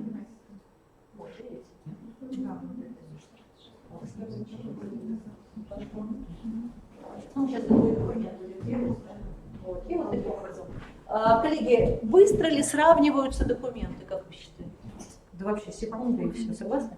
Не будь этой команды у нас в арсенале, в наборе, мы бы тратили бы избыточное время. А вот смотрите, у нас здесь написано 2 исправления, да? Мгм. Тут написано 166, 200. Вот на первом и на втором это получается одно и то же, хотя написано 2 исправления, а где второе исправление? Ну, первое исправление удалили, А, второе, значит, поставили. Написали. Это 2 исправления. А, все тогда. Все да, Очень полезно. Что полезно. Давайте выйдем из этих файлов и другую задачу решим. Вообще другую. Да, из этих выходим. Откроем файл для сравнения 1. Для сравнения 1. Закрепим эту тему. Может, у меня тоже пойдет работать. Компьютер у меня отказывает. Вы видите документы? Да, для сравнения 1. Все документы закрываем. Для сравнения. Да, и в папке Word открываем файл для сравнения 1. Ну, это какой-то документ. Здесь я сделала гораздо больше исправлений. Гораздо больше. После этого, помните, как мы сравнивали? Какая закладка? Рецензирование. Дальше какая команда? Сравнить. И еще раз сравнить. Помните? С левой стороны выбираем документ для сравнения 1. На рабочем столе у нас папочка Word для сравнения 1. Есть? А с правой стороны выбираем файл для сравнения 2. Здесь в кнопке все идеально. Я даже могу форматирование, пробел оставить. И нажать на кнопочку ОК. Все. Ой, ура, у меня заработало. Да. А на крестик нажмите. Да. Папочка желтая. Давайте желтую папочку. Желтая папочка. Для сравнения рабочего стола. А там для сравнения 2 тоже с рабочим столом. А может на рабочий стол мы положим?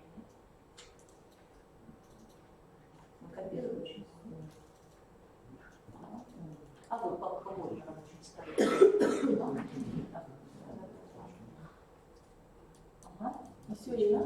Да, для сравнения.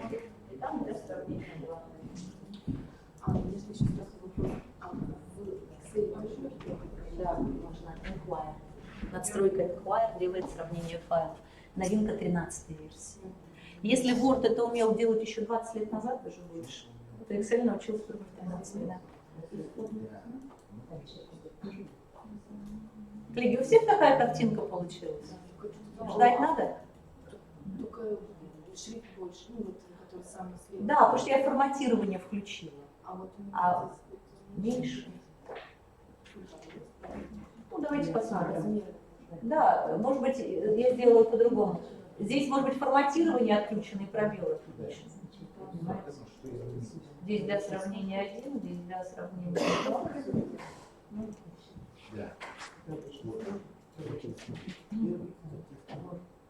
В зависимости от... Не, ну там же. А у вас почему? А вы красную палочку ж нажимали, а я еще не нажимала. А у меня, я сейчас не нажимала, а у меня вот... А Сразу уже сразу, да. А если я нажала, то оно будет не сохраняется. Коллеги, у всех получилось? Вот такая картинка, да? Хорошо. Теперь смотрите, что происходит. У нас же много исправлений. Бегунок можно вот так прокручивать и щелкать по какому-то отдельному. Раз, и мы в эту часть переходим в 3 документов. Можем просматривать. Здорово? Слушай, как можно изменить размер? Мне почему-то Размер чего? вот самого левого. Левого? Мелко? Или наоборот очень крупно. Щелкните по нему и масштаб вот сюда вниз. А, все. Это он будет именно все. Да. Да, ну, как стандартно, да? Все, отлично. Или, например, щелкну в центральном, масштаб ему меняю. Мгм. В этом масштаб ему, в этом масштаб. То есть я начинаю прокручивать 3 колесика, колесиком где-то, да, и у меня он все 3 документа синхронны. Центральный это гибрид. Один путь, мои они одновременно. Да, они все, да. Или переключаемся по полосе навигации исправления в ту часть. Раз, кредитная кликнула, и вот он мне тут же показывает все 3. Следующая история такая. Нам нужно не найти разницу между документами, а сделать договор следующий. Например, ваша организация переписывается с какой-то организацией, согласует программу мероприятий на Новый год. Они говорят, вот так программа. Я говорю, нет, вот это надо убрать, это поставить. И вот они вам вернули третий вариант согласования. Вы видите, что они поправили в вашей программе мероприятия и хотите с чем-то согласиться, а что-то отклонить. Понятно, что мы сейчас будем делать? Мы сейчас будем делать гибридный документ на основе 2 имеющихся, которые у вас есть. Например, они удалили слово кредитного. Вы согласны с этим или не согласны? Нам не просто разницу найти, да? А мы хотим еще понять и сделать 3 документ. То есть мы не согласны с тем, что они удалили. Найдите кнопку «Несогласия». На закладке рецензирования чуть левее кнопки «Сравнить» есть галка синяя, это согласие, и красный крестик на листочке «Несогласие». Обнаружили? Отклонить. Отклонить. Да, отклонить, да. Отклонить и принять. Там Обнаружили? У нас просто большая отклонить, и ниже, да, вот идут еще. Да, еще вот эти 2 кнопки. Да, Выходит, как да, выбегает, да. когда да. И у меня тоже выбегает, смотрите. Отклонить одно, это прям нажать на эту же кнопку. Отклонить все, это вот там внутри. Но мы все давайте не будем, растянем удовольствие. Сделаем отклонить. Заметили, что в среднем документе кредитного осталось? Заметили? И он нам тут же на исправлениях на одно меньше сделал. Дальше идем, ну давайте сделаем принять, отклонить, принять. Нажимайте поочередно эти кнопочки. Замечаете, что происходит? У вас количество исправлений уменьшается. Есть? Вы можете переходить к каким-то отдельным исправлениям, пропустив что-то, и говорить, вот это отклонить, например, это принять. Есть? Можно идти подряд, можно прыгать между ними. Ну и, наконец, если все остальное вы хотите принять или отклонить, вы можете раскрыть эту кнопку и взять «Принять все исправления», это все оставшиеся, или «Отклонить все оставшиеся». Например, просмотрели, 3 приняли, а все остальное охапкой «Отклонить». Я почему-то слева прокручиваю, у меня здесь автоматически не говорят, да, другое идет изображение с левой стороны. Другое, ну там может из-за масштаба.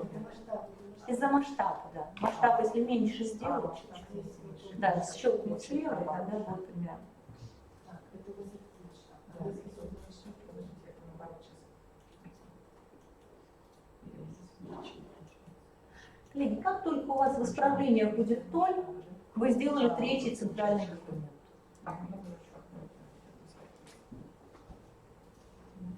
Что норма, все исправления. Да. Ну, либо по одному, либо как бы пакетом. В общем, отклонить это принять, да? Или по каждому. Как вам надо. Или где-то отклонить, или где-то принять. Конечно, конечно, да. Тут это же Но если интеллектуально. отклонить, после отклонить принять не надо. Почему? Одно вы отклонили. Да, это отклонить. Это Все уже, да. А он уже переходит к следующему. А этот как? Может тоже отклонить, может принять. То есть для каждой варианта исправления вы выбираете, либо вы согласны с этим исправлением контрагентов, например, да, либо вы не согласны. Или коллег, вы согласны или не согласны. И вот мы, когда увидели в исправлениях 0, мы получили третий документ, конечный документ. Видите? Как грамотно выйти из этой команды? Коллеги, что такое неграмотно выйти? Нажимать на вот эти все маленькие крестики. Вот на этот, вот на тот, на тот. Если я так выйду из этой команды, то при следующем сравнении у меня окно будет пустое. То есть, смотрите, если я эти окошки позакрываю, видите, то следующее сравнение мне даст вот такое одно окно. И все, и только. Я не вижу ни эту панель, ни ту. Тогда мне надо будет заходить, сравнить, исходные документы, показать оба. То есть лучше всего не закрывать эти окна. Сейчас он мне опять восстановит это окошко. Так, или подвисит. Ну, сейчас, надеюсь, восстановит. Подвис, все, подвис. Вот. Но показать оба должно быть вернуться старый вид окна. Грамотный выход из этого окна – это нажать на самый верхний крестик. Самый дальний, самый верхний. Вот это правильный выход. И тогда я скажу либо сохранить, либо не сохранять, но дальше мы знаем эту историю. Ну, давайте я выйду не сохранять. Коллеги, интересно? Пригодится? То есть сравнивать можем, делать третий документ на основе двух имеющихся мы тоже можем. А как делать третий? Принять, отклонить. Да? Принять, отклонить. Ну, а сравнение команды это умеет делать. Ну и наконец. Итак, сравнение мы с вами посмотрели. Сертификаты нам еще, как сертификаты делаются. Интересно? Как делать сертификат? Коллеги, найдите, пожалуйста, папочку «Слияние». Слияние. И там есть открытка. Но давайте предположим, что открытка – это сертификат. И я эту открытку перестала очень давным-давно менять. В 2002 году я перестала менять вид этой открытки. Она была сделана в 2002 году. Вот. Ну, представим себе, дорогой, а здесь фамилия ученика. Да? Год уже 2020. Так что подслеживать, сколько раз я эту тему рассказывала. Есть? Ну, поменяйте, сделайте ее более актуальной. Но согласитесь, каждого ученика или каждого друга мы назовем по имени. Есть? Ну и каждому будет свое пожелание. Открытка на принтере будет печататься, мы вложим чистый белый лист бумаги. Вот такая большая открытка. Так часто бывает, правда ведь? А бывает такое, что сертификаты мы заказали в типографии, и они уже нарядные. Тогда мы то же самое будем делать на чисто белом листе бумаги. Ой. Ну, то есть без елочек. Ну, в общем, вы поняли, коллеги. Давайте это еще раз сделаем. Ctrl-U, Ctrl-V. Ну, в общем, вы поняли. В общем, вы новый документ, да? Да, получается? вот так. В общем, вы копируете, там вставляете новый. Да. Ну, в общем, вы поняли. Либо формат бумаги на чистом листе, у нас фирменная бумага вставляется, либо вот так. Коллеги, ну я предлагаю вот с этими елочками продолжить. Вы не против? Давайте с елочками. Вот бумажка есть, эту бумажку вы всегда составите. Правильно? Нам главное менять разные имена сюда и разные пожелалки сюда. Источник информации может быть таблица Excel. В первом столбце фамилии, имена. Во втором столбце сумма баллов по ЕГЭ, ну, к примеру. В третьем столбце e-mail адрес родителя, ну, чтобы на почту сразу родителям. Следующий столбец, например, пожелания или рекомендации классного руководителя. То есть по столбцам. Вставлять в эти места мы будем название столбцов. И он будет перебирать для каждого студента свою строку в этом столбце. Будет столько открыток, сколько строк было в таблице. А вставлять мы будем название столбцов, то есть шапку таблицы. И он будет потом перебирать открытка, новая строка, открытка, новая строка, открытка, новая строка. Коллеги, поняли? Да. Давайте на примере. Нам нужна же таблица Excel. Вместо таблицы Excel может быть сделана таблица Word. В папке слияния откройте, пожалуйста, слово файл имя. Файл имя. Здесь есть имена. Давайте там Аня есть, да, но Ане мы ничего не пожелали. Ну, давайте счастье напишем. Счастье Ани. Вот здесь табличка тоже корректировалась. Обращение «все дорогой», а Аня дорогая. Видите, тут у нас в открытке дорогой уже прописан. Согласны? Ну, для девочки так, дорогая или уважаемая. Ну, вы поняли, да? То есть выгодно, конечно, завести обращение в таблицу. Правильно? Или как бывает, знаете, дорогой, а я в скобочках. Лучше, конечно, через индивидуальную. Почта, понимаете, зачем? На e-mail. Можно ли создать еще какие-то столбики, как вы думаете? Можно, бесконечно. Понимаете, да? То есть чем больше столбиков, тем больше вариаций разных слов мы можем сделать в открытке. Коллеги, у меня по табличке все вроде понятно. E-mail писать не будем. Закрываем на крестик, сохранить, говорим, да, сохранить. А? Ну да, это как было в 2002 году. То есть да. Ну, это шуточная табличка исключительно. Да, мы с группой составили, и вот она так у меня... В общем, закрываем, да? Да. Итак, у нас есть открытка, у нас есть таблица Excel или таблица Word. Согласны? Лучше, конечно, Excel. В Excel все это проще. Первый шаг – закладка рассылки. Если хотите, можете в тетрадочке написать сертификаты или там массовые рассылки, как делать сертификат. Первый шаг. У нас должна быть таблица в Excel или в Word, вы поняли этот вид таблички, и рыба, заготовка бланка. Заготовка бланка есть. Да? То есть у нас есть два элемента. Рыба или заготовка бланка и таблица элементов подстановки в наш бланк. Есть? Где мы делаем работу? В бланке. Таблица подстановки закрыта. Итак, мы в открытке. Закладка рассылки, первая кнопка «Выбрать получателей». Заметьте, когда мы выбираем получателей, все остальные кнопки справа бледные, недоступные. Но как только мы зацепимся к таблице Excel или к таблице получателей, Word в нашем случае, у нас все кнопки справа станут яркими. Это признак того, что у нас слияние произошло. Итак, использовать существующий список. Первая кнопка «Выбрать получателя», использовать существующий список. На рабочем столе у нас папка Word, папка слияния, и там файл имя. Визуально нам никто ничего не сказал, не поздравил, но кнопки загорелись ярким сбоку, посмотрите. То есть мы сделали все правильно. Коллеги, первый шаг понятен? Рассылки, выбрать получателей, использовать существующий список. У нас же есть таблица список. найди все. Да, и найдем на рабочем столе папку Word и беру слияние имя. Имя друзей. Слияние и. Есть? Коллеги, только не волнуемся, сбоку кнопки стали яркими, больше ничего другого не произошло. Многие волнуются, думают, что что-то не получилось. То есть все хорошо. Кнопочки были слияния, да? Да. Коллеги, первую кнопку написали, выбрать получателя. Вторая кнопка изменить список получателей, она не обязательна.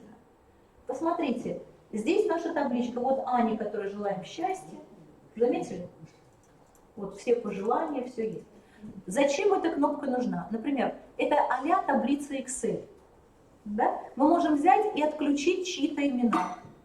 Или отфильтровать всех по полу, девочек на одних открытках, мальчиков на других. Например, фильтр. Да? Беру только дорогой. Девочек убрали. И только на открытках не знаю, с флажочком. А девочкам на открытках с цветочком. Нужно.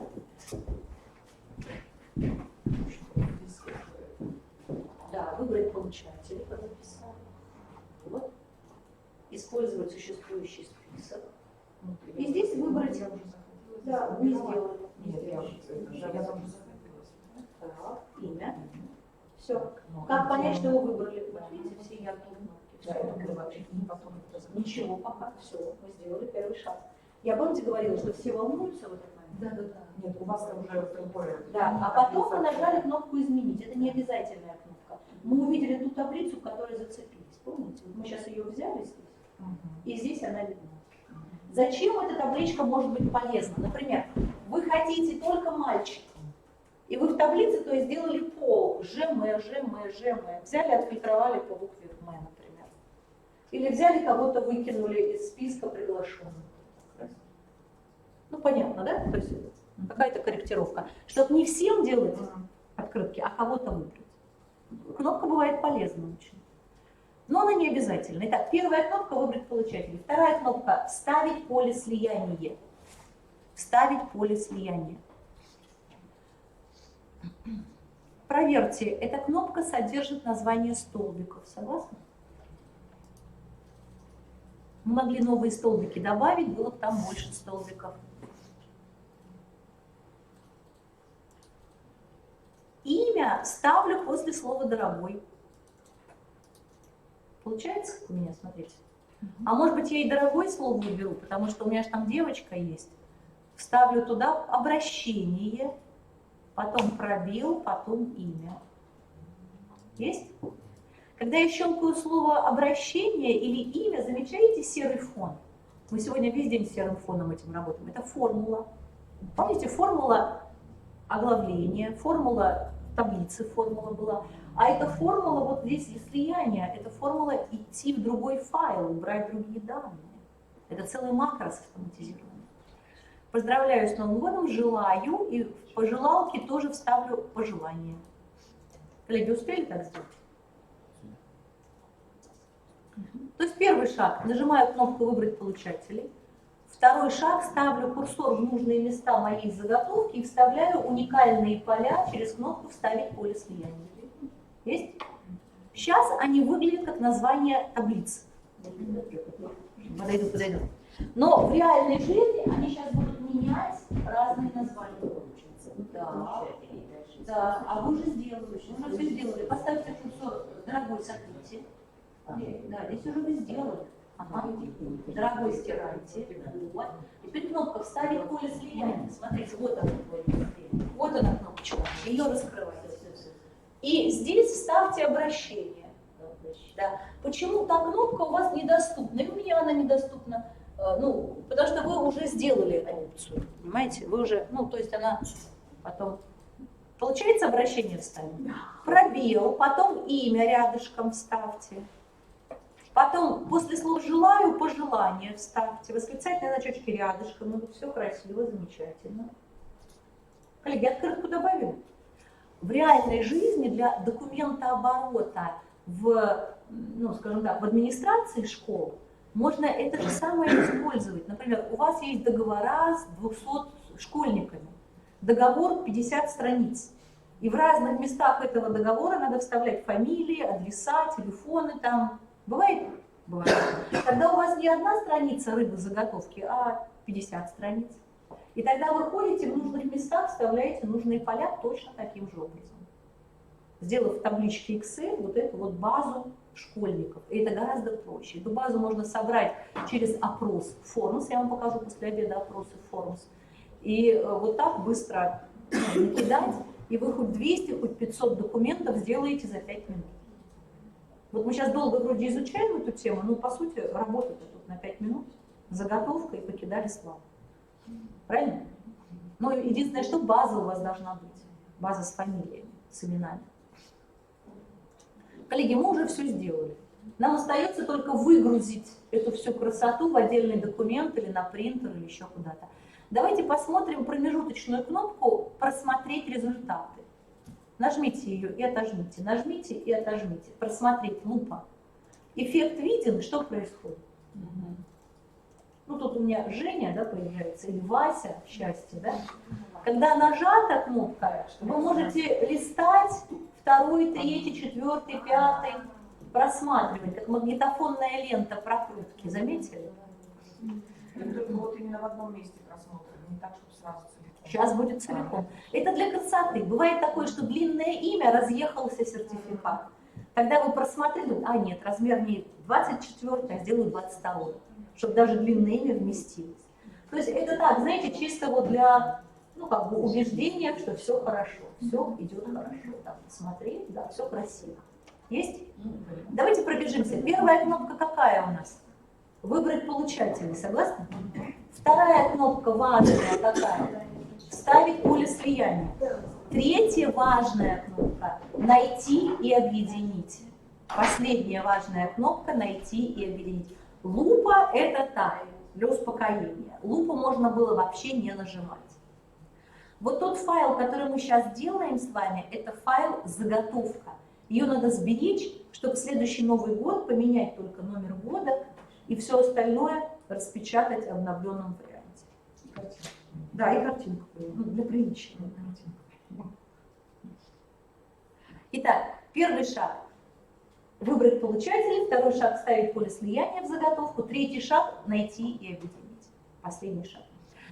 Изменить отдельные документы – это выгрузка в отдельный файл всех открыток. Или выгрузка всего пакета документов договорной работы со школьниками в один файл. Давайте выгрузим в один файл. Скажу все, окей. И вот у вас все документы в одном файле. Например, у вас есть типография, куда вы отправляете этот документ, и они красиво печатают. Так, это изменить отдельные. Да, отдельные документы. Там все окей. Да, все окей. Но если документов там миллион, тогда лучше с первого по сотый, с первого по 200, ну, чтобы не завис компьютер. Тогда пачками. Коллеги, получилось? Из этого файла можно легко выйти. Его беречь нечего. Это разовый такой документ. Выхожу без сохранения. А сберечь надо вот этот, где мы нажимали «Выбрать получателей», вставляли поля слияния. Вы понимаете, да? Одностраничник надо сберечь. Почему? Потому что из него мы опять можем выгружать на принтер, печать отдельных документов. Но мы сейчас не будем печатать, хорошо? Ну и, наконец, мы его можем отправить электронными сообщениями. Давайте третью кнопку нажмем. Отправить электронные сообщения. Зачем это бывает полезно? Кому выберете почта? Есть такое? Давайте еще разочек. Последнее. Найти и объединить. Отправить электронные сообщения. И в поле «Кому» выберу почта. Выбрать из контактов? Да. Кому? Нет, зачем из контактов? Выбрать получателей? Да, выбрать. Так, давайте еще раз. Найти и объединить. Нет, последняя кнопочка. Найти последний. Найти и объединить. Отправить электронные сообщения. А у меня почему-то не раскрывается. Не активно? А вы где? Вы в выгрузке сейчас сидите? Смотрите. Покрутите колесико, у вас много документов? То есть вы в выгрузке. Закройте ее вообще без сохранения, конечно. Надо, ну, без разницы. Надо же быть в документе в исходнике. А ваш исходник там, где вы рыбу вот эту заполняли. Согласны? Вот. Есть? А как понять, что вы в этом документе? Кнопка «Найти и объединить» активна. Именно этот документ надо сберечь, чтобы на следующий год, например, при открытии этого документа, он говорит, обновить, вы сказали, обновить, и он новые фамилии подгрузил, и все. Лучше сохранить или вы говорите отправить? Давайте отправить электронные сообщения. А мне это сохранить тоже же можно? Можно, конечно. И те можно сохранить. И здесь в поле «Кому» можно раскрыть и найти столбец «Почта». Почему у нас есть столбик «Почта»? Потому что мы сделали в той таблице имен столбец «Почта». И тогда, если вы сейчас делаете «Ок», ваш электронный ящик Outlook при настройках будет выдавать вам электронные сообщения, причем каждому индивидуально. Каждый получит индивидуальный свой сертификат по e-mail. Формат HTML, а можно формат вложения. Прям файлик вложения будут идти. А можно файлик текстом, ну тогда красоты не будет, ни елочек не будет, ни красоты, ни оформления. Получается, вот этот документ можно сохранить, да? Да. Мы его не сохранили. Можно было Рассылка электронная пойдет уже все равно персонально. Да, прописано там, да? Да, Информация. Хотя не сохранили. ну, смотрите. Мы его не сохранили. Нет, смотрите, давайте забудем про тот документ. То есть мы с вами собрали выбрать получателей, вставить поле слияния, посмотрели даже результаты, согласны? И потом добрались до последней кнопки нашего алгоритма. Последняя кнопка работает в 3 вариациях. Вы можете выгрузить на принтер, на типографию, это первая команда. Ну, у вас принтера нет. Или распечатать сразу на своем принтере, согласны? Или вы решаете бумагу экономить и отправить по e-mail. Но вы заранее в базе данных придумали столбец e-mail. 3 варианта. Я могу выгрузить вот так, но это не умаляет никакого... Видите, ну да, ну есть у меня вот такой файл, где я выгрузила... Ну, у меня подвисло опять. Вот. Ну, вы поняли, да? Вот. Выгрузила я отдельным документом, листинг вот этих документов. Но это никак мне не мешает вернуться обратно и распечатать на принтере. Или вернуться обратно и отправить по e-mail. Но чтобы e-mail работал, нам необходимо настроенный Outlook на компьютере. Именно Microsoft Outlook. Если у вас там Дебет или там какая-то Яндекс почтовая, там, или что-то, оно не сработает. Outlook. Но и самое интересное, вот мы делали такие рассылки, 500 человек за 10 минут получают индивидуальные письма через Outlook. Например, вам необходимо контрагентам, 100 контрагентов написать какое-то письмо, каждому обратиться по имени, чтобы они не знали, кому еще пришло письмо. Вот идеально, да? Каждому идеально. И в данной ситуации, например, у нас понятно, как вы сказали, нет, да? Значит, что надо сделать? Если у вас есть пакет Microsoft Office, то есть, как Светлана говорила, вы ставите через код или через Office 365 ставите, то у вас он есть. У вас есть и Word, и Outlook, все сразу. Если у вас на компьютере есть Word, Excel, PowerPoint, то Outlook наверняка у вас есть, надо просто его настроить. Сейчас куда мы заходим? Где Outlook? Да. Вот, например, Нажимаем «Пуск», нажимаем Outlook. Просто надо иметь его и все. Но он должен быть настроен. Сейчас я проверю, настроен ли Outlook. Смотрите, я нажимаю Outlook 2013, и он, скорее всего, сейчас спросит почту. Или настроится. Видите, добро пожаловать, да, учетную запись. Он говорит, добавить учетную запись, видите? Я говорю, да, добавить. Имя, свое имя пишу. А почту, e-mail и пароль пишу тот, который у меня в Office 365. Или тот, который вам выдала школа. Понимаете? Ведь когда ваш Word начнет писать письма, он же должен отправлять с какого-то адреса. Нет, И он идет, например, с другой электронной почты это уже нет. Почему? Любая. Яндекс, Mail, может, любая. если Но это- которая зацеплена в Outlook. Через Outlook. Это любая почта будет, но клиент почтовый Microsoft Outlook. Ну, то есть компьютер должен быть функциональным. Как вы почту свою смотрите? Бывает вариант, вы зашли в браузер Яндекс, набрали Яндекс, и вы в браузере почту смотрите. Outlook не задействован. Тогда это не получится. А если у вас задействован Outlook на любую почту, на Яндекс вы ее настроили, на Mail, на любую, это просто сделать на самом деле, то тогда через Яндекс пойдут эти письма. Или через Mail, или через Gmail, или через Hotmail, или через вашу школу пойдут письма. И вот параметры сообщения, получается, кому? Это электронный адрес должен быть? Да. Вот Это почта, в может, табличке таблички будет, будет. в таблице все, Да. Тема любая, например, от школы и там, или от директора школы. Тема наставления. Директора школы, да. То есть это тема, которая будет у всех. Да? Формат HTML – это то, что вот у вас здесь красота вся есть, она туда пойдет. А может быть вы текст, просто голый текст хотите. Ну, не очень будет, да. Или просто вложение. То есть весь документ будет вложение в письмо, но письмо будет пустым. Ну, то есть письмо То есть это будет как в теле. А вообще, Да. А вот этот новый клуб, он же везде установлен без вот этого офиса 365. Он же Да, стоит. да, И классически. по факту это тоже как-то можно это все Конечно, да. Коллеги, если у вас на компьютере есть Word, даже старенький, даже 2010, 7, Outlook 7, 10, это все будет работать. Это древние команды. Этим командам более 20 лет. Понятно, да? Но Outlook должен быть настроен. Не надо, не будем, наверное, чтобы привязать вот эту почту. Ну ладно. Ага. А к почте можно привязать любую учетную запись, любую. Яндекс, Mail. Как это сделать? Вот, например, вы запускаете Outlook запустился, да? Ну, я могу сейчас настроить здесь на пару Калиман. Вот нажимаю «Далее». Ну, давайте напишу Калиман. по-русски. Здесь почта, вот мне надо вот эту вот длиннющую почту перебить, понимаете? Пароль, тут пароль тоже есть. После этого я нажимаю кнопочку «Далее», мне нужно найти сервера, он сам подставляет там POP3, IMAP, слышали сервера, входящие, исходящие. Начиная с 13-й версии, он очень умный, он сам все хватает, даже с 10-й версии. Вы просто готово нажимаете, и ваша почта синхронизируется на ваш компьютер. Это очень выгодно, потому что когда, например, нет интернета, вы свою почту в Яндексе проверить не можете, письма написать не можете.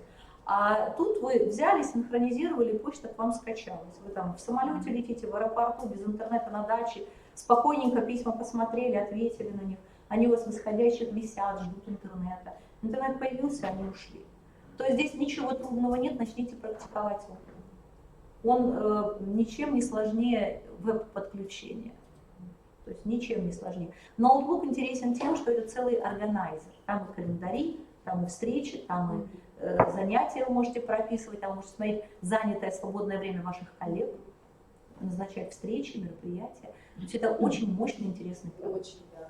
Вот Очень в нашей компании мы по максимуму используем Outlook, то есть там, да, и планирование всех задач, там, встречи, и онлайн мероприятия. Да, потому что у нас, получается, компании в разных регионах, там и Ростов-на-Дону, Санкт-Петербурге, вот Сыктывкар, мы создаем онлайн-собрание. То есть Outlook, это, конечно, для организации это мощно. Да. Инструмент. Ну, в принципе, для образования. Или хотя бы просто начните с того, что почта у вас на компьютере, когда у вас нет интернета. Она у вас есть всегда без интернета. Угу.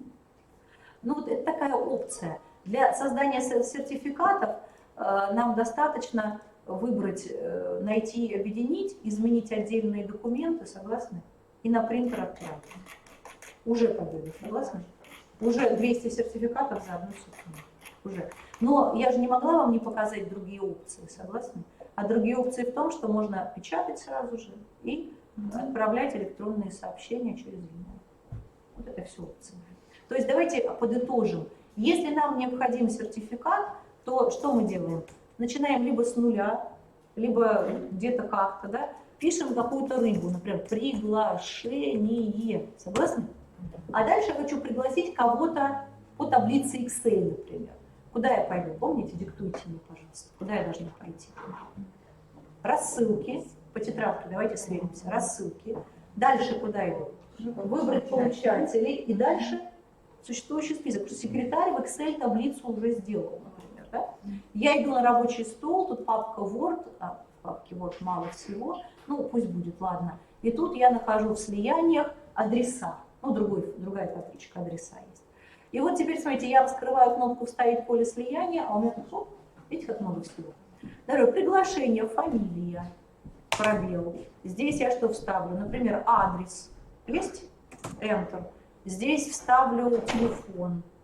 Ну, слова пропускаю общие. А здесь вставлю, имя, фамилия. Здесь я имя вставлю. Перед фамилией пусть будет имя, а еще и отчество, давайте так, да, и фамилию. Приглашение для, вот так, да. Здесь я адрес, телефон, там, ну и все там с уважением, на дом встреч, там, да, там, школа, номер такая. Да. Давайте посмотрим, как это будет выглядеть. Вот здесь мы приглашаем первого, второго, третьего. Телефоны меняются. Есть? Имена меняются. Согласны? Сколько их всего? 13. Ну, тоже не густо, но все-таки. Хочу их распечатать. Куда иду? Печать документов. Последняя кнопочка. Или изменить отдельные документы. Все, окей. И вот у меня столько будет бланков. Видите, сколько фамилий было сделано. То есть для Вадима Сергеевича, для Сергея Михайловича, ну и так далее. Бланк красивый, значит красивый. Вот как у меня сейчас, ну значит так, как у меня. Согласны? Бланк мог быть из одной страницы, а мог быть из 5 страниц. Тогда была бы пачка гораздо побольше. То есть на каждого было бы по 5 страниц. Если их 13 умножаем на 5, 70, 65 страниц. Если бы я сделала по 5 страниц на каждую. Коллеги, ну вот такая тема. Сберечь вот эту выгрузку это не обязательно, но сберечь вот этот бланк, где серенькие поля, помните, мы говорили, да? Важно. Почему? Потому что когда я выйду из этого файла, например, давайте я его сохраню на рабочий стол, Если хотите, тоже сохраните на рабочей столе приглашение, сохраняю сертификаты, там, Новый год. Теперь смотрите, что будет происходить. Когда я, ну, я это без сохранения выйду. Когда я на рабочем столе открою наш документ, а вот наш документ, приглашение, он при открытии скажет «обновить связь». Представьте, наступает следующий Новый год, секретарь запускает документ, файл Excel или Word, табличку он подкорректировал, он говорит «да, обновить». И вот сейчас из файла Excel заново идет выгрузка.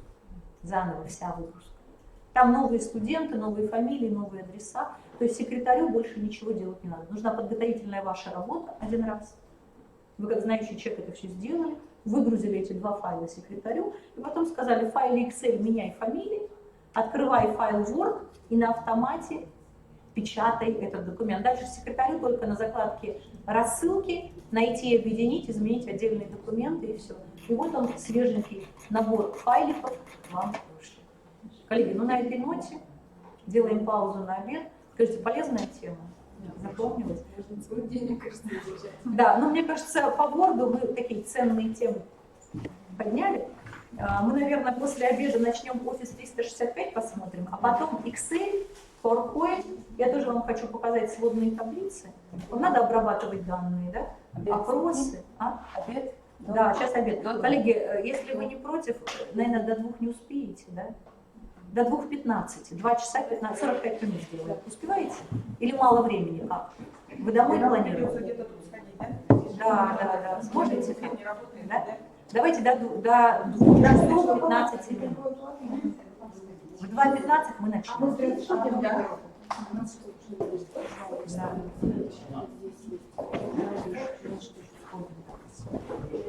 И мы потом еще успеем распечатать какие-то.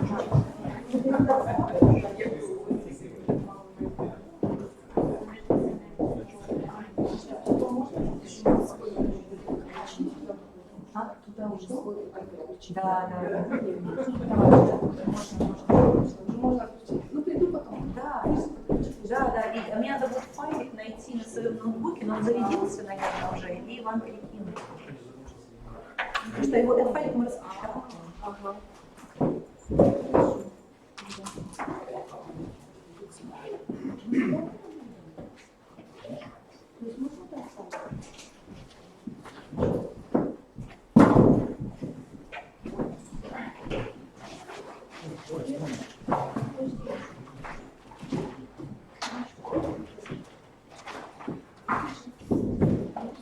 Да, мы звонили в школу, да, естественно, в школу, да, в школу, да,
Сейчас соберемся без управления образования. Директор сказал, говорит, я сошла. говорят, что нам его максимально безопасно. Ну там, получается, если 620 с скидкой, а вот получается 645, это вот без скидки. А вот здесь, да.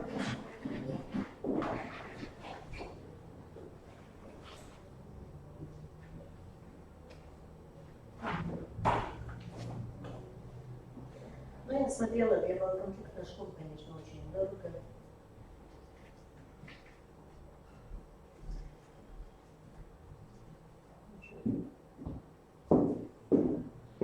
Ну, какая? Вы же сумму не можете сказать.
Скажите, регистрация на форуме где происходит?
Теперь вот я буду сегодня напомнить, вот Александра Андреевна, кажется, к ней вы как обращались к ней, Отправили, писали, что-то видели. Вот, я еще говорю, я говорю, что это все мне не нравится предоставлять туда большую скидку. Получается, 620 это уже за скидку на базовый пакет. И вот эти все офисные предложения, да, и что это обновленные вообще версии уже, да, что будет. И Windows, операционная система, все входит в эти 625. И получается, что, вот, например, Лариса Андреевна, она сказала, что я готова взаимодействовать со мной и с ней. То есть она собирает учреждение, а я с ней. То есть по сбору базовых пакетов, количеству, да, что передавали, по документам, например, то есть я беру от себя секретаря, пачкой отправляю в управление образования, она, например, по ячейкам там рассылает. Ну, то есть вот это вот все, что централизованно, а там уже дальше каждый платит свои средства, образовательные учреждения. Сейчас я сделаю официальный запрос, чтобы приехать, присутствовать на собрании, рассказать вам вообще базовые пакеты, что туда входит, какие бывают ошибки, как внести порядок какая-то документ для проверяющих организаций. В каком виде приходят ключи, как вот это все использовать. То есть вот такие моменты, еще может быть там, ну, офис 365, так сказать, тот же Teams, да, для организации, что вчера посмотрели, я вчера рассказывала об этом, и сегодня буду навожать. Вчера ты это в рамках презентации делал. Вот, такие моменты. Пока отправила, было, да, во вторник, по-моему, пока что-то это получила, ну, я думаю, что я позвоню, сейчас просто с этим образовательным форумом вообще не буду время связаться. Поэтому мне туда приехать. Правда, мне на следующий день в Уфе надо, там, Красноярский район, и, может, потом уже в Омске еще меня сейчас пригласили, как раз вчера они тоже были здесь, с Москвой распространены уже, потому что по 365 рассказать, поэтому, если меня присоединятся к какому-то собранию, ну, там это буквально на 15-20 минут.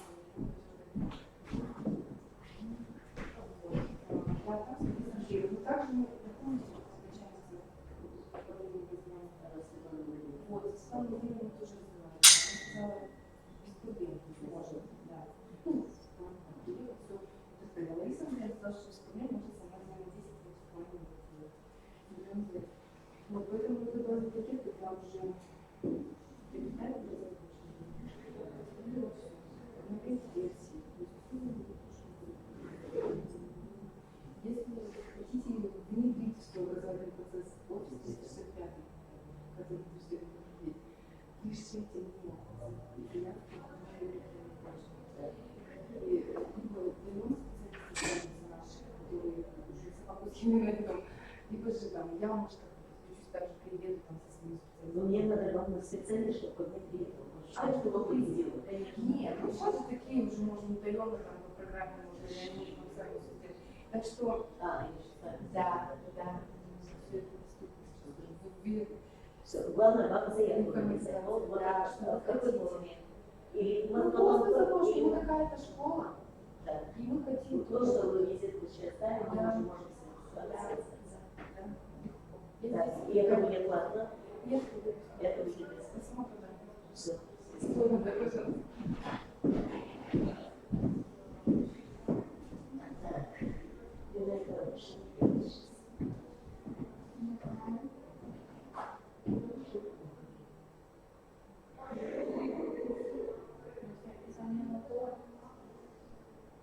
Николаевна, если они приедут, тем более она идет на совещание, все равно они все это слышат. Она расскажет. В любом случае, если вы контакт не скажете, контакт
Ой, я даже не знаю.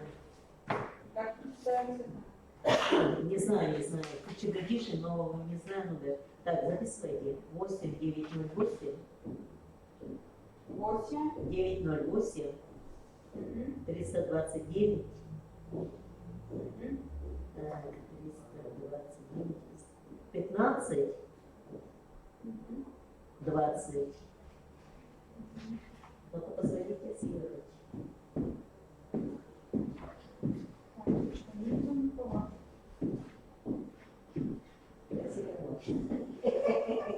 Спасибо.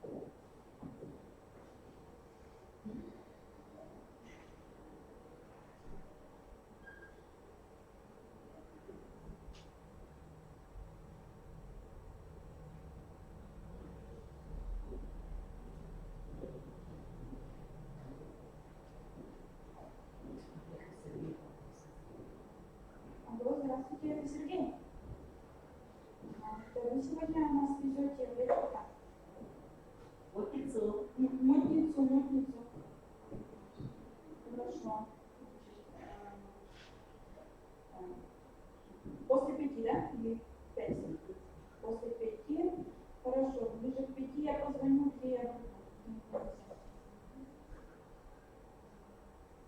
Примерно или Орджоникидзе, или Первомайская, это рядом. Хорошо.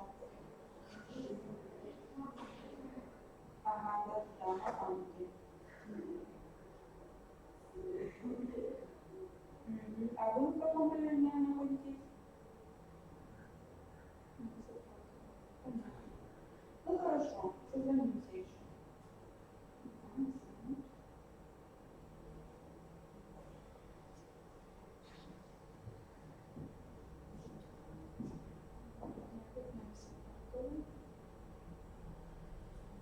Значит, я из нас собираю, потом соседская.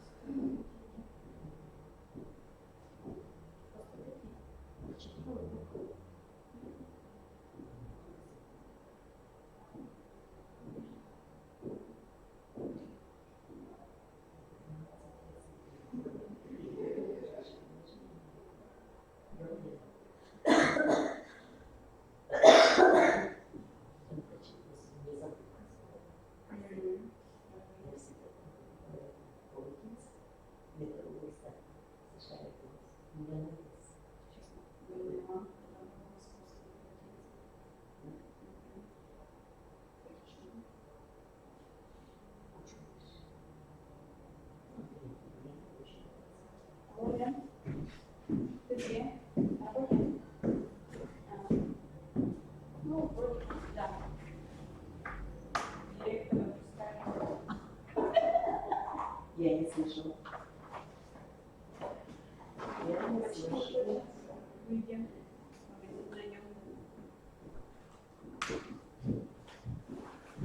Сегодня уже договорились. Да, после 5.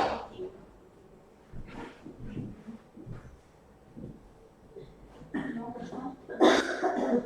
Да.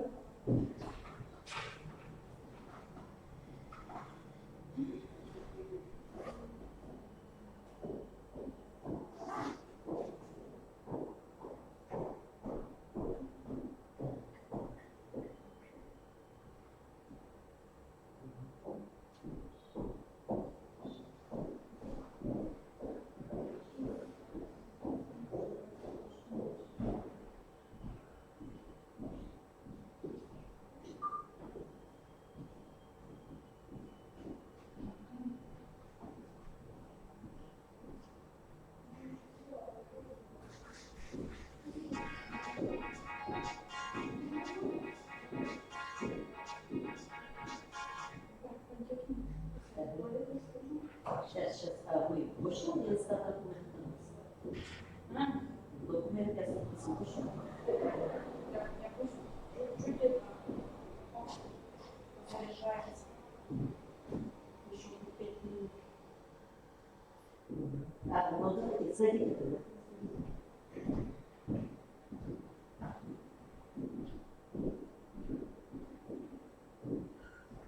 Вы с какой школы ездили?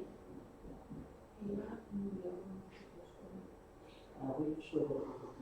Сейчас в садике. Давно как будто в школе.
учитель Российской Федерации.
что акцент у дверь же стоит. Открою, да? Вы посидите уже и чувствуете, да? Замечаете, что она тут уже закрылась.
Он ко мне позвонил, ему сказал, что нет, звонит, папа с ним, если дочку я не сказала. Ну, как нам сегодня быть не на последний день, уже полок уже снег. А он поедет один? Ну, не знаю, вот это надо выяснить. Пусть аккуратно, ладно? Только давай, ты знаешь, как ты с ним позвонишь, да? Напутственное слово там ему скажи. Никакого до велосипеда, конечно.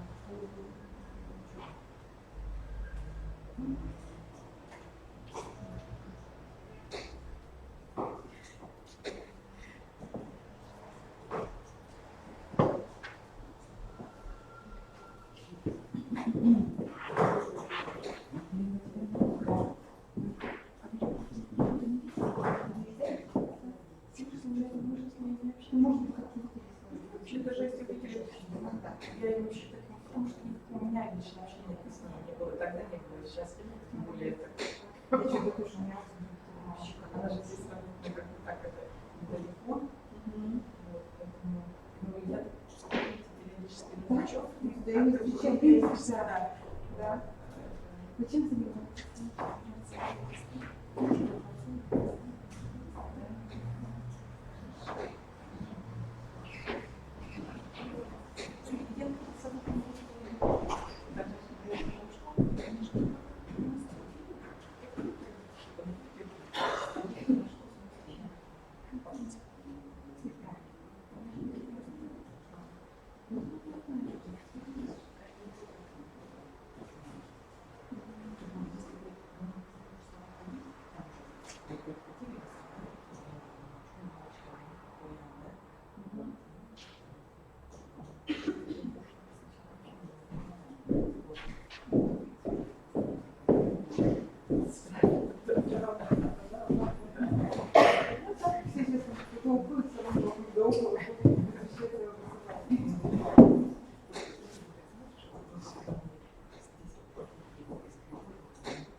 У нас получается, что ванная будет как называется, А еще не закончился семинар? Да, семинар еще будет еще. Совет, опять потом будет продолжение. Как Татьяна наша здесь? Я не знаю, руководитель этого офиса не шелка, да? А, она тоже уходит. Она говорит, что она тоже уходит. Да? Я сейчас не хочу сказать. Ну, мне говорили, да, что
когда отрабатывает, Да, конечно, мы сидим, ждем.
Систему не вернешь, потому что нас привыкли ходить дальше. Эти же деньги на дистанции отправляются в Москву. Так ведь? Они оседают на республике доллары.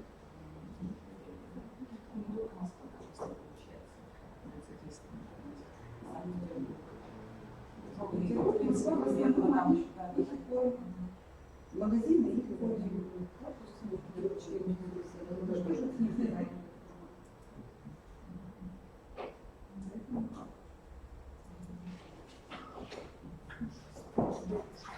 А у нас же здесь 365? Что у нас здесь в институте? 365? Да, мы начали работать методом тыка сами. И здесь у нас мы работаем с Outlook. То есть все подключены к Outlook, и любой документ мы заполняем в Outlook. Они не опускают, вам работает. Сеть анализ, а здесь, например, к вам работу пускают, и мы каждый включаемся, добавили там свои мероприятия, отправили дальше, запускаем. Кроме того, что она хочет, она может еще какие-то вещи еще изменить. Удобно очень. А у нас на сеть. А в мире документ можно было сдавать, что там перестроить. Удобно. Я так бегаю набегами, я понимаю, о чем вы говорите. Потому что раньше до этого методом тыка пробовала делать. Удобно вообще. Так много всего можно успеть сделать. Единственное, даже времени очень мало. Вот на учебу. Ну вот сегодня все равно, потому что, знаете, объект необъятное, а потом через какой-то момент. Здесь сидят нас учат. Один полдня или 2 часа. И все. А потом методом учишься.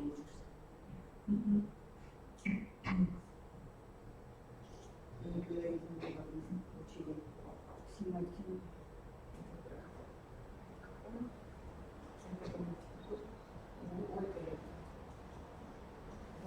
Ты хочешь какую-то программу слушать, да? Нет, это я свой открыл артист, я хочу посмотреть себя, да? Я хочу себя посмотреть. Фильм скачаться. И где красота скачаться? Если, может быть, еще успеет письмецо отправить.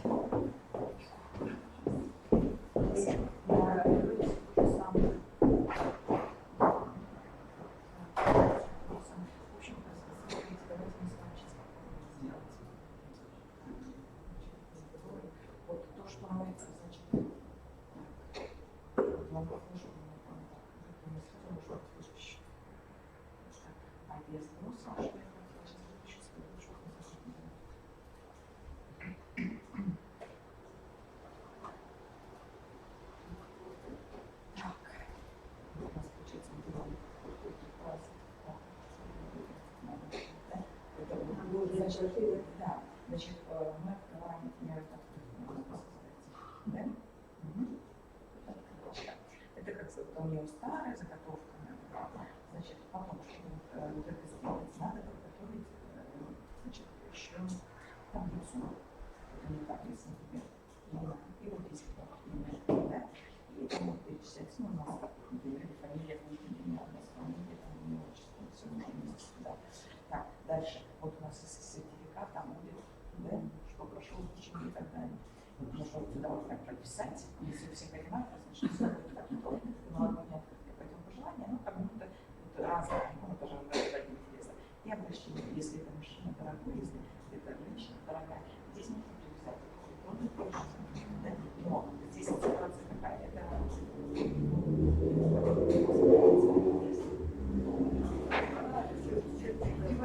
нет, а сертификат печатный, пожалуйста, вот таблица дома делал. Это как открытие, а вам надо сертификат.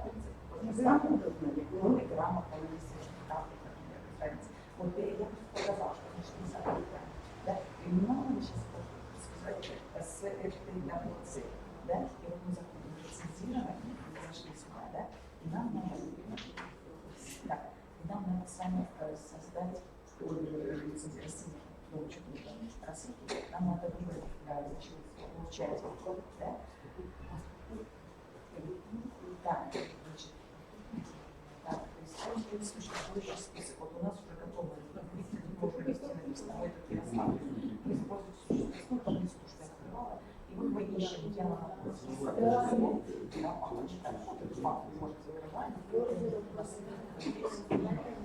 у нас было, да, открыть. Получается, это мы сделали состояние, чтобы потом те имена, они вот сюда вставлялись. Здесь, значит, что делается? Значит, вот это, значит, получается, ставить более слияние. Ставить более слияние. Вот у нас в таблице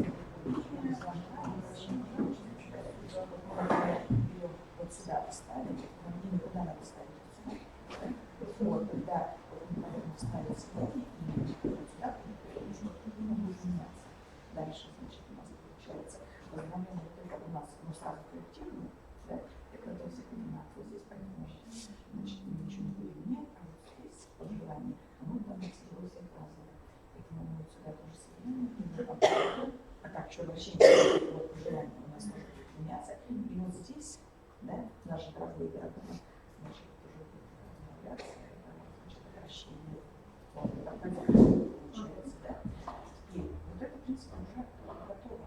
Мы можем посмотреть результаты.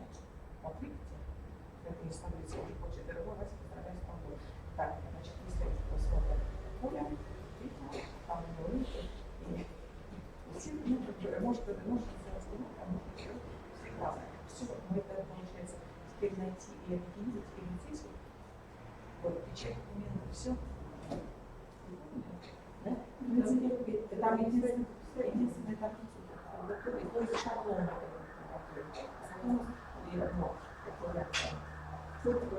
Да, получается. Это рассылки. Да. Чего? Это есть. Это же идет в Word, обычно, в принципе, это все можно сделать. Мне кажется, если значит, получается, нам, значит, вы напишите, будет слияние, ну, вообще такое разделение. Мы для этого сначала делаем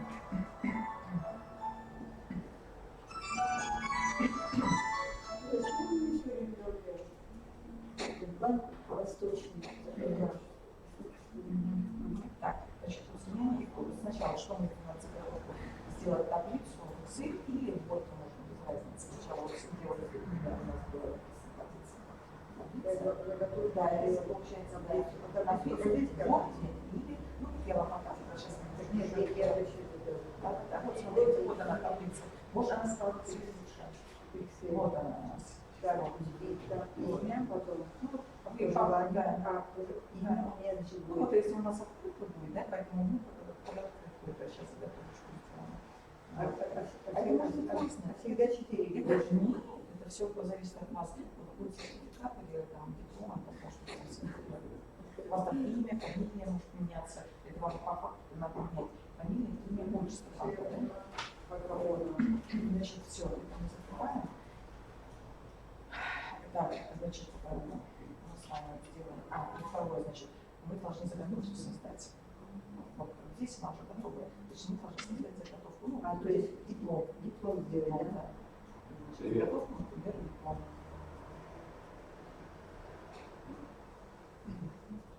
Это получается. И только после этого начинаем работать.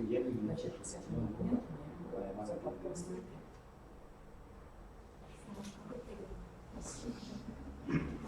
Потом выбрать получателей. Здесь привязку делать к документу.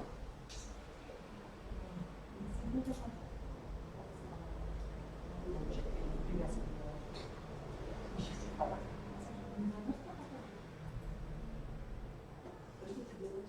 файл. Нет, это Это вы сделали, а потом нашли. У нас поставили поле слияния. Следующий заклад. Но не закладка, а получается внутри рассылки. Ставим поле слияния.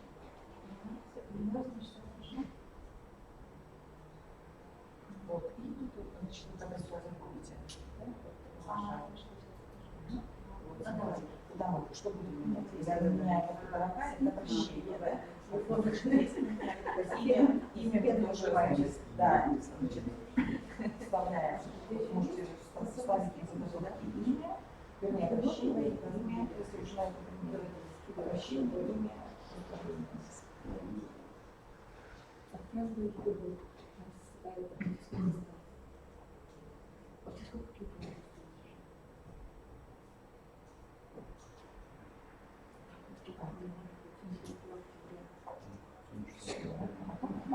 Тут можно посмотреть результаты. Да, здесь посмотреть результаты. Ну, проверить, мало ли перечень. Может, таблицы тоже не нужно знать. Можно рассмотреть результаты. Можно просматривать, если вы уверены, что нет у вас каких-то ошибок. Так, найти и объединить. Потом следующий делается. И получается, здесь у нас будет печать документа. Печать документа. Коллеги, прошу прощения. Нам не удалось уйти вовремя. Но мы сейчас сделаем чуть более ускоренно. Мы не таблички будем рассматривать, а в офис 365 зайдем более простым путем. Может быть, закрыть здесь окно? Да, сейчас можно.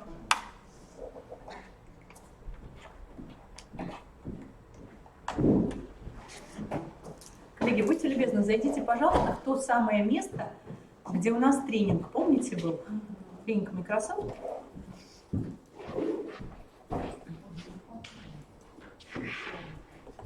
Сейчас я туда положу некий файлик. Так.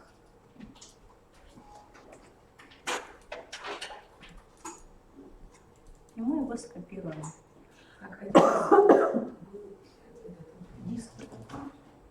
Мой компьютер. Да, коллеги, мой компьютер.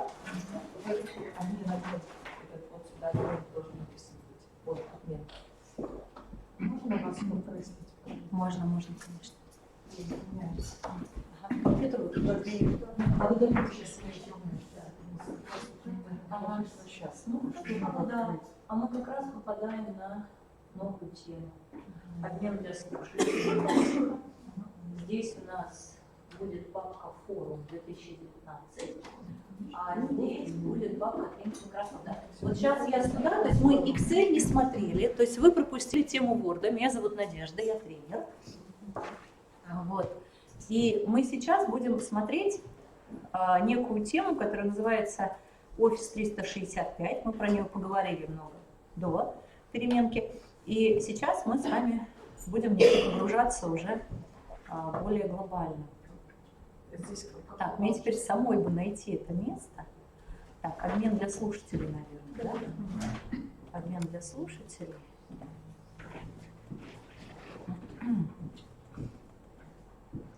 Форум. Я сейчас этот файлик сюда положу. Microsoft. Ага. Да. Нет, сразу тренинг Microsoft, и там лежит файлик печать. Коллеги, нашли его? Мы уже там скопировали. Да, если вы скопировали файлик печать, замечательно, можно его еще раз скопировать на рабочий стол. Файлик печать прям берите.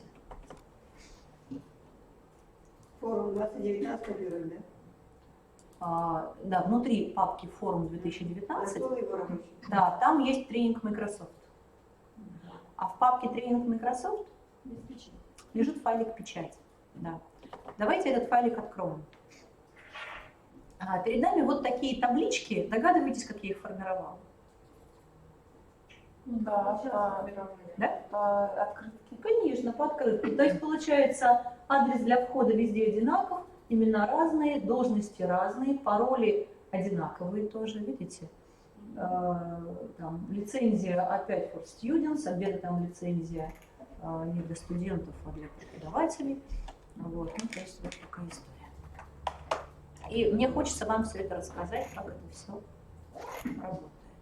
Вот видите, покрытие для некоторых.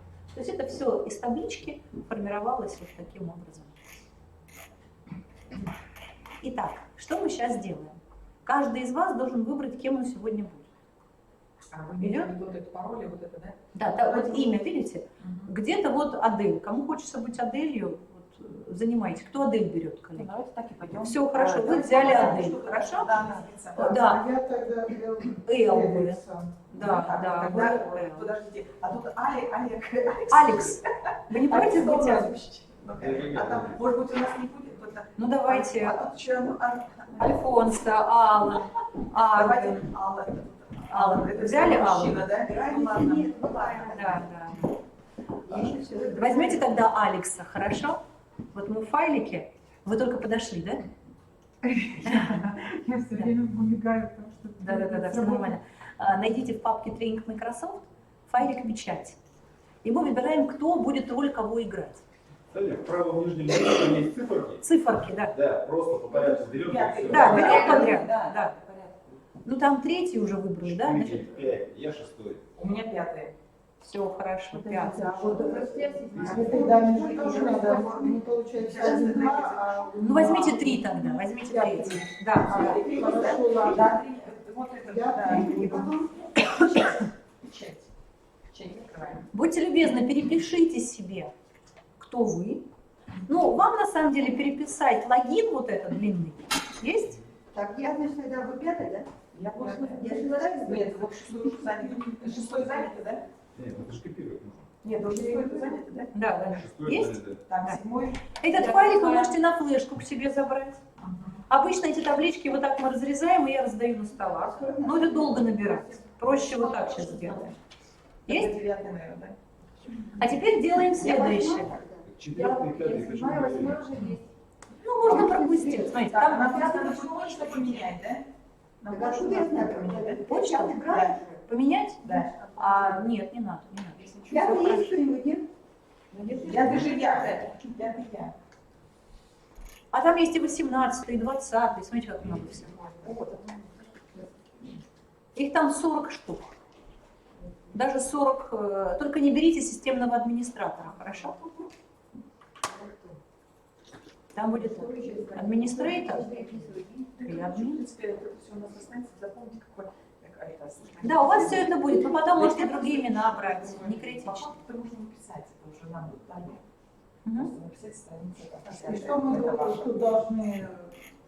Есть, да? зафиксировать, кроме имени? Да, я 9-я Кара Калиман. Да? Первое, что мы делаем. Есть такой сайт portal.office.com. Есть? Это единый вход во всем мире в систему Office 365. Он одинаков у всех. Например, в Москве в финансовой академии я видела такой вход. На сайте университета в правом нижнем углу у них маленькая ссылочка, где написано «Вход для студентов и учителей». Они кликают, и эта ссылка и есть портал Office.com. Открывается страничка, вводят почту, вводят пароль и попадают в личный кабинет. То есть есть понятие внешний сайт, внешняя упаковка, и он наверняка у вашей школы вуза есть. Ну, как-то, худо-бедно, но что-то есть, правда ведь? А для того, чтобы в личный кабинет попасть, что такое личный кабинет? Там ваши личные файлы, ваша переписка, ваши встречи, календари, опросы, ну, мало ли, что вам там еще нужно. У вас должен быть внутренний некий корпоративный портал, вот так говорят, внутренний корпоративный портал, ваш личный кабинет. И вот вход в этот личный кабинет во всем мире одинаков, portal.office.com. Давайте мы его наберем. Я предлагаю перейти в Google Chrome. Есть такой браузер? Нашли его в Google Chrome? Можно было в интернет-эксплоре. Вы знаете, в Казани я проводила в университете тренинг, в педагогическом университете, где пришли в большой актовый зал, и все пришли без компьютеров. Ну, то есть переговорка большая, красивая, большая переговорка с большой трибуной, с микрофонами. Что я сделала? Я попросила всех достать телефон. Понимаете, да? Там тоже есть браузер, мы тоже работали. Ну, конечно, на телефоне не то, что мы сейчас будем делать. Сейчас будет гораздо комфортнее. Простите, объясните, пожалуйста, как мы должны... Зайти в Google Chrome. Зашли? А это куда делать? Никуда. Никуда, просто там посмотреть. Ну, вы его не закрываете, ладно? Свернуть, значит. Да, свернуть. Я не сделала выбор, где я могу. Да. Да. Ну, вот смотрите, вы можете взять и скопировать портал Office.com. Клик правый копировать. Чтобы не скопировалось. Можно почему-то это? Можно. Портал Office.com. Давайте скопировать. Перейдите в любой браузер.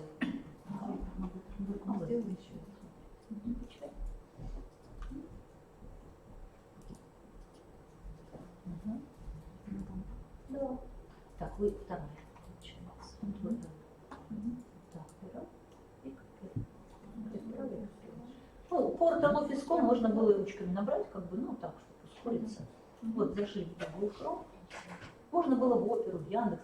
Но почему я попросила сейчас вас... Теперь мы должны набрать здесь, да? Вот этот Да. портал. Да, в адресной строке можно через буфер обмена вставить. Согласны? В адресной. В самом верху. У меня там YouTube стоит. Я клик правый вставить. И нажимаю клавишу Enter. Но я могла и руками набрать. Есть? Так, и дальше войти, да, написано? Вот, смотрите, как у меня. Есть? Да. Теперь переключаюсь обратно. Копирую свой логин. Это почта. А вот нажать? Enter. Сюда? Да, Enter. Может, да. И сюда вставляю почту. То есть вот этот адрес e-mail и пароль вам выдал айтишник, А вот который делал регистрацию на Office 365 для всей школы. то, что не наше, это нам не. Коллеги, это игровая среда. Вы можете дома, она целый год будет живой. Вы дома можете поставить и поиграться, посмотреть, потестировать. Но в реальной жизни у вас будет ваше имя, ваша фамилия, ваш email. И заканчиваться все это будет не таким ужасом onmicrosoft.com, а будет школа-номер.ру. А вот еще не знаю, вот вы говорите копировать, у меня почему-то не копируется. Только вот Не копируется, давайте очень посмотрим. видите, много набираете. Вот у меня вышло вот это окошечко, может быть, обязательно не копируется. Так, ну как закрыть? Что-то оно у меня нет. А это вот получается, да? Да, у меня тоже не копируется. Давайте мы сейчас выйдем из этого окошка и заново зайдем. Так, у меня А вы выйдете из там, где не копируется, и заново зайдете. А вот у меня какое-то, смотрите, окно получилось. Сейчас Вот пишут, насколько эта учетная запись еще не окончена. Да, нажмите. Да, как непонятно. Посмотрите, пожалуйста, что Так, у вас нет, это я уже сделала. Я уже да, сейчас, знаете, да, туда зайти, и там добавить файл.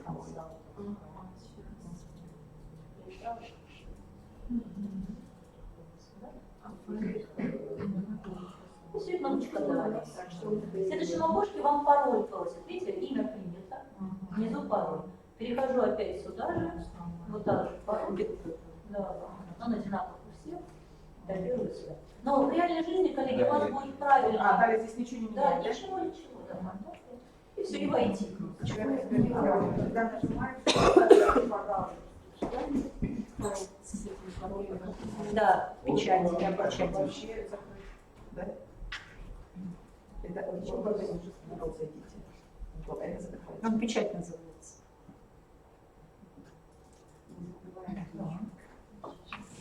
Итак, логин и пароль у всех должны быть выданы IT-специалистам там, или тем, кто вам даст. Реальные ли люди, которые мы сейчас используем? Нет, это выдуманные персонажи. Для чего это выдумали? Для занятий, для тренингов.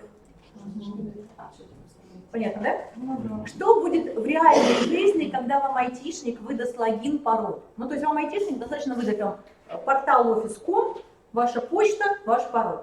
При первом входе пароль вам скажет, вам же айтишник выдал пароль, то есть ваш пароль он подглянул уже. И, ну там, не выходите из системы, я скажу, да, не выходи, то есть не критично.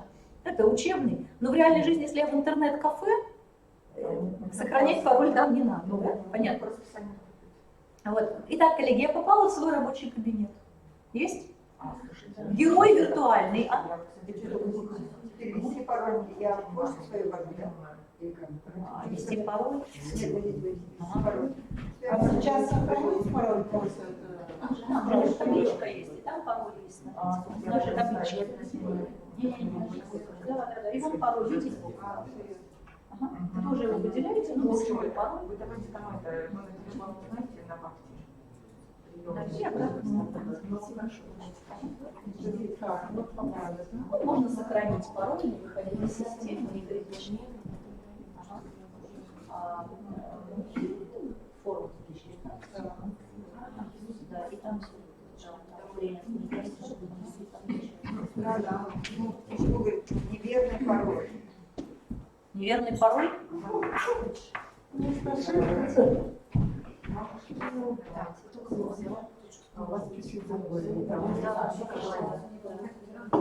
Первый раз. Ну, может, там пробил, как-то пробил. Коллеги, все готовы слушать дальше? Да? У всех вход произошел. У кого-то там цветочки, бабочки, у кого-то более скромно, более ярко. Это связано с тем, что с этим талантом мы уже работали в двух группах. То есть он уже в двух руках, в двух группах побывал.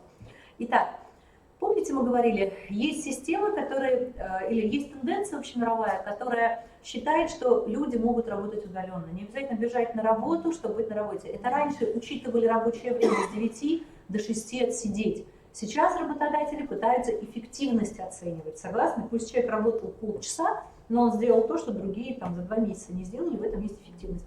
И помните, как мы до обеда говорили, что эффективное знание инструментов или вообще знание инструментов Microsoft Office позволит нам эффективнее время свое распределять, делать те же самые сравнения таблиц, рассылки, слияния, сертификаты и прочее, делать не 2 дня, месяц там, или штатную единицу нанимать, а можно делать 5 минут, посадить секретаря, который будет на автомате все это создавать.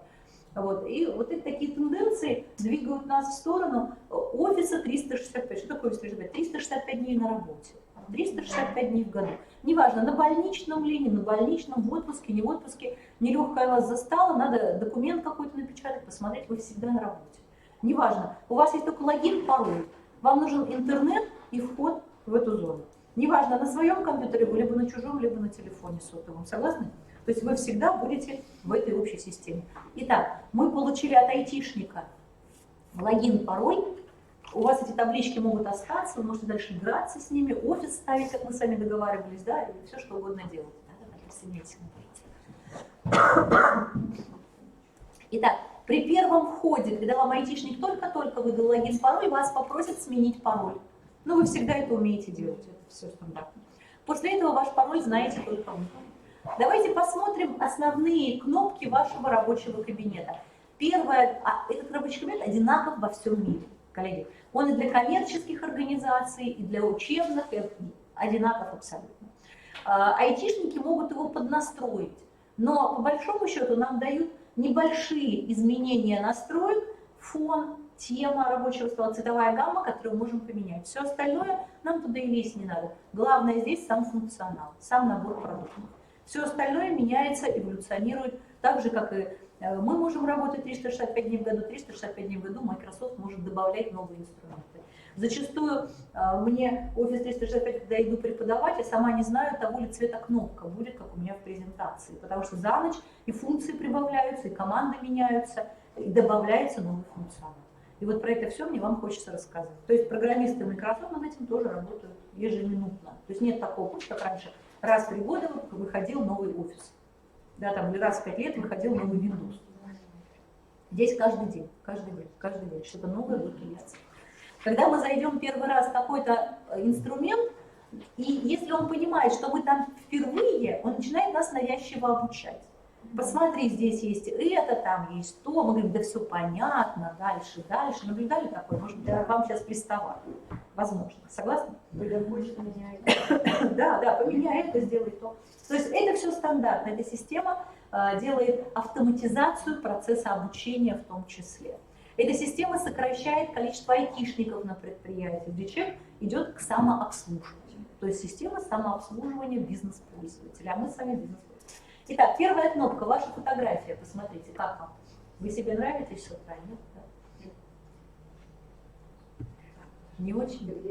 Видите, по-моему, не очень. А вот правый верх, смотрите, коллеги, я на доску прям все то же самое показываю. Правый верхний угол. Нашли свою фотографию? Вот там. Да, правый верхний угол фотографии. Щелк туда мышкой. Ну вот Кара, вот У нас просто, знаете, по-другому выглядит, и сейчас это... Да, фотографии могут быть разными, конечно. Нет, а вот это прям...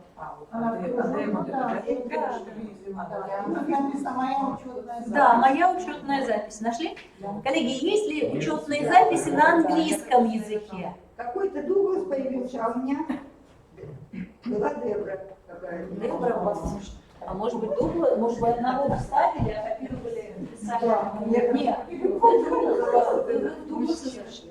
Куда зашли? В Дуглас. А я правильно зашла? Нет? Ну, фауна, не знаю, какая разница.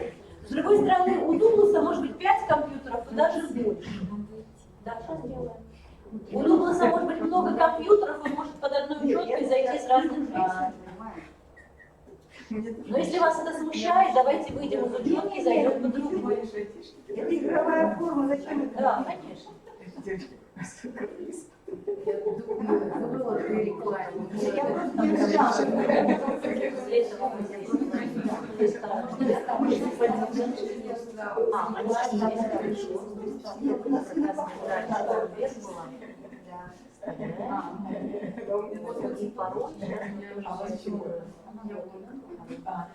Взяли 20 штук Джон.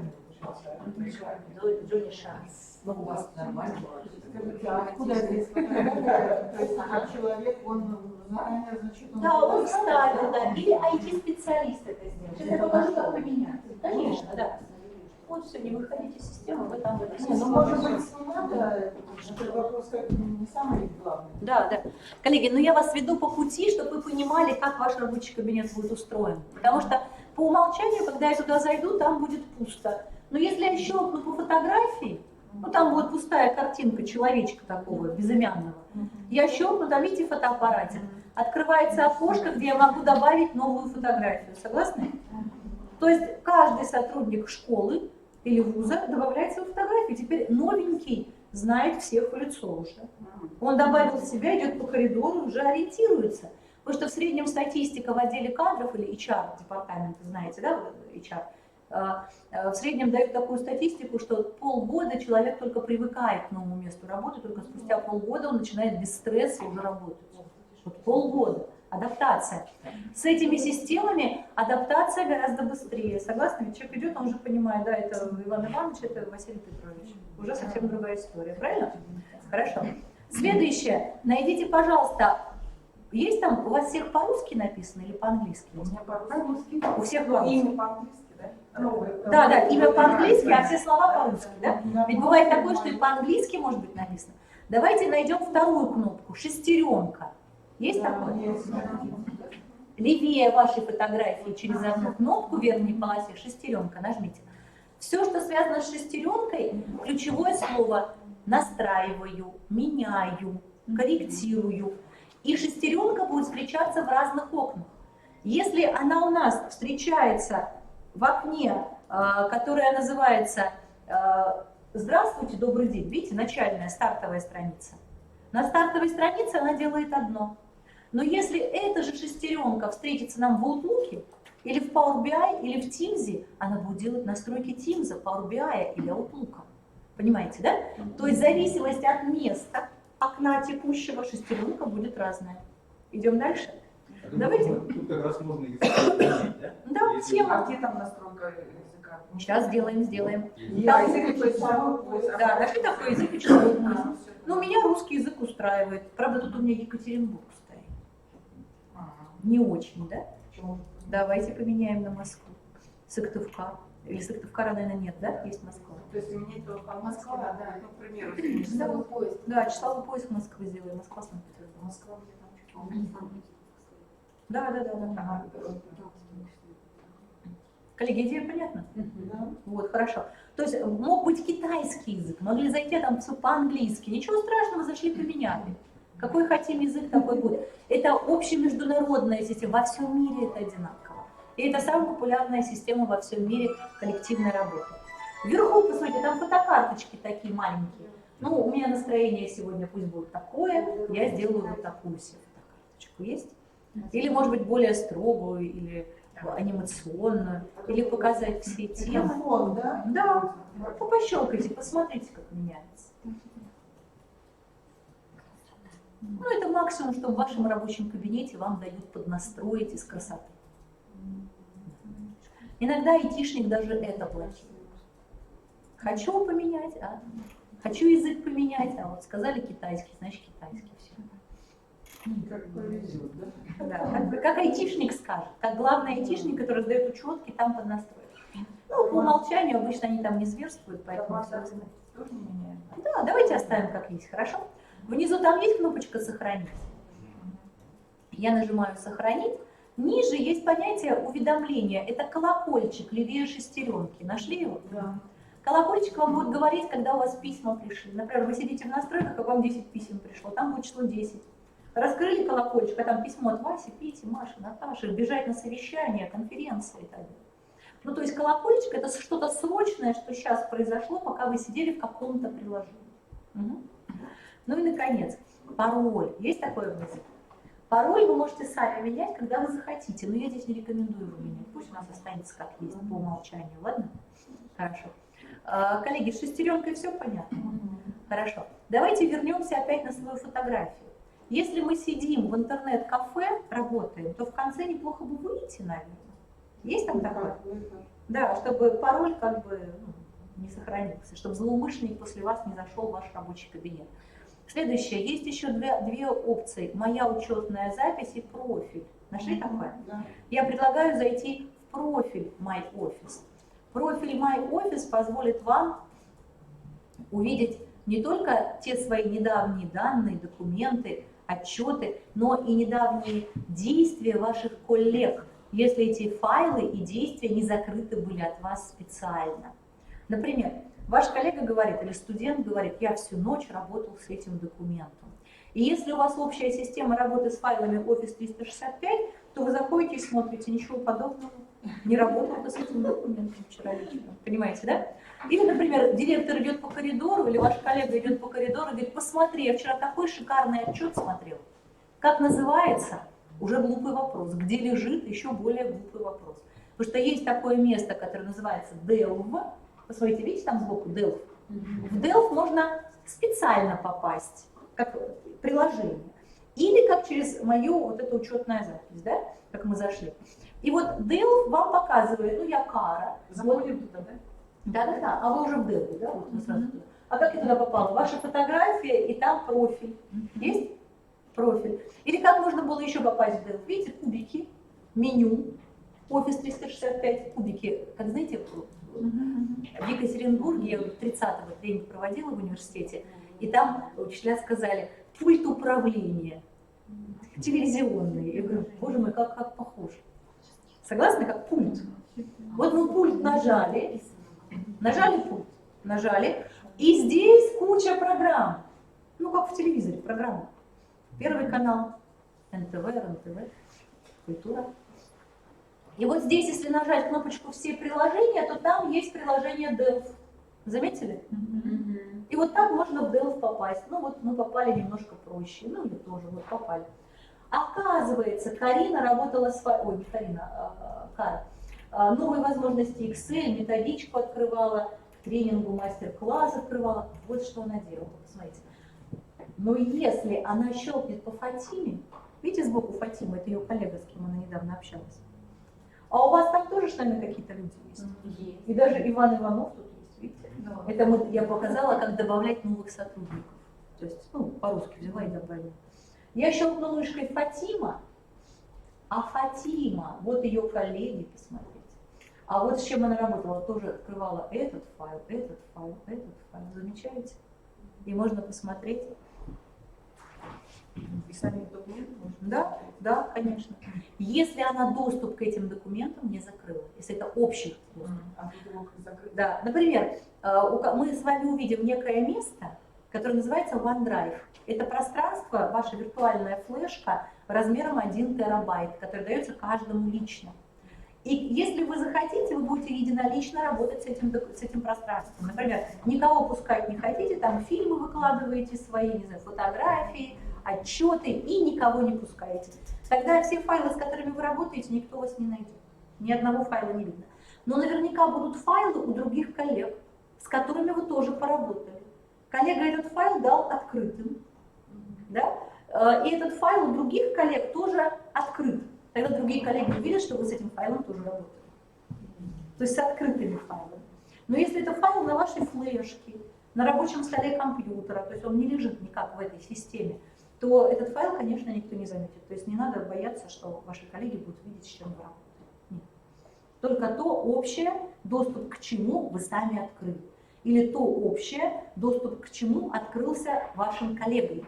И вы этот файл открывали. Если кому-то запрещено смотреть какой-то файл, то он его даже не найдет, даже не увидит. А где-то доступ или потому что... Расскажу, все будет. Итак, коллеги, что мы увидели? Мы увидели, что вот наши коллеги, вот наши там друзья, соседи, тут еще доски есть, это очень интересно. Давайте попозже я вам это покажу тоже. Хорошо? Ну, Delve мы увидели. Нажмите, пожалуйста, опять свою фотографию и найдите «Моя учетная запись». Учетная запись – это еще по-другому подписка, на которую вас подписал школа, айтишник в этой школе и так далее. Найдите, пожалуйста, «Моя учетная запись». Посмотрите, состояние экземпляра. Есть там такая кнопка «Установка офиса»? Сколько раз Кара установила офис на компьютер? 0 раз. А у вас? Ну, То есть никто еще офис не поставил. То есть если вы зайдете к себе на домашний компьютер с этим логином, паролем, то есть соблюдете вот этот алгоритм, а вы его запомнили? Мы набрали портал офис.com, почта, пароль и все. Легко, Ну, правда? смотрите, если вот на своем компьютере это делать, получается, там однозначно надо менять это вот адрес электронной почты, это свой, значит, да? Нет, А почему нет? Ну, получается, вы даете вот эту информацию, да, не только нам, пришли другие, они точно так же зайдут, получается, и что? Да, ну вы же не Какие-то будете люди по-настоящему зайдут, писать письма от имени Кары, Я директору, просто говорю, министру и что так далее. поменять адрес электронный и плюс, значит, имя. Зачем вы сделаете потом это? У вас же есть настоящий адрес электронной почты. А это вы можете использовать как тестирование, протестировать, посмотреть. Если у вас на компьютере А нет я только, офиса, кстати, вы сказали, целый год можно пользоваться, я тоже сразу, как вариант, сделать рабочий. можно, Ну, но тогда меняем все, да? Как? Почему нет-то? Нет, Ну, почему? смотрите. А почту, это чужая почта. это Понятно, понятно. а тогда другой семинар уже не На почте, так я сейчас дома на своем, я говорю уже вариант. ну смотрите, в какой-то На момент своем компьютере будете, вы будете в интернете. Ну, И менять пароль вы будете тоже в но интернете. я и говорю, что получается, ну, на своем это я буду делать в компьютере. да, Там надо менять. пароль. Нет. Да не надо. Это рабочий пароль и почта Нет, рабочая. здесь мы ничего не меняем. Я говорю, что меняем. Вы не Надо понимаете, вы зарегистрироваться. хотите Да, зайти что со потом своего будут работать. компьютера. Да, что целый год работать. Ну, Установить себе. Вы не понимаете, если вы поменяете пароль, те пароль, старые это учетная запись. Ну, Это учетная запись. Не на своем компьютере. Ну, а как получается, кроме меня могут там заходить непонятно кто? да, непонятно куда. Кроме меня это 10 минут примерно. А другие-то семинары тоже надо проводить. До нас. Так я про что и говорю, что Да. это Это же такой интерактивный честно. Нет, ну вы сказали, что это можно пользоваться. Я Можно, просто на можно. будущее.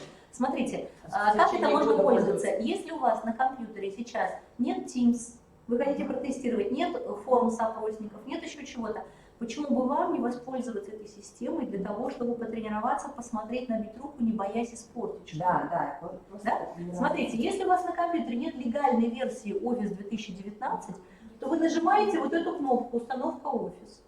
Скачивается, видите, тут скачивается мини-приложение, вот это вот. Видите, вот оно? Вы его запускаете, и на вашем компьютере минут через 15-20 появляется самая современная версия Microsoft Office. С Word, с Excel, с Outlook, конечно.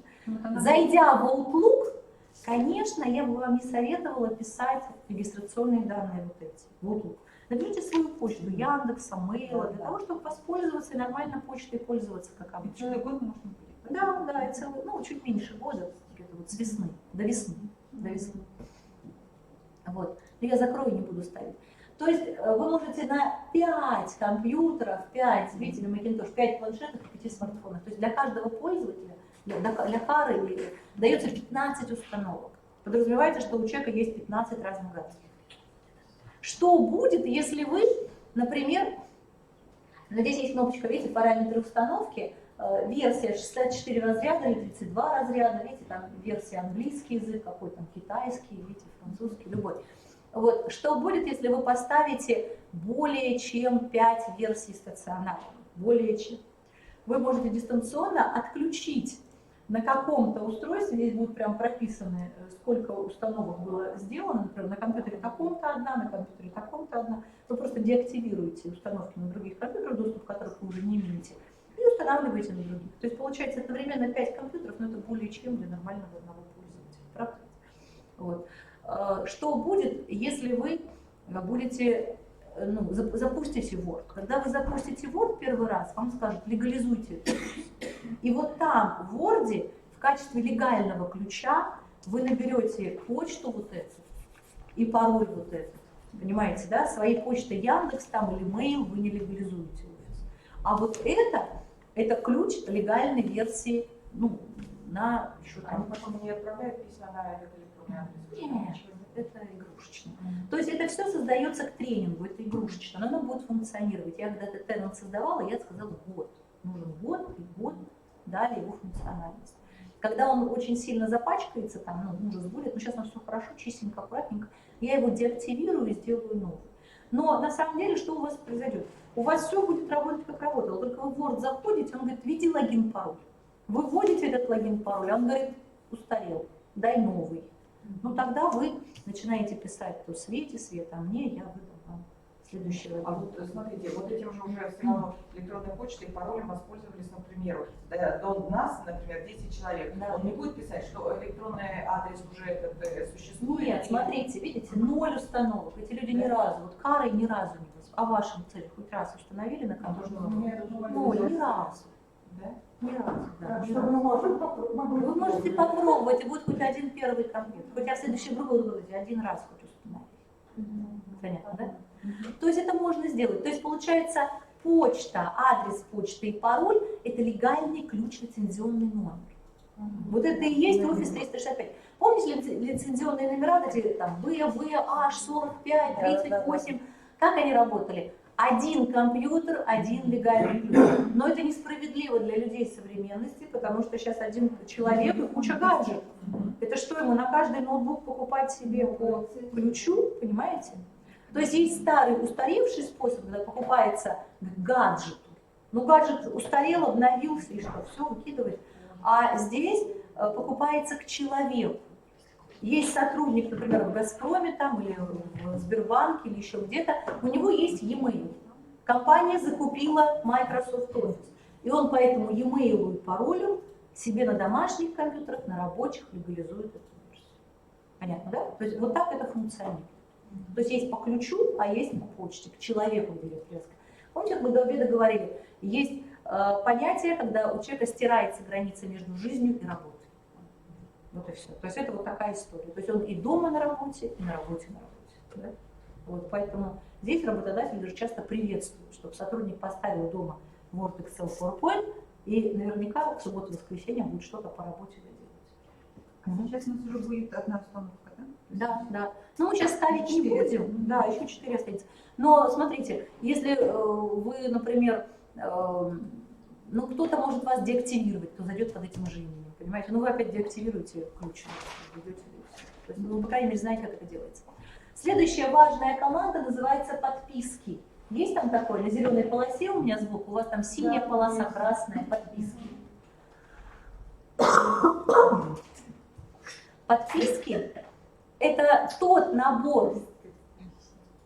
Подписки – это тот набор возможностей вашего рабочего кабинета, который вам дал айтишник или тот человек, кто активировал Office 365 у вас в школе. Я понятно сказала? Набор. Давайте смотреть. Помните ту самую табличку? У кого-то лицензия Microsoft 365 опять for faculty, видите, преподавательская. А у кого-то for student, понимаете? Студенческая. То есть, получается, бывает такое, что у студентов нельзя поставить Office Pro Plus на компьютер. Более узкая лицензия, а преподавательская пошире лицензия. То есть, наша задача увидеть, какой набор приложений вам дан согласно лицензии. Если захотите, я покажу, как можно легко и просто добавлять новых пользователей. Есть такая учетная запись администратор. И если зайти с учетной записью администратора, сейчас я не знаю, посмотрю, найду его. Эту прямо вам учетную запись я не рекомендую. Лучше в нее не заходить. Сейчас есть систем администратор. Видите? Админ. Заметили?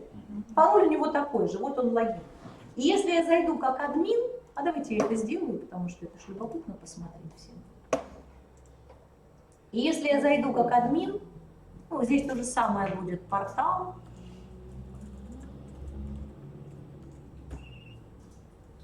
Office.com. Я там уже внизу. Ага, давайте я сейчас наберу на всякий. Здесь я вбиваю, вот она, админская почта. Здесь я вобью пароль. Или скопирую пароль. Вы сейчас найдете одно изменение. Чем простой пользователь отличается от администратора.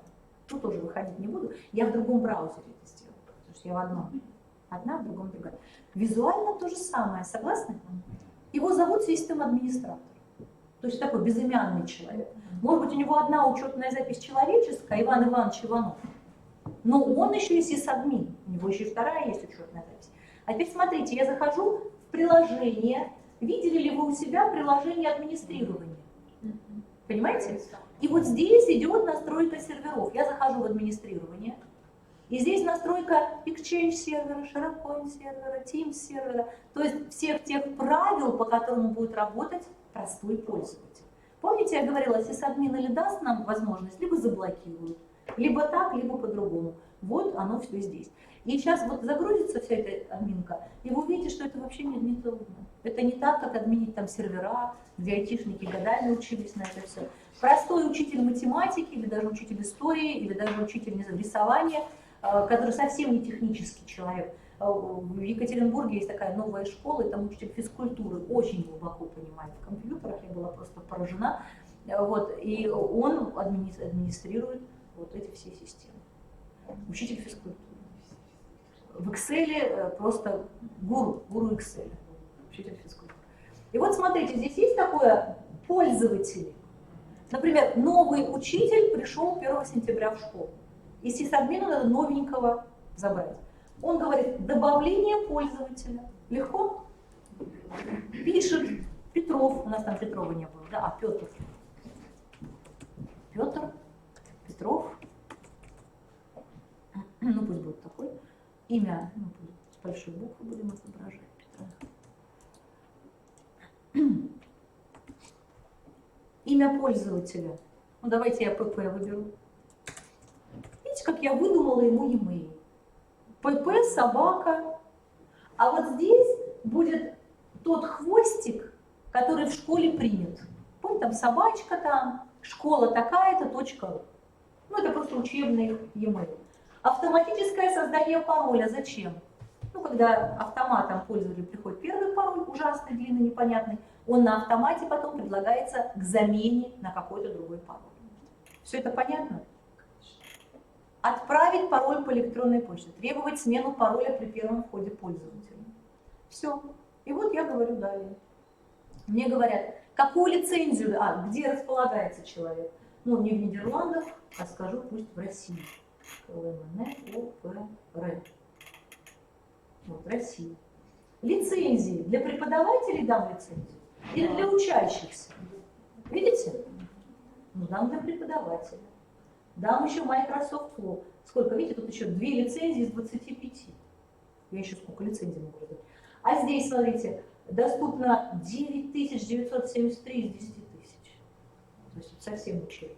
Создать пользователя без лицензии. То есть, получается, он зайдет, а там ничего нет, кроме Word Online, Outlook нет, того нет, понимаете, да? Не будет. Теперь дальше, смотрите, я могу раскрыть, ну, здесь, ладно, приложение. Согласно выбранным лицензиям, вот такой стек приложений. Где вы эти приложения сейчас видите? А вот здесь, смотрите. Вот они, видите? Согласно этой лицензии, которую айтишник делает вам. А я скажу так, а не нужен ему планер. Teams не дам. Понимаете? И согласно настроек сисадмина недополучит тот преподаватель шикарнейших программ. Что планер, что Teams — это великолепнейшие программы. Но бывает такая политика, что какие-то приложения надо отключить. Ну, не знаю, айтишник так решил, например. Коллеги, интересно? Понятно, да? Я нажимаю кнопочку «Далее». После этого роль администратора, или кем он будет, но я сделаю его без прав администратора, то есть простой пользователь, да. Действительно, пусть он будет простым пользователем. Все. Сведения о профиле, помните, вы говорили, фотокарточку вставить, там, напишу там преподаватель, отдел такой, офис такой, кабинет такой, город такой, улица, класс, видите, почтовый адрес. Ну, то есть какие-то поля. Ничего не буду. Нажимаю «Далее». Вот он, пожалуйста, у меня логин, пароль. Я вот это печатаю на табличке и раздаю новому сотруднику. Новый сотрудник уже есть в системе. Ему остается зайти, вставить свою фотографию и посмотреть, как все остальное работает. Коллеги, понятно? Но если есть такая система, как Active Directory, то там можно все автоматически подтягивать, и фотографии, и все. Ну, это более простой вариант. Я нажимаю кнопочку «Завершить добавление». Все, теперь Петро, Ветра, какая-то такая иностранная фамилия у него, но он тоже у нас теперь есть. Вот он, пароль у него первый стартовый входящий, он заходит и, меняя пароль, получает все вот это. Хотите, можете теперь и Петром пользоваться. Понятно, да? Понятно, что такое сисадмин? Да. То есть сисадмин может настраивать. Видите, тут выставление счетов. Например, считай платежи. Сколько денег платит эта система? 0 рублей. Там будет счет на 0 рублей, он будет исправно на почту приходить за 0 рублей, потому что Education получает за 0 рублей. Видите, фильтровать последние 3 месяца, ну это все нулевые счета, видите, счета отсутствуют, методы оплаты, то есть здесь вот. Приобретение служб или продукты и службы. Вы решаете, что вам Visio нужен, или Project нужен, или еще что-то. И вы говорите, так, хотя бы одна лицензия на Visio нам нужно, чтобы, не знаю, кто-то там что-то рисовал. И вот есть куча лицензий, которые бесплатно даются. Видите, вот до августа 2017 года эта подписка пробная, она будет бесплатна. Здесь тоже бесплатная подписка. Но я могу добавлять какие-то дополнительные, приобретать службы, подписки, приложения, если мне необходимо. И очень много там за 0 рублей. То есть вы можете накапливать. Коллеги, надо ли что-то еще говорить про сисадмин? Или все понятно здесь? Все понятно, да? Хорошо. Итак, мы с вами переходим к простому пользователю. Коллеги, понятно, что такое лицензия и список продуктов? Лицензия дается при создании e-mail. Вы увидели, что e-mail делается просто, тяжело? Вообще нормально, да? То есть несложно, правда ведь? То есть за секунду можно создавать очень много пользователей. Тем более есть на сотовом телефоне приложение админ 365 офис. И он прям, не выходя из сотового телефона, может создавать этих пользователей. Да, прямо в сотовом телефоне по дороге в отпуске, например. Да. Вот. Коллеги, итак, мы с вами изучили последнюю кнопочку. Мы теперь знаем, что такое моя учетная запись. Согласны? Мы знаем, что здесь можно поставить приложение и посмотреть, какой набор приложений у нас доступен. Посмотрите, видите, внизу написано «Последняя классическая версия Office». Не во всех лицензионных пакетах есть классическая версия. У нас классическая есть, поэтому вот здесь мы могли сделать кнопку «Установка Office». Если вам дали лицензию без классической, значит вы установить Office на компьютер не можете. А можете пользоваться Word Online, Excel Online, то есть в браузере Word, Excel, PowerPoint. Да, он более урезанный, но он тоже многое может. Тоже многое может. Коллеги, все ли понятно по настройкам? Все, что я... Еще вопрос. Да. Значит, вот мы берем установку Office, тем самым у нас часть установочной программы устанавливается на компьютер. Да. То есть что-то основное у нас есть теперь на компьютере. Как раньше мы с компакт-диска устанавливали полностью, да? Да. Вот. Но это не Office 365, это маленькая толика. Вот. То есть, по сути, у нас офисный пакет онлайн. Да. У всех есть онлайн. Да, то есть мы работаем только в онлайне. Да, но если вы хотите, имея классические приложения, вы можете еще и в офлайне работать, то есть без интернета. То есть вы имеете право выбора. Если у нас уже была установлена, ну, скажем так, классическая предыдущая версия. Да. Да? Ну, то есть, если мы здесь нажмем, если у вас чистый ноутбук из магазина, там ничего нет, да. И вы вот так делаете установку Office, то у вас будет классическая, как будто из магазина установленная версия. Установка Office, она куда установка? На компьютер. Стационарно, да. То есть он полностью устанавливается? Полностью на компьютер, да. Но Office 365 это не просто Word, Excel, PowerPoint. Здесь видите, сколько там Teams, да. то. Но здесь тоже есть Excel. Чем этот Excel отличается от того Excel, который будет вот здесь, в кнопке «Пуск»? Excel в кнопке «Пуск» полнофункциональный, там много возможностей. А если я зайду в Excel, например, через приложение, давайте зайдем в Excel, или давайте в Word зайдем. Вот, мы же Word сейчас смотрели хорошо. Давайте в Word зайдем через приложение. Чёркнули там Word? Он вам говорит, давайте создадим новый пустой документ. Или поздравительную открытку. Давайте новый пустой документ. Успеваете? Да. Вам вроде дали чистый лист. Внизу иконки Word нет. Видите? Вы в браузере. Вы в браузере интернет. Вы можете набирать документ, например, там приказ или реферат. То есть вот получается, что мы работаем онлайн. Да. Да. То есть, если нет интернета, вы же это не сделаете. Да. Вот. Да. То есть без интернета в этом не проблема. Да. Но если у вас есть классическая версия, вы можете это делать без интернета. Да, если она уже есть. Да. Если она уже есть, то вам не важно, какая у вас лицензия. С офисом, установленным на компьютер или без него. Так, тогда еще у меня я его могу скачать только если у меня есть учетная запись. Да. Вот, это учетная запись, которая вот там. Да. Вот. То есть я ее установил. Скачиваю. Лицензия — это пароль, логин. Да. То есть, хорошо.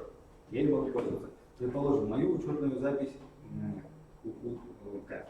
На другом тренинге. 5 версий, значит, установили, все. Решил кто-то установить снова на другой компьютер, да, поэтому мою... Вашу удалили. Удалили, да. Но на компьютере у меня же программа... Доставится. Да. То есть я могу создать свою личную учетную запись и зайти туда уже под свои личные учетные записи. Конечно. И могу пользоваться уже потом этим. Да. То есть, ну, как будто она у меня уже будет лицензионная. Да. Ну вот стекает, и потом она становится не. Да. Смотрите, на одном компьютере, например, у меня есть несколько лицензий. Ну вот на моем ноутбуке, если достать его, да, там я иногда захожу и играюсь от имени Кары, там, ну, разные имена тренинговые, да. И когда я нажимаю, например, ну пусть будет в PowerPoint файл, здесь, видите, есть команда «Учетная запись». Учетная запись. Здесь, видите, есть Максим Кравцов, логин, пароль, видите? Вот оно. То есть получается, если здесь я нажму «Выход», а потом нажму «Вход» и зайду как Кара Калиман, у меня опять будет легальная версия, но работает Кара Калиман. Понимаете, в чем дело? То есть если вам потом в школе выдадут Office 365, вы легко выйдете из вот этой вот учетки, скажете, да, я теперь уже нормальный человек, не Дима Стэн, да, и все, да, и все. И не надо будет деактивировать и заново ставить Word, Excel, PowerPoint, потому что она абсолютно легальная, нормальная. Единственное, что подтверждение ее легальности – это ваш логин, пароль. Вот и все. А это будет до апреля месяца следующего года работать. Я ответила на вопрос. Еще? Почти. Давайте. Еще раз, пожалуйста. Я создаю, ведь учетную запись Microsoft я могу создать вообще в любом случае, хоть когда... Да, но Office 365 и учетная запись Microsoft — это разные вещи. Учетная запись Office 365, она платная. Для Education она бесплатная, через Светлану вы ее сделаете. Для всех остальных людей не как образование, ну просто частный человек, да, она стоит денег. Она стоит денег. А для организации она бесплатна. Но надо доказать, что вы образовательное учреждение. А через Светлану вы докажете это очень быстро и легко. То есть Светлана за вас проделает львиную долю работы. Понятно, да? Вот. Что будет, если, например, вам еще не дали адрес почты, а ваш вот этот демо-стенд, он истек срок годности, наступил там, не знаю, май следующего года, то у вас появится окошко «Введи логин, введи пароль». Вы его не введете, и тогда у вас сверху появится красная полосочка «Нелицензионный номер», и все, больше ничего нет. И вы какое-то время будете все равно пользоваться всем. Да. Понятно, да? Да? То есть ничего страшного не придет. Ну, деактивируйте. Да? Все равно в любом случае это лучше, чем пиратскую версию проверить на каких-то сайтах, не понимая, там, что там заложили, начинку пирата. Это всегда будет лучше. Коллеги, идем дальше. Итак, мы зашли в онлайн-версию. Я тут написала реферат. Скажите, я могу табличку вставить? А помните, мы там изучили так называемые building blocks. А есть ли сейчас building blocks в онлайн Word? Word онлайн? Нет. Скромненько, согласны? Да. Оглавление можем мы вставить? Ну, со стилями поработать сможем? Посмотрите, там есть кнопочка «Стиль»? Есть. Да. Да. Вот там на упрощенную ленту превратить в левую сторону, там потянуть и сделать нормальную ленту. Вот а стили есть, видите?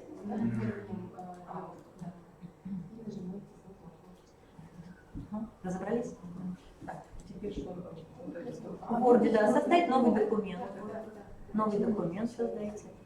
И попробуйте вставить табличку. Табличку попробуйте вставить. Табличка вставилась, согласны? Оформить табличку легко.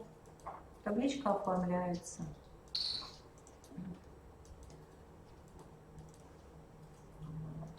Что мы пробовали? Оглавление вставить. Помните, ссылки, а вставить оглавление нет, есть только обновить оглавление. То есть если вы в классическом Word сделаете реферат, то вы с ним можете потом работать, обновлять. Но создать оглавление не получится. Коллеги, увидели, что более урезанный вариант? Более урезанный.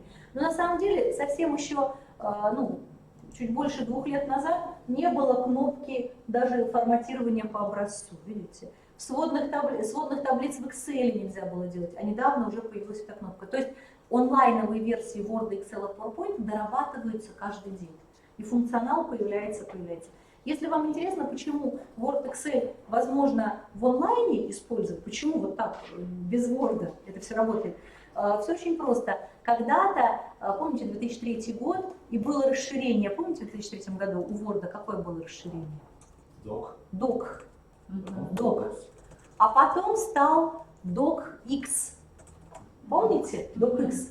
И был еще DocM. То есть в старых версиях, например, 97-го года или 2003-го был именно доки. И потом, помните, все документы, которые мы создавали в 2007 или там в 2013, давайте 2019, открываться в старых версиях они отказывались. Почему? Объяснить почему? Интересно? На самом деле Microsoft что сделал? Вот в этом страшном году, 2007, не только интерфейс менялся, а менялась еще внутренняя начинка Word, Excel и PowerPoint. Старый Word – это уникальный формат, который требует программы Word. Помните, MP3 мелодию может проиграть только MP3 проигрыватель.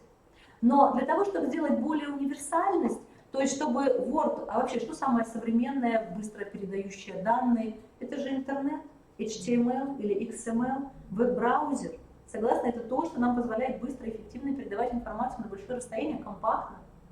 Поэтому Microsoft придумал отказаться от этого формата как уникального вообще. Слышали такой формат OpenXML? Открытый формат или XML данные. Так вот, нет такого формата, как Word, Excel, PowerPoint и так далее. Это не что иное, как я прям равно ставлю. Это zip-архив, внутри которого лежат интернет-страницы. То есть zip-архив с XML данными. Ну, я могу написать XML или по-другому, более понятно, HTML. Знакомое слово? XML, HTML. Когда-нибудь сохраняли веб-сайт на компьютере? Запускной файл и папка с картинками. Помните? Так вот, перед нами не что иное, как папка с картинками и запускной файл, который для красоты в zip сжали, поэтому сжимать уже Word, Excel, PowerPoint бесполезно, но так сжать, это первое. А второе, если я zip, точнее, я docx переименую в zip и открою этот файл, то я там найду XML-страницы. Понимаете, да? Вот почему у нас Word открывается в браузере. По сути, это интернет-страница. Понятно, да? Почему? Вот почему он позволяет себя одновременно редактировать. Потому что это открытый формат интернет-страницы. В одной группе меня спросили, как быстро вытащить все картинки из презентации PowerPoint. Как вы думаете, что я им предложила? Ну, можно, конечно, открывать каждый слайд, на каждой картинке есть правой кнопкой мыши. Открыть в браузере, и тогда все картинки будут. Нет, еще круче. Переименовать docx или ppdx во что? В zip. Открыть zip и там найти в папке медиа все картинки валом. Ну как, знаете, как вот, если преподавание веб-сайтов, да, как веб-сайты делаются, папка с картинками, а потом HTML-код, где пишут, в какое место какую картинку с именем положить. То есть, по сути, перед нами Word, Excel, PowerPoint, именно структура интернет-страницы. Вот почему мы можем легко и просто делать Word, Excel, PowerPoint в браузере. Понятно, да? Вот почему старый Word не мог открыть вот эти файлы, потому что он не понимал, что такое браузер. А новый может открыть этот файл с ограничениями, конечно, там многое теряется, передавать между этими программами данные, ну, разный код, разное строение. Хотите, я вам продемонстрирую этот фокус? Интересно? Помните, вот моя презентация, у нее какое расширение? Ну, PowerPoint-овская, видите? Когда я ее открывала, ну вы помните, да, что там было у меня? Ну вот эта картинка была, вот эти картинки, помните, да, вот эти картинки? Я сейчас эту презентацию закрываю, сохраняю. Теперь смотрите, что я делаю. Я отображаю расширение.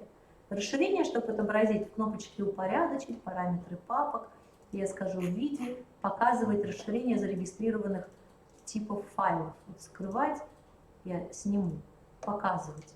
И вот сейчас вы тогда увидите, что у меня здесь есть расширение. Вот оно. PPTX, видите? Я его стираю. Конечно, он сейчас возмущаться будет. Вот. Он будет говорить, как же так? Ведь MP3, если в TXT переименовать, музыка же стихотворением не станет, согласны? Он возмущается, действительно, это же невозможно. Я говорю, да. То есть, получается, расширение – это привязка к типу файла, согласны? К программе. И вот мы сделали невозможное для Windows системы, но по сути, как я говорила, zip и docx это одно и то же. Открываю, помните, я говорила? Вот, PPT, а тут есть папка медиа, а тут есть картинки, смотрите. Ну, была такая картинка? Да. Ну, или вот тут это, наверное, ну, этот пальчик тоже был. То есть он, получается, разобрал все это по частям. И если я удалю вот эту картинку из zip-архива, на ее место подложу другую, имя такое же, расширение такое же, догадываетесь, что придет, если обратно взять презентация вообще будет все такое. Почему? Потому что мы работаем с XML-кодом, с HTML-страницей. И мы можем в любом месте подменить ресурс на другой ресурс. Вот он, формат Word, Excel и PowerPoint. Вот почему мы можем сейчас легко в браузере проделывать такие шикарные манипуляции. Интересно? Еще одна фишка этого преобразования. Видите, здесь X расширение, а здесь расширение M. M означает макросы. Макросы могут там выжить. А X означает XML данные, макросы не выживают. Как вы думаете, зачем это было придумано? Зачем разделили формат, где гадай, макрос есть, макросы нет, пока не откроешь, не поймешь?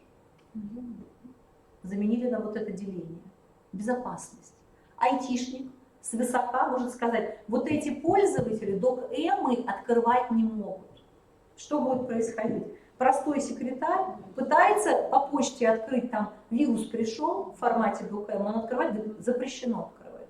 Вы видели такое? Это тип файла запрещен открывание на этом компьютере. А docx, пожалуйста, даже на компьютере полно вирусов, ни в один docx вирус себя не положит. Нету места, чтобы вирус туда себя разложил. Понятно, да? Вот и все. То есть первое — безопасность, второе — компактный размер, потому что zip-архив. Ну и третье — универсальность. В любом браузере мы можем работать в Word, в Excel, в PowerPoint. Это вот современный формат, который нам позволяет. Итак, коллеги, мы с вами поработали в Word. Что-то мы сделали же здесь? Успели что-то сделать? Ну, какой мы вывод сделали? Браузер, он слабенький еще, поэтому браузер и онлайновые версии не дотянулись еще до классической мощной версии. Но все тенденции идут к тому, что браузеры будут более мощные. Мы будем работать с терминальными системами, то есть стены, столы, стекла, будут а-ля компьютеры, будет мощная сеть интернет, мы будем прикладывать, не знаю, пальцы, глаза, запястья, чипованные будем, не чипованные, кто его знает. Спустя там какое-то время, да, и вот мы будем прикладывать либо карточки какие-то там, флеш, ну, а-ля флешки, да, будут нас идентифицировать, стол будет превращаться в компьютер, заточенный под нас. То есть этот Office 365 в перспективе будет отображаться и сопровождать нас везде. Да? То есть мы приложили палец, и зеркало превратилось, там, не знаю, в туалете зеркало рано утром, превращается в ваш рабочий стол, и вы, чистя зубы, есть такой видеоролик даже, начинаете там начинать работу. Рабочий день у вас начинается, вы зубы чистите, уже рабочий день начался, зеркало превратилось в компьютер. Вот, то есть вот таким образом пока прототип будущего рабочего стола это вот и есть Office 365. Да. Вот это то, что будет. Мощные компьютеры с собой носить мы перестанем. То есть гаджеты, окружающая среда станет мощными компьютерами. А на самом деле компьютеры будут где-то там находиться, обрабатывать мощный сигнал, а благодаря высокой связи интернет-соединения мы будем быстро получать отклик, обратную связь и обработку данных. Ну вот примерно такое небольшое окно в будущее. Коллеги, давайте документ наш переименуем. У вас называется документ. Вам нравится название, нет? Ну давайте напишем, я напишу первый, там, я напишу реферат. А вы что-то свое? Сейчас этот документ ляжет, я напишу реферат первый, документ ляжет в то место, которое мы еще не изучили. Это место называется OneDrive, и мы сейчас будем его изучать. Это то самое ваше, лично ваше, 1 терабайт свободного места. Это то, что вот здесь есть. Я щелкну снаружи, вот так, все, реферат переименовался. Опять посмотрите, там есть слово documents. Documents. Да. То есть Word, Excel, PowerPoint лег в Documents. Неважно, что вы открыли. А Documents кого? Ваше имя там, ну, виртуального героя. Я щелкну мышкой по имени, либо Documents, либо туда, без разницы. И у вас открывается приложение, которое называется OneDrive. Как понять, что открылось приложение с этим именем? Видите вверху, с пультом управления? Вот они, кубики пульта управления, которые позволяют нам между приложениями гулять. А вот здесь есть приложение, которое сейчас текущее. То есть, когда мы запустили Word, Excel или PowerPoint, загрузилось что? Загрузилось непосредственно наше приложение, а сохранилось оно в вашу флешку. Видите, то есть мы даже не беспокоились, куда, на рабочий стол положить. Тут есть одно место. Давайте посмотрим. Здесь есть какие-то папки, но у этих людей работа продолжается, кипит, то есть это люди тут целые. Коллеги, там, у меня этот реферат 4 сентября, я сделала реферат 1 сентября, есть такой отчет от Кары и просто реферат 1. Несколько секунд назад. Коллеги, заметили? У всех это получилось. Посмотрите, с правой стороны от вашего реферата у меня написано слово «частный», а у вас? Да, частный. Это означает, что вы ни с кем этим рефератом не делитесь. Это секретный файл только ваш. Посмотрите выше, в этом столбике. Коллеги, у всех столбик этот виден? Если не виден, там масштаб можно подкрутить, крупнее, меньше. А, там есть общий? Да. Ну вот, например, 19 августа в Казани был тренинг. Да, Вот здесь реферат 1 сентября в Челябинске. В Челябинске тоже. И вот мы создавали с ними эти файлики и делали общий доступ. То есть, получается, эти файлы другие коллеги, кому вы дали общий доступ, могут найти. Посмотрите, с левой стороны написано «Мои файлы», просто слово «файлы». Вы создавали их, вы их владеете этим всем набором. То есть вы можете удалить все, что угодно, создать. А вот есть слово «общие». Нашли? Общие делятся на две части. Вам предоставлен доступ, и вы дали доступ. Видите, первый столбец «Мне предоставлен доступ». То есть у вас есть доступ к этим файлам, к алгебре, к документу какому-то, к книге и так далее. Видите? Кто вам дал доступ? Али, Нева, есть такое? Да, ну там поделился пользователь. Да. То есть вам ваше имя прописали в этом файле. Это не ваш файл, вы его удалить не можете. Попробуйте правую кнопку на любом из этих файлов нажать. Там есть кнопка «Удалить». Там есть кнопка «Удалить из списка». То есть не видеть этот файл. Ну, может быть, вы не хотите этот файл видеть, а с вами поделились. Но вы удалить чужой файл не можете. Теперь зайдите, пожалуйста, в свои файлы, в раздел «Файлы». «Файлы». Нажмите правую кнопку мыши на своем реферате. Смотрите, как много команд. Там есть «Удалить»? Но мы не будем удалять, хорошо. Там есть команда «Поделиться». Догадываетесь, с кем? С кем захотите. С кем захотите. Нажмите команду «Поделиться». Давайте решим, с вашим рефератом вы хотите делиться с коллегой, сидящей справа, слева от вас. Давайте? Да. Посмотрите, коллеги, у кого, а вы можете парой так подглянуть, вот туда вот так обменяться? Да? Мы, Светлана, мы с вами будем. Я Кара. Светлана, вы кто? Я сейчас скажу, я София. София какая? София Ома. Коллеги, подгляните, прям друг к дружке подойдите. Да. А туда надо имя по-английски вписать? Сейчас сделаем, да, сейчас сделаем. Обменяйтесь. Обменяйтесь.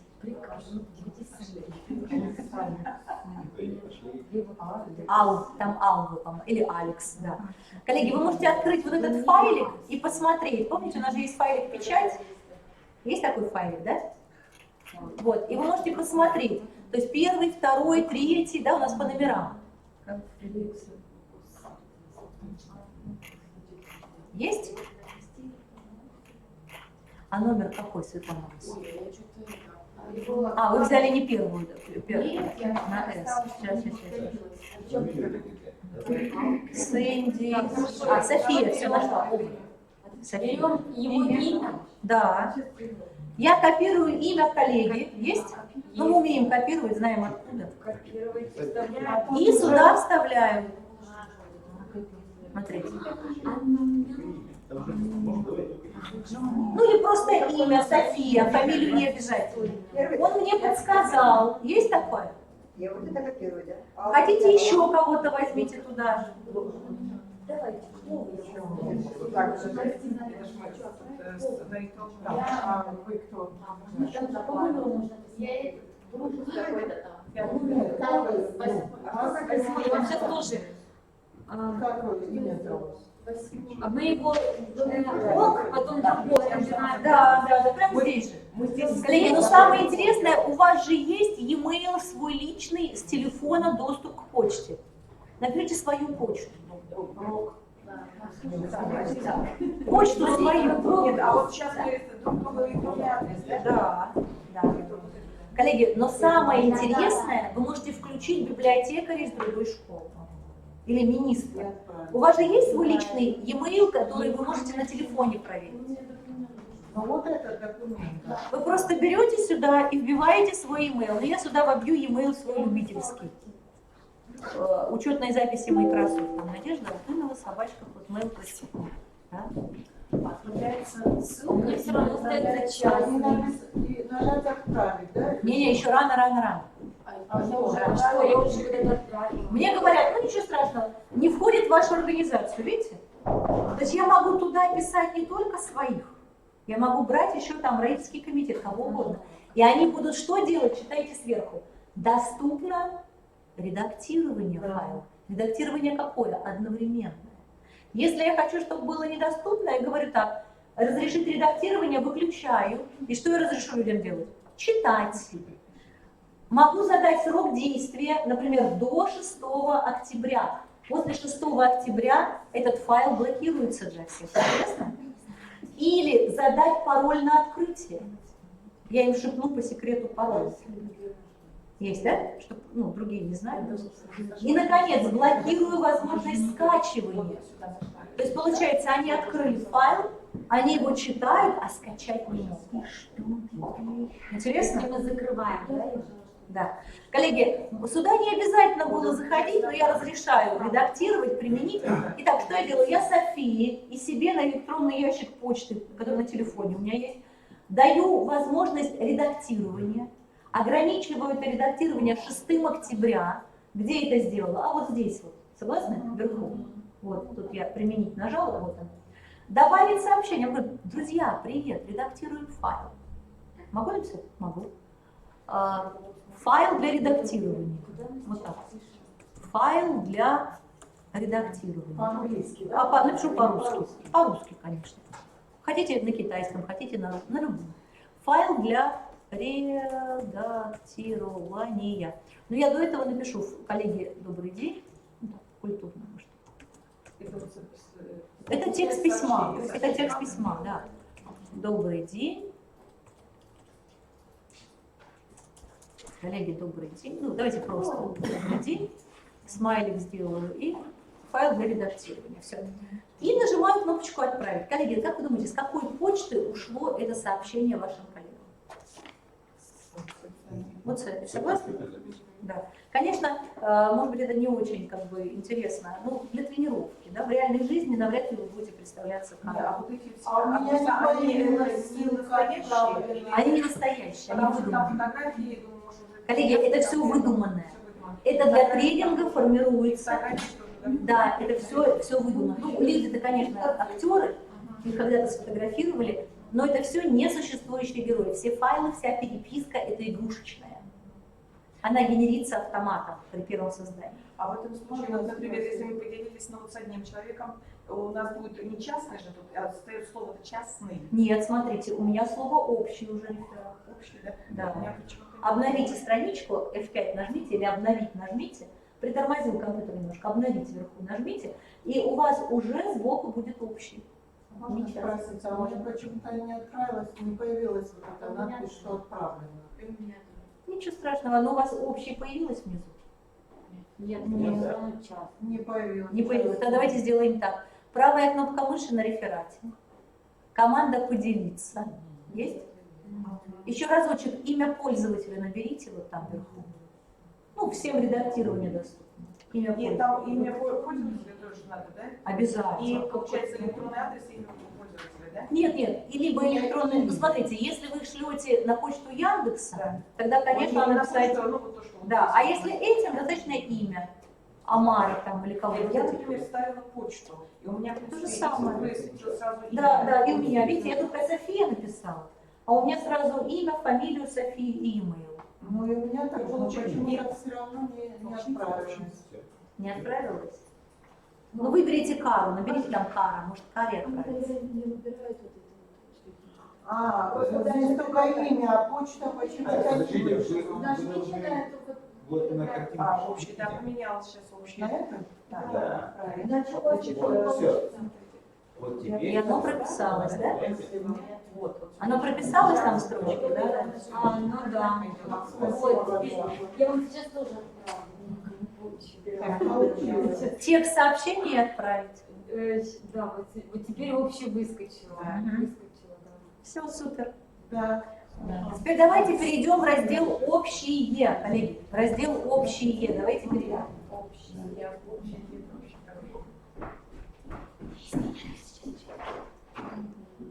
София 5 минут назад мне дала доступ реферат 2019. Как я это поняла? Вот София. Вот он реферат. Интересно, как вы считаете?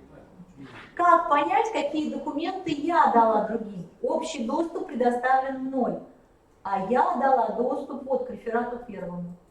Есть? А где вот у вас общий доступ? Вот у меня, например, нет файла, а где это доступ? Откуда он у вас появился? А мне На автомате. Да, общие, с левой стороны общие. Да.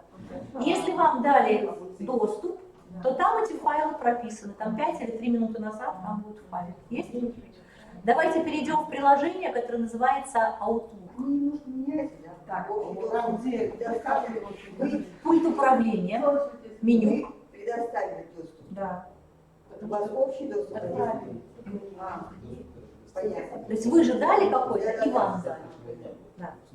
То есть, например, общий доступ предоставлен мной, это ваш контроль. А вообще, кто видит эти файлы? Быстренько взяли и отключили этих людей от доступа к файлу. Это чтобы, знаете, как бывает такое, вы файл отправили по почте и потеряли к нему уже контроль. Все. То есть уже отправили. А здесь, получается, вы отправили файл по почте, а потом передумали. Взяли и быстренько отключили. То есть письмо есть, а доступ к файлу через это письмо отсутствует. Понятен смысл? То есть вы всегда можете переиграть эту историю, если что-то поменялось. Это более выгодно. 48 минут назад, пожалуйста. Да. Коллеги, давайте щелкнем мышкой в Outlook. Перейдите, пожалуйста, в Outlook. Посмотрите, вам там пришло сообщение. Ну, должно было прийти. Вот София, 15:44. Да, вот сортированный. Пользователь София мне дала доступ к реферату. Я могу его открыть, видите? Интересно? Нет, а вот почему-то у нас здесь нет, что пришло письмо. Ну, если вы писали кнопочку «Отправить», то должно быть. «Отправить» же нажимаем. Ну, поищите. Ну вот сегодня в 15:44. Ну, вот здесь у нас вот сейчас пришло. Вот. Нет, это только... Нет, а я вроде тоже тут отправила. А там в Outlook не зашли, там в Outlook. Вот. Начнет работать. Причем, коллеги, нужен ли ему Word для этого? Нет. Откроется в браузере. Если он захочет открыть Word, у него Word на компьютере, он откроет Word. А вот пишет, что не все. Коллеги, править будем? Я предлагаю, давайте так, Светлана, я буду реферат 19 править с вами один. Одно слово. Одно слово. Что ли? А он ветку нет. Да, мы вдвоем. И вы можете зайти. Да. Но у нас и другие пары есть. Вы можете выбрать какой-то один документ и другой зайти. И вот смотрите, Светлана, мы с вами один документ правим. Да, я вижу, что Вы видите, что я делаю. Да, что вы редактируете. Вот. И вы можете параллельно это делать. Вот. И вот мы одновременно в 4 руки. Да. Можно хоть 22 мышки. И вот так вот 22 мышки ползают по экрану и тут же настроят. Здорово.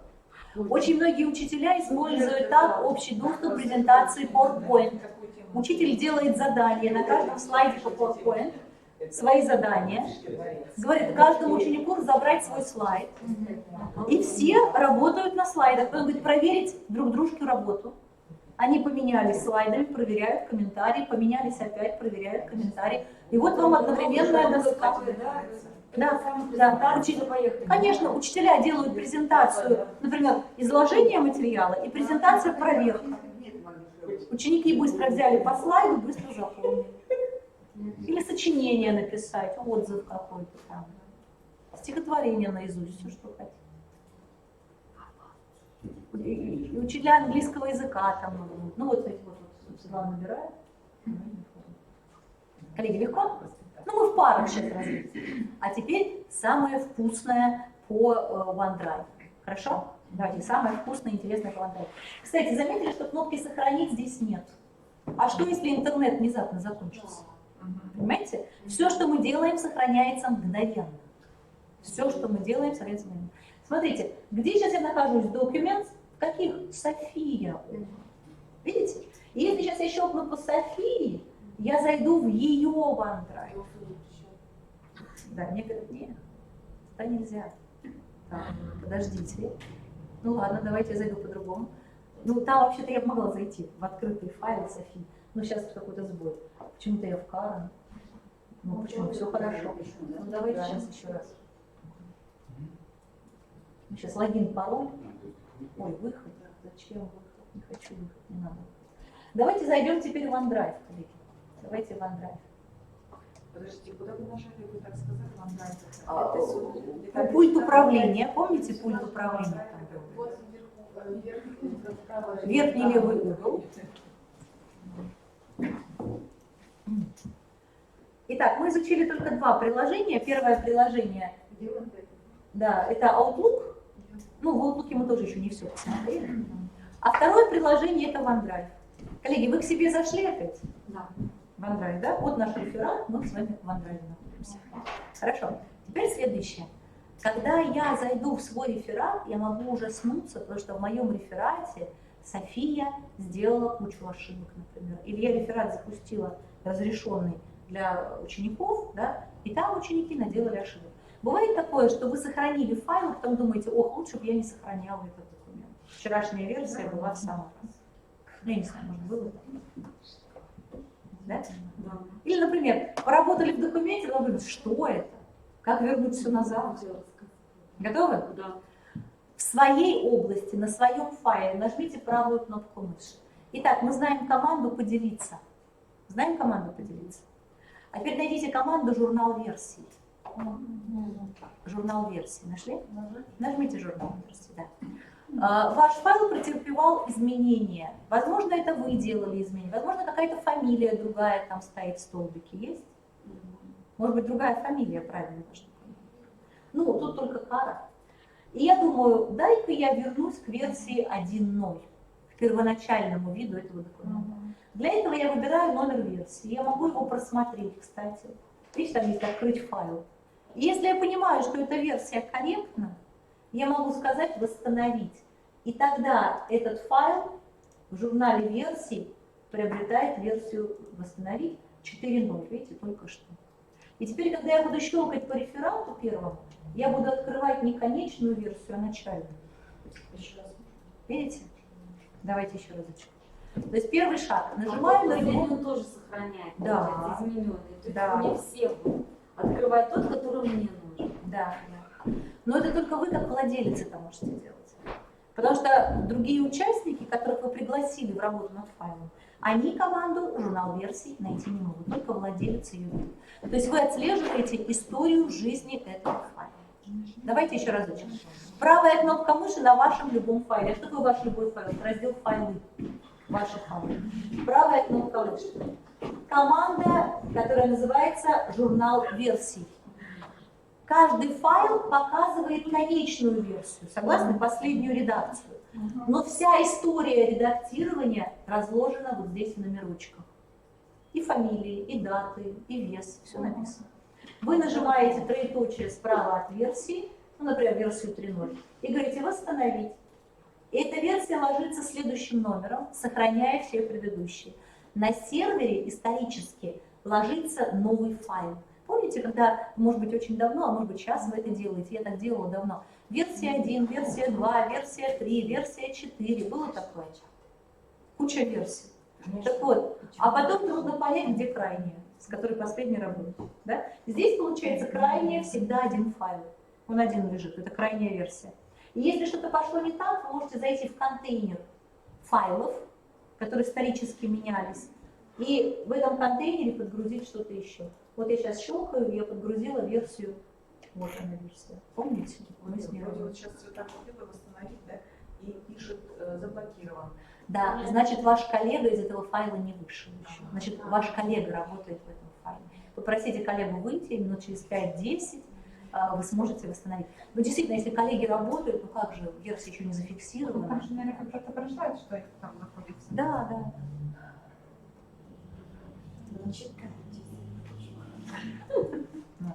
Коллеги, интересно? Что еще интересно я могу показать здесь? Бывает такое, что вы хотите ссылку дать коллегам. Ну, то есть не файл письмо писать, а просто ссылку. Повесить в учительской на стене, чтобы по этой ссылке коллеги переходили. Нажмите правую кнопочку мышки на файле. Там есть такая команда «Копировать ссылку». Нажмите на нее. Клик правый по файлу, копировать ссылку по вашему файлу. Посмотрите, правда окошко похоже? Вот у вас ссылка. А внизу настройки всем пользователям доступно редактирование. Вот эту ссылочку вы, пожалуйста, вставляете в письма, там, не знаю, на стенд, в электронный журнал какой-то там. Ну, на Яндекс.Диск. На Яндекс.Диск. Да. Да, ссылку, да. Вот. Но в Яндекс.Диск вряд ли можно пароль поставить, срок действия задать, запретить скачивание, если вы делаете, видите, блокировать возможность скачивать, если делаете запретное редактирование. Видите? Можно вопрос? Можно. Сейчас мы поменяли, значит, я написала человеку, напарница, она изменила мне, сейчас Да. я изменила ей, хочу отправить. Как это сделать? Смотрите, вы работаете физически в одном файле. Да. Отправлять вообще не надо. Ну, как бы я закрываю, а там ей придет. Да. На автомате. То есть вы просто страничку браузера обновляете, и там все будет видно. F5 нажмите на страничке браузера. Обновить. То есть отправлять даже тут бессмысленно, то есть параллельная работа идет и обновление у каждого, все, что происходит. Бывает, браузер тормозит или интернет медленный. То есть мы же сейчас через Дублин работаем. То есть несмотря на то, что мы рядом сидим, сигнал с вашего компьютера уходит в Европу, в Дублин, там на сервере обрабатывается, возвращается сюда. Да. Но OneDrive можно развернуть в школе локально. Видите, локально. И тогда можно работать вообще локально. А вот я сейчас хотела спросить. На сервере. Например, в учреждении, да, у нас внутренне практикуется работа, да? А как вариант обучения пользователей в учреждении? Да, на платной конечно. основе или как? Ну вот то, что я приехала, это абсолютно бесплатно, это такая, ну скажем так, поддержка образования со стороны Microsoft. Да? И такие средства уже второй раз приезжают. А если конкретно учреждение? Можно, ну что, можно, вот вы пришли первый раз, да, нас так мало, потому что мало еще знают, насколько может быть семинар полезен. Да? Но обычно, например, в ИЖС, когда я приезжаю, там в день сидели, мы выпишем красивый сертификат. У вас будет сертификат. Майк приезжал. Да. Просто, знаете, программу их не дали.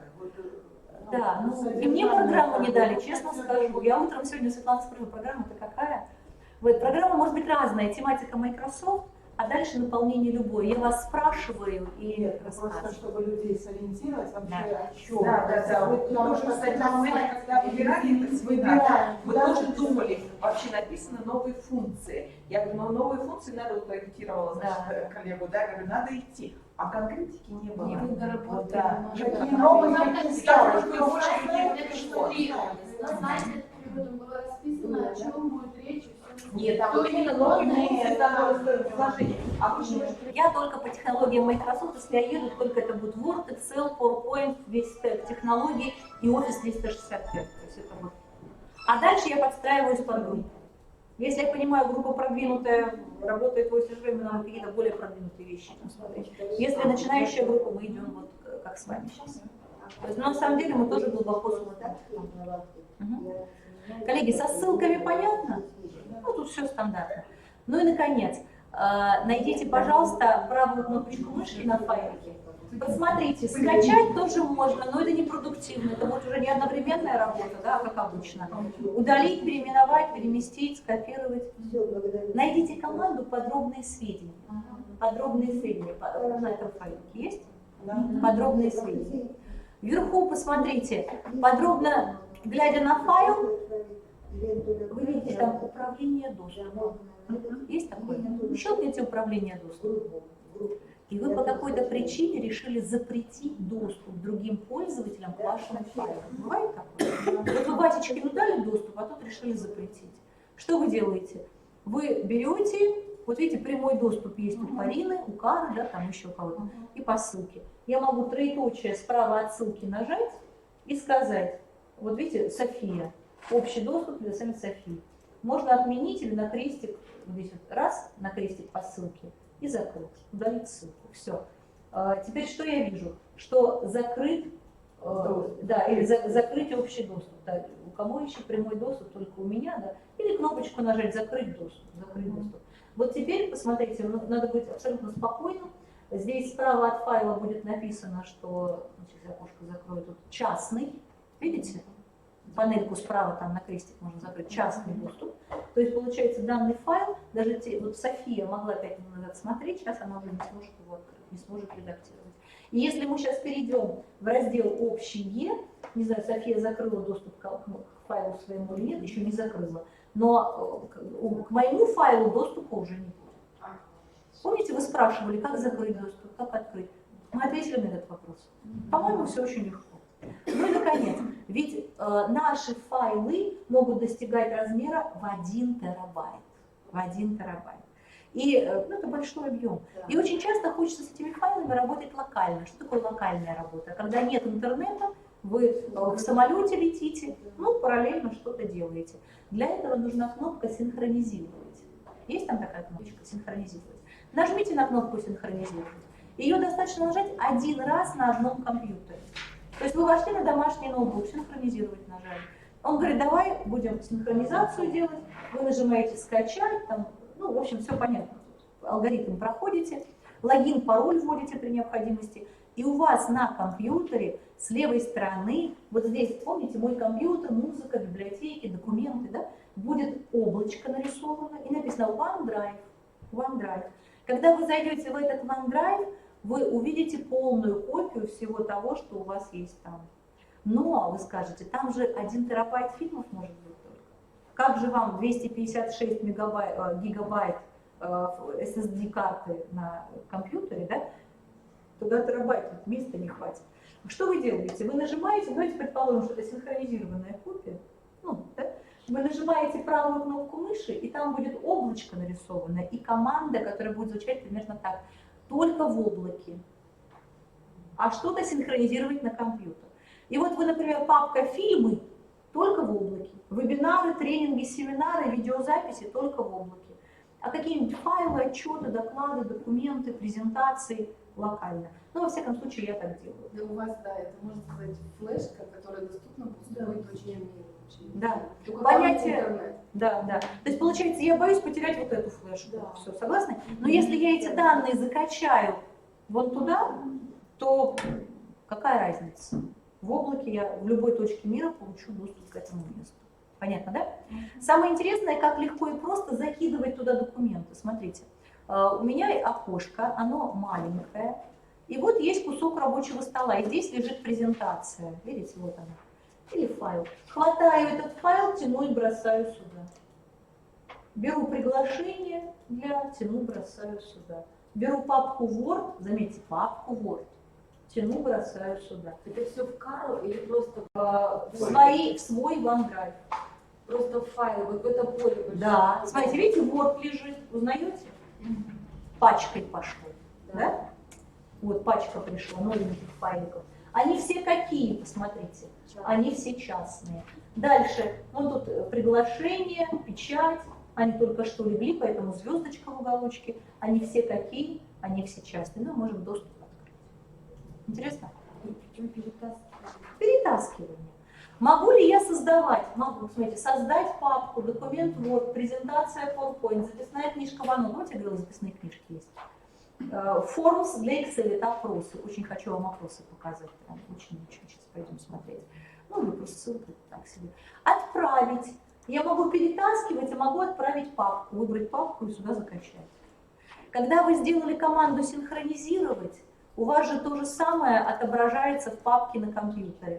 Когда вы можете то же самое делать на компьютере, у вас будет отображаться все там в облаке. Делаете в облаке, отображается все на компьютере. Удалили на компьютере, удалилось в облаке. То есть это два места абсолютно синхронизированных. Понятно? А если синхронизация идет, место же, куда это все идет? Нет, оно на автомате ложится в проводник. Вот где музыка, изображение, видео будет облако нарисовано, и там OneDrive. Да, OneDrive, и все будет один в один. То есть получается, когда нет интернета, вот этим файлом имеете доступ. Ну, как в почте Outlook. Вам не обязательно постоянно держать интернет. Вы поработали с файлом, как только появился интернет, эти данные засинхронились. Ну, то есть вот так ведется работа. Интересно? Да. Легко. Загрузила вас, нет? Нормально? Давайте покажу еще. Ну, жарко, да? Коллеги, вы знаете, мы можем сделать перерывчик на 10 минут. Да, давайте. Да, давайте сделаем. И как только вернетесь, я вам покажу, как писать Outlook письма с очень большими вложениями, и чтобы они были легкими. Хорошо? А потом перейдем к форме, вопросы.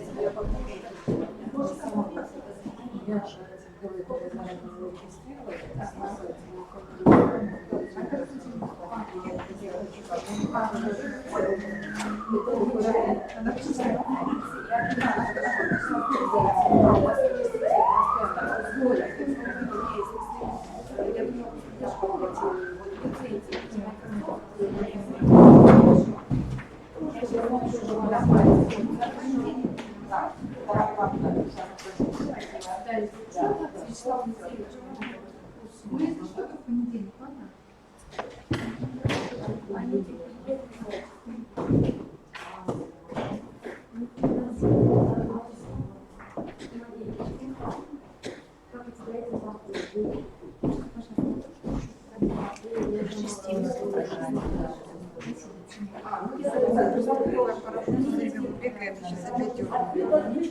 Возвращайтесь, конечно. Хоть чуть-чуть. Если вдруг Делаем же, да, мы списки соберем. все понятно. Да, через Да, потому что у нас без конца. Да, вот Светлана списки. Мы, собственно, здесь, конечно, в институте работаем. У нас 365 и я давно работали. Но очень многие вещи, которые я не знала. Сейчас интересно узнать. Просто я работала, но я не методом тыка. Нас не обучали, а если были курсы, то мы просто успевали прийти. Вот, и поэтому очень много, и я даже бегаю тут. Приятно, спасибо. Я очень хочу вам показать Teams. Teams вы с Олегом придумываете. Teams и Teams. Системный администратор. Потому что здесь бывает такое, что программисты здесь админы, многие сами не знают, начинают программировать, что как космос, космический корабль взлетает, все легко и просто делать. Поэтому мы можем тоже не забыть. Ну, по возможности, если что, я вам потом скажу, что у нас прошло. Ну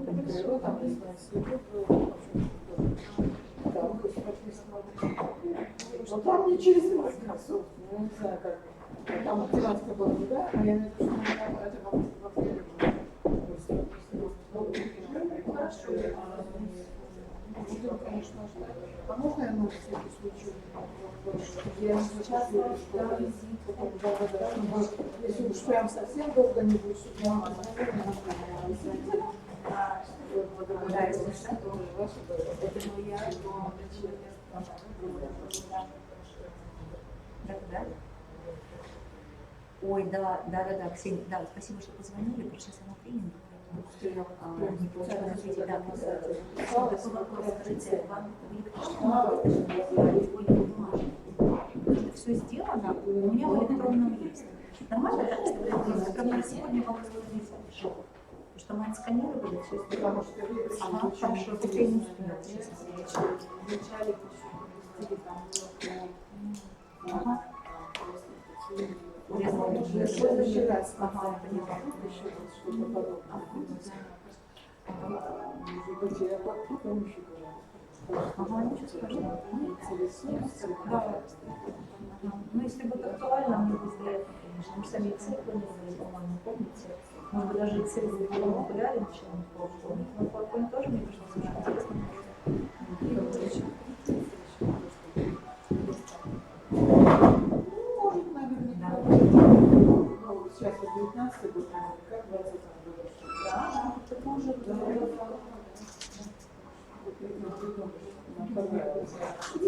Жарко очень. Ну вот сейчас проветрится, да. И потом конец дня.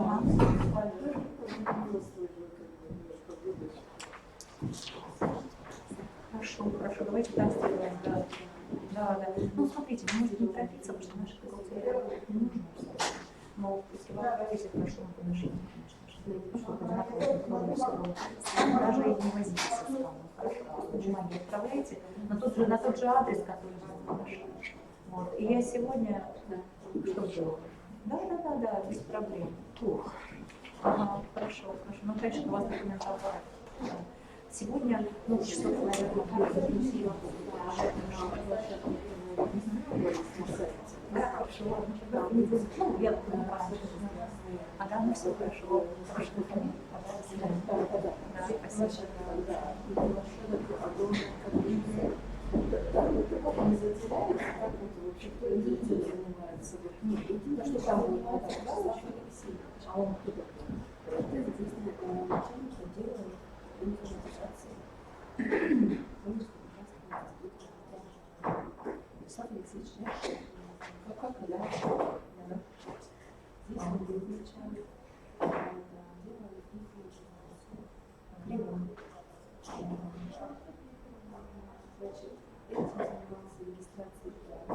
Он сегодня пришел, я обязательно передам ему информацию, что я попозже не дошла.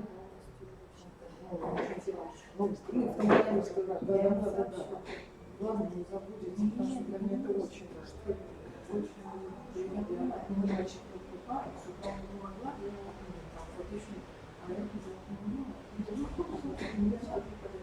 не сказала, и мне надо теперь потом числа, если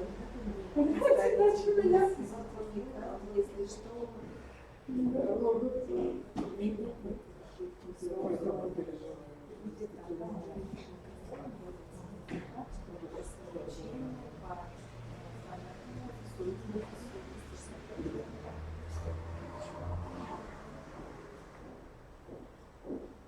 а потом я говорю, в следующем году, когда что-нибудь еще организуется, это другое, что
Не знаю.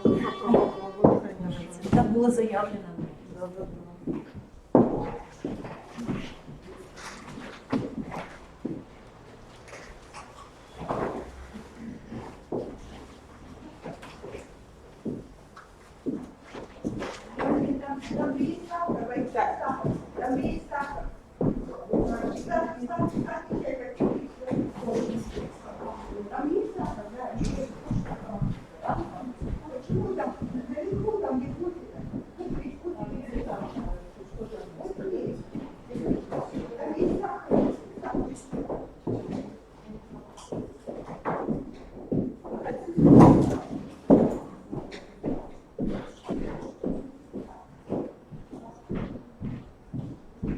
Конечно, тяжеловато.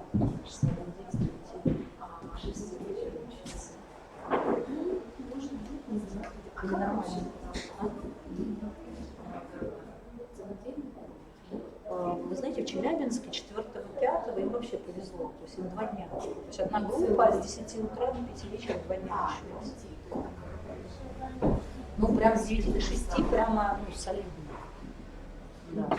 Я даже думала, когда я расписание увидела, думаю, наверное, с 9 до часа, а потом с 2 до 6. То есть Получается.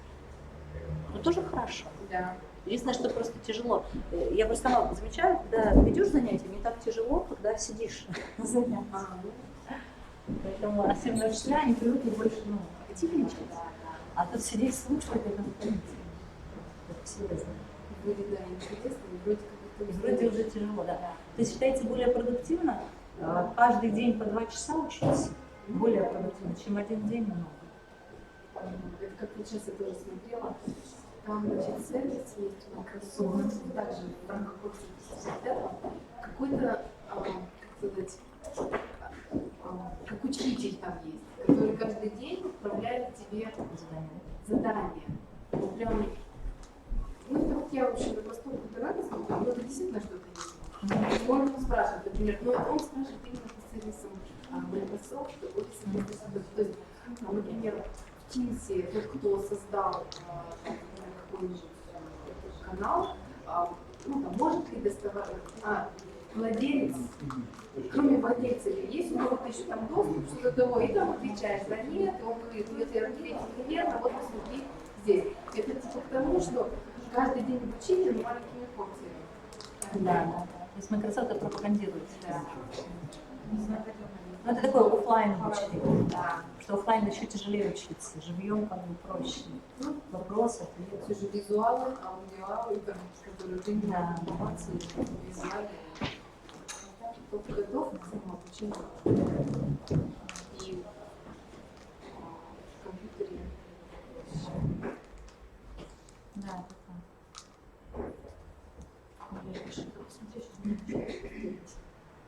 прям я думаю, что из многообразия всего, что осталось, сейчас показывать. Teams обязательно хочу показать, обязательно хочу форму показать. Да, это вообще. Я даже сама, я помню, по прошлому разу, ну прям еще хочу это собирать. Кстати, по тому роботу, программе, да, то, что вы сейчас рассказали, я когда-то на семинарах рассказывала, что в Teams нельзя добавить стороннего пользователя. Нельзя. А потом раз можно уже. Ну, то есть то же самое, да, что категоричности, что этого нельзя сделать. То есть она такова, что если Microsoft видит, что в команде есть потребность, или в настройках команды есть потребность, то они ее сделают. Вот, удивительно.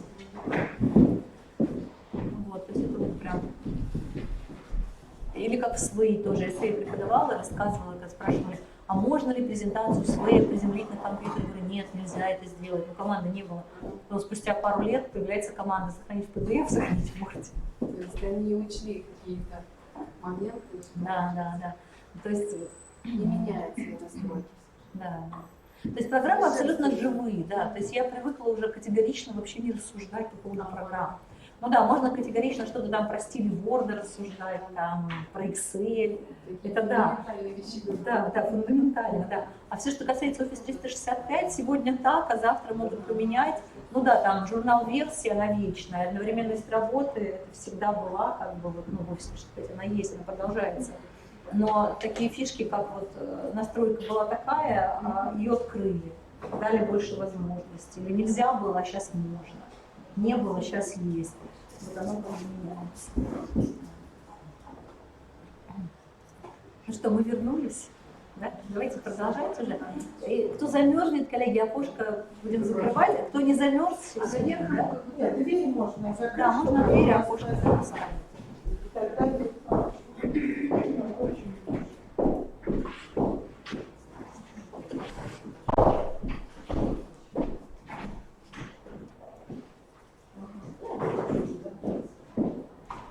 Итак, коллеги, позвольте сейчас сделаем такой небольшой экскурс. Если вас спросили, OneDrive это что? Вы бы что ответили? OneDrive это что? Облачное место. Оно ваше или общее? Общее. Или ваше? Мое. Общее. А кто управляет? Кому доступ давать, кому доступ не давать? Кто владелец этого места? Каждый. Да? Оно лично ваше. А если я перейду в раздел «Общие», то я получаю доступ к другим хранилищам, владельцы которого дали доступ мне. Согласны?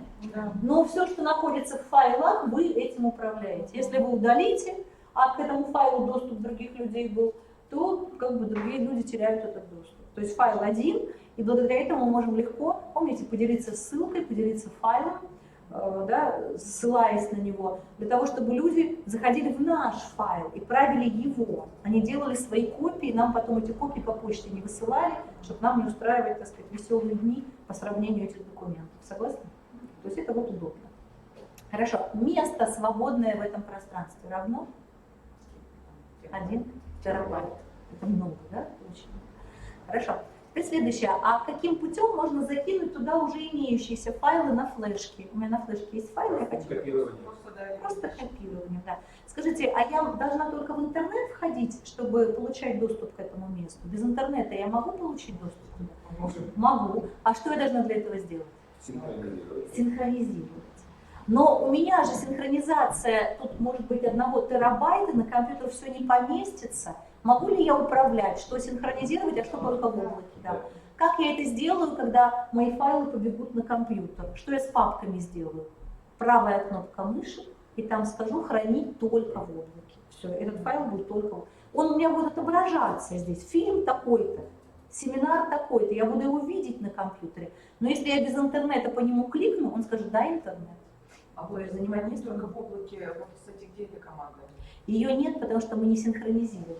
Надо тогда эти файлы отобразить на компьютере, то есть синхронизацию до конца пройти, и потом вы найдете. Да. Таким образом, смотрите, вы можете иметь домашний компьютер с синхронизированными копиями, на работе компьютер личный тоже с синхронизированными копиями, и флешки не таскать, а на работе начать файл, закрыть его, здесь прийти, открыть. Если интернет там был и здесь был, то вот оно.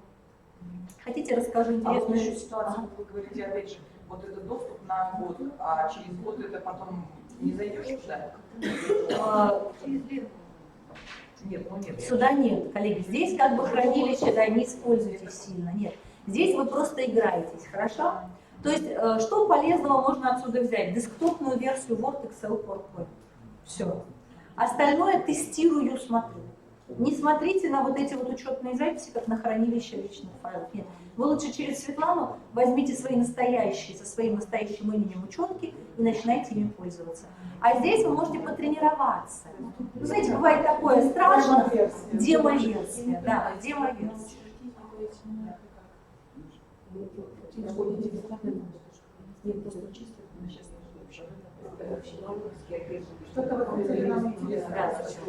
Как интересно применили OneDrive в Министерстве сельского хозяйства в Иркутской области. Там у них были лесники, которые не могли освоить Outlook. То есть Outlook для лесников было тяжело. Но лесники должны были отчитываться в центральный офис о пожарах, зверях, деревьях и так далее. Понимаете? И что получается? Почту лесники освоить не могли. Это мне рассказывали в Иркутске. Вот как раз на тренинге как раз министерство училось. И они сказали, мы стали использовать OneDrive. Они синхронизировали некую область на всех компьютерах, всем лесникам. В этой области лесник включал компьютер, находил файл, папку, фотографии. Заходил в эту папку и выгружал фотографии. Почтой он не умел пользоваться. А что там найти папку и загрузить? Это проще, чем почта. Или там, знаете, что еще? Там даже не то, что почтой не умел пользоваться, там был очень слабый канал связи. И когда по почте большая фотография, она будет идти очень долго. А здесь слабый диалог-канал там или какой-то канал, но он медленно синхронизирует по чуть-чуть документы. То есть вот таким образом. А они должны были в каком виде отчет писать? Я не помню, подробностей не было. Нет, я имею в виду текстовом или картинкой? Где-то надо было фотографии, где надо было открыть файл Excel там, или файл Word, заполнить таблицу. То есть открывался файл, один и тот же, табличка заполнялась дальше. И вот таким образом они организовали отчетность перед центральным офисом. Вот и все. То есть есть удаленные офисы, есть синхронизированный OneDrive. Они даже не ходят в интернет, они открывают какую-то папочку, там заполняют. Тем более интернет сбоит где-то. Да, где-то есть, где-то нет, тихонечко все засинхронилось.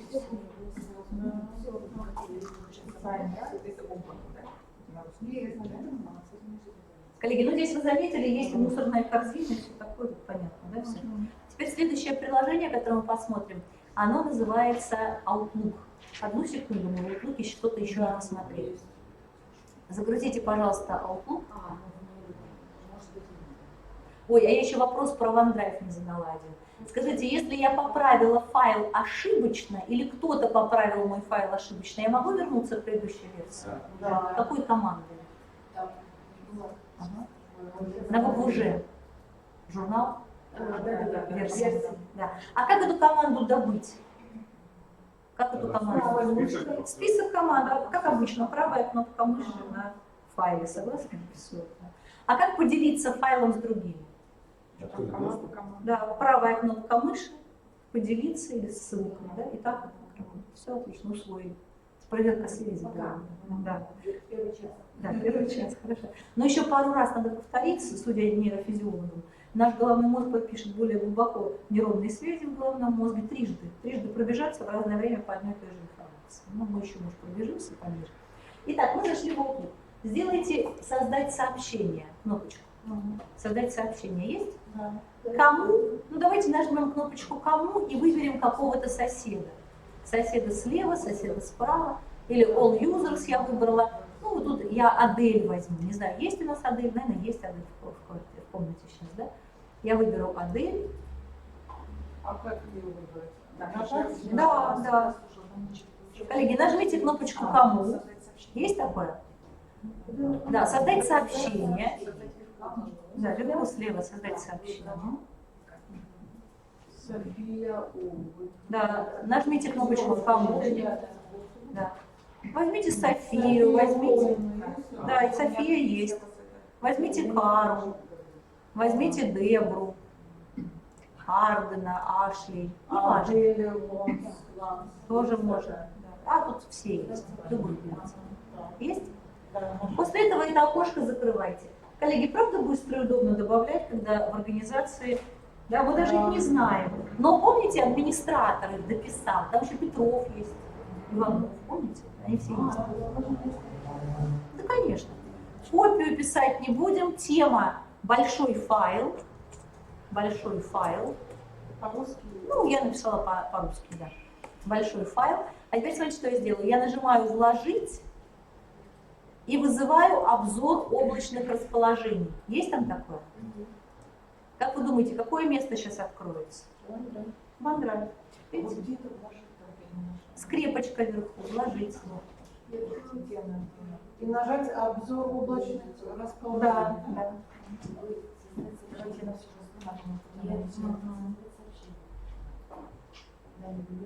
И что там мы выбираем, да? Да, любой файл.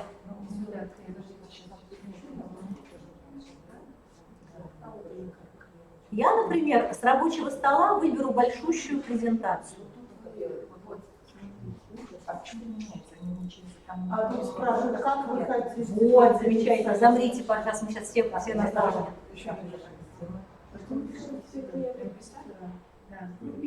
Коллеги, давайте еще разочек. Вы написали кому письмо? Да, потом большой файл.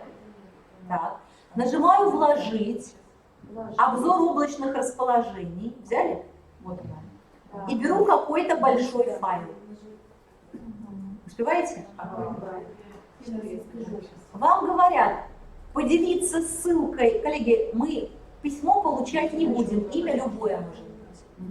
Письмо получать не будем. Светлана, имя любое, кому любое, вообще без разницы. А копия там, что мы ничего не пишем? Копия. Никому ничего. А добавить тему, это реферат, да? Тема просто любое. Кракозябрики. Ну вот это реферат. Кракозябрики, да. Теперь нажмите скрепочка «Вложить». Так, а вот вложить. Да. И во вложении выбираем облачное расположение. Прям на доску, смотрите, я это делаю. Вот «Вложить», и вот команда «Облачное расположение». Облачко там нарисовано. Есть? Открывается ваш OneDrive, вы его узнаете? Возьмите какой-то большой файл. Ну, предположите, что он самый большой, вы возьмите. Есть? И посмотрите, вам говорят, вложить как копию или вложить ссылкой. То есть, если ваш большой фильм весит 500 мегабайт, и вы его вложите, как обычно, как копию, то что произойдет? Эти 500 мегабайт могут застопорить почтовый ящик того человека, пока оно не дойдет, вся остальная почта стоит. Согласны? Поэтому выгоднее бывает поделиться ссылкой на OneDrive. То есть у меня лежит здесь не файл, а ссылка на тот файл. Помните, мы научились делиться ссылками с той стороны, а сейчас мы где делимся ссылками? С Outlook. И доступно для просмотра и изменения. Давайте проверим. То есть мой файл, ну тут у меня сейчас почему-то недоступен, сейчас я другой файлик положу. Коллеги, а у вас получилось, да? Да, Вот я задание по Word вложить как ссылку. И вот смотрите, у меня идет. И вот у меня все сотрудники организации могут его смотреть, видите? Ну, кому письмо. Я раскрываю треугольничек сбоку и говорю управление доступом и пишу получатели могут только просматривать. Есть? Только просматривать. Нашли такое? Предварительный просмотр, скачать, сложить вот это что ли? Да, треугольничек сбоку. Управление доступом. А управление На вас смотрит. Надо скачать. Внимательно прочитайте. Управление доступом. Нашли? Давайте еще разочек посмотрите. Вот этот файлик у вас лежит с облаком. Треугольничек внизу. Да. А тут вторая сверху. У меня нет, у меня предварительный просмотр, скачать, положить как копию, открыть, копировать ссылку. Ага. Значит, вы вложили не как ссылку, а как? Давайте еще раз, давайте еще разочек. Вложить. Облако. Есть? Облако.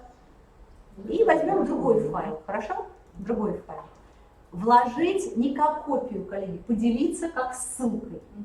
Есть? Да. Поделиться как ссылка. У вас, видите, на иконке облачко нарисовано. Да, так у меня на первой презентации. Да? Давайте еще раз проверим. Может, там управления доступом тоже нет?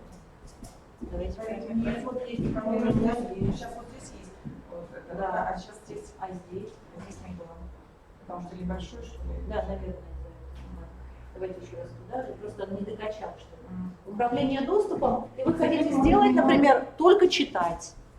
То есть эти люди с этим файлом только читать, а другой файл редактировать. Как вам удобно? А там читать нету, могут просматривать. Ну, просматривать, читать это одно и то же. Так, сделал один. Есть, да? Как сделать так, чтобы он не в облаке шел, а физически? Нажимаю треугольничек и говорю вложить как копию. И файл идет как обычно, копией. То есть обратно ему забрать уже нельзя. Получается? В чем разница между первой иконкой и второй? Там есть облако, а там нет облака. Заметили?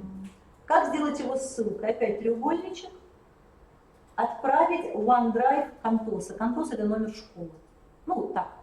Контос. Название компании. Да?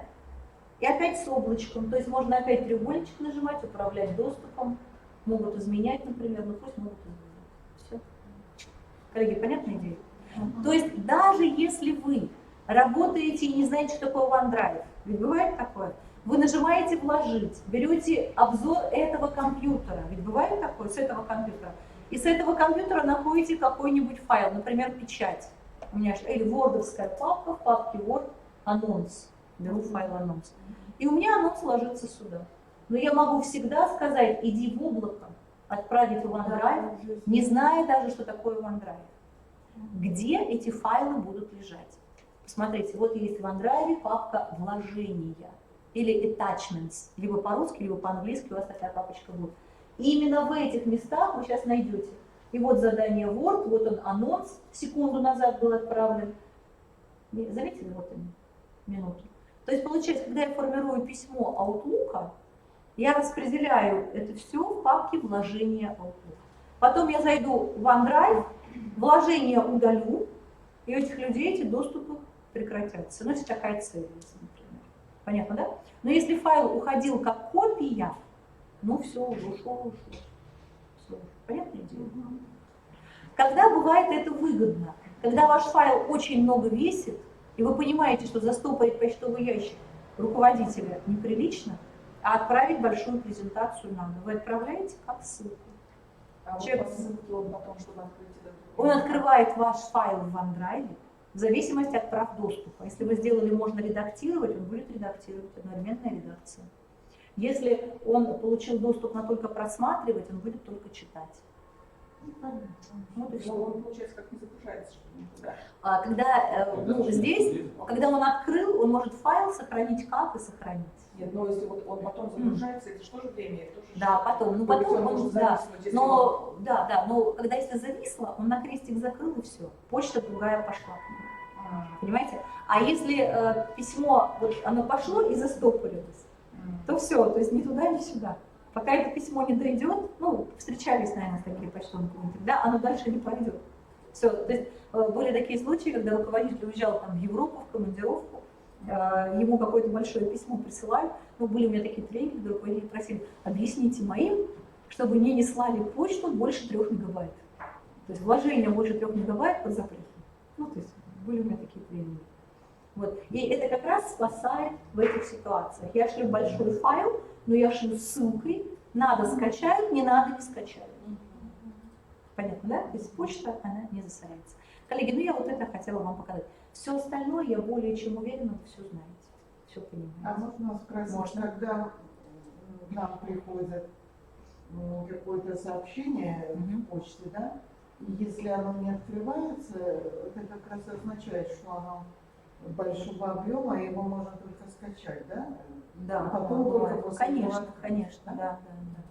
Бывают какие-то вложения, они быстрые, а бывает вложение, например, в фотошопа, да? Бывает Word, он может открыться прямо в браузере, мы же знаем его расширение, да? TXT откроется в браузере, а бывает вам прислали, ну, какой-нибудь, не знаю, макет в фотошопе, а у вас нет фотошопа, понимаете? Тогда он только скачать, отыскать фотошоп, и только потом это все откроется. Тогда, конечно.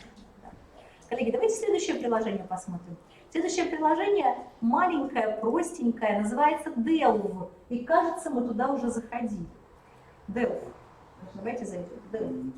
Так, почему-то у меня вообще нет. А во все приложения, там внизу все приложения. Ага. Delve. То есть мы изучили первое OneDrive, второе Outlook, Delve. Ну, наверное, самые такие востребованные, популярные OneDrive, Outlook. А у меня тут какие-то картинки вышли. И у меня также, смотрите, сейчас чуть-чуть прорисуется. Да? Нет Delve?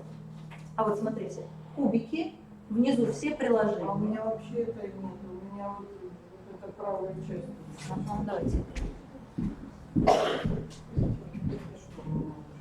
У вас, да, здесь все приложения. Ну да, я вот там. И здесь вот где-то.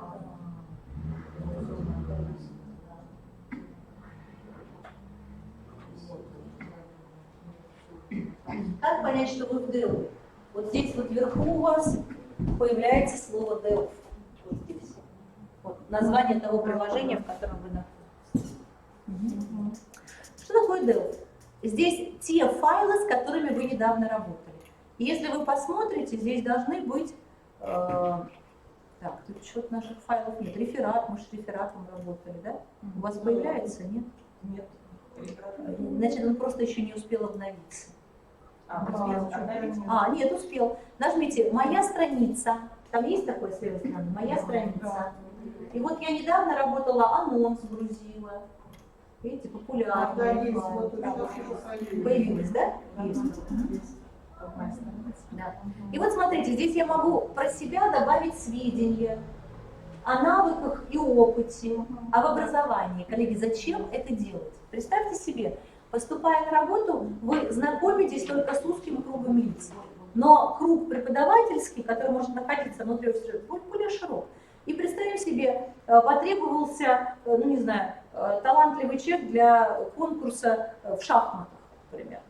И при поступлении на работу никто не спрашивал, например, про шахматы. И тот организатор, который организует некое мероприятие, требуется навык китайского языка. А вы вот по-китайски говорите великолепно, да? И никто вас не спросил при приеме на работу, если по-китайски, и никто не знает. А тут нужен талантливый преподаватель, который делегацию из Китая встретит и анекдоты им расскажет, например, в перемене, да? Вот, в этой ситуации кто об этом узнает? Поэтому здесь принято добавлять то, что каждый посчитает, чем увлечен, что делает и так далее. И вот здесь, посмотрите, вверху есть слово «поиск». Нашли? Если я щелкну мышкой, например, добавить сведения об опыте и навыках, и я здесь напишу проект, ну я напишу здесь слово agile, например, проекта agile, добавляю проект, добавляю еще навык Excel себе, например. По-английски надо писать? Почему? Можете по-русски. Ну давайте я напишу еще шахматы по-русски, чтобы было шахматы. А теперь смотрите, что мы сейчас делаем. Вы тоже можете надобавлять что-то, навыки, проекты, сведения обо мне, учебные заведения, интересы, хобби. Здорово? Казалось бы, зачем это делать? А это социализация, это общение учителей в группах, учеников в группах. И вот теперь у меня есть поле поиск. Я щелкаю мышкой и набираю, например, кто-нибудь какие-то слова писал?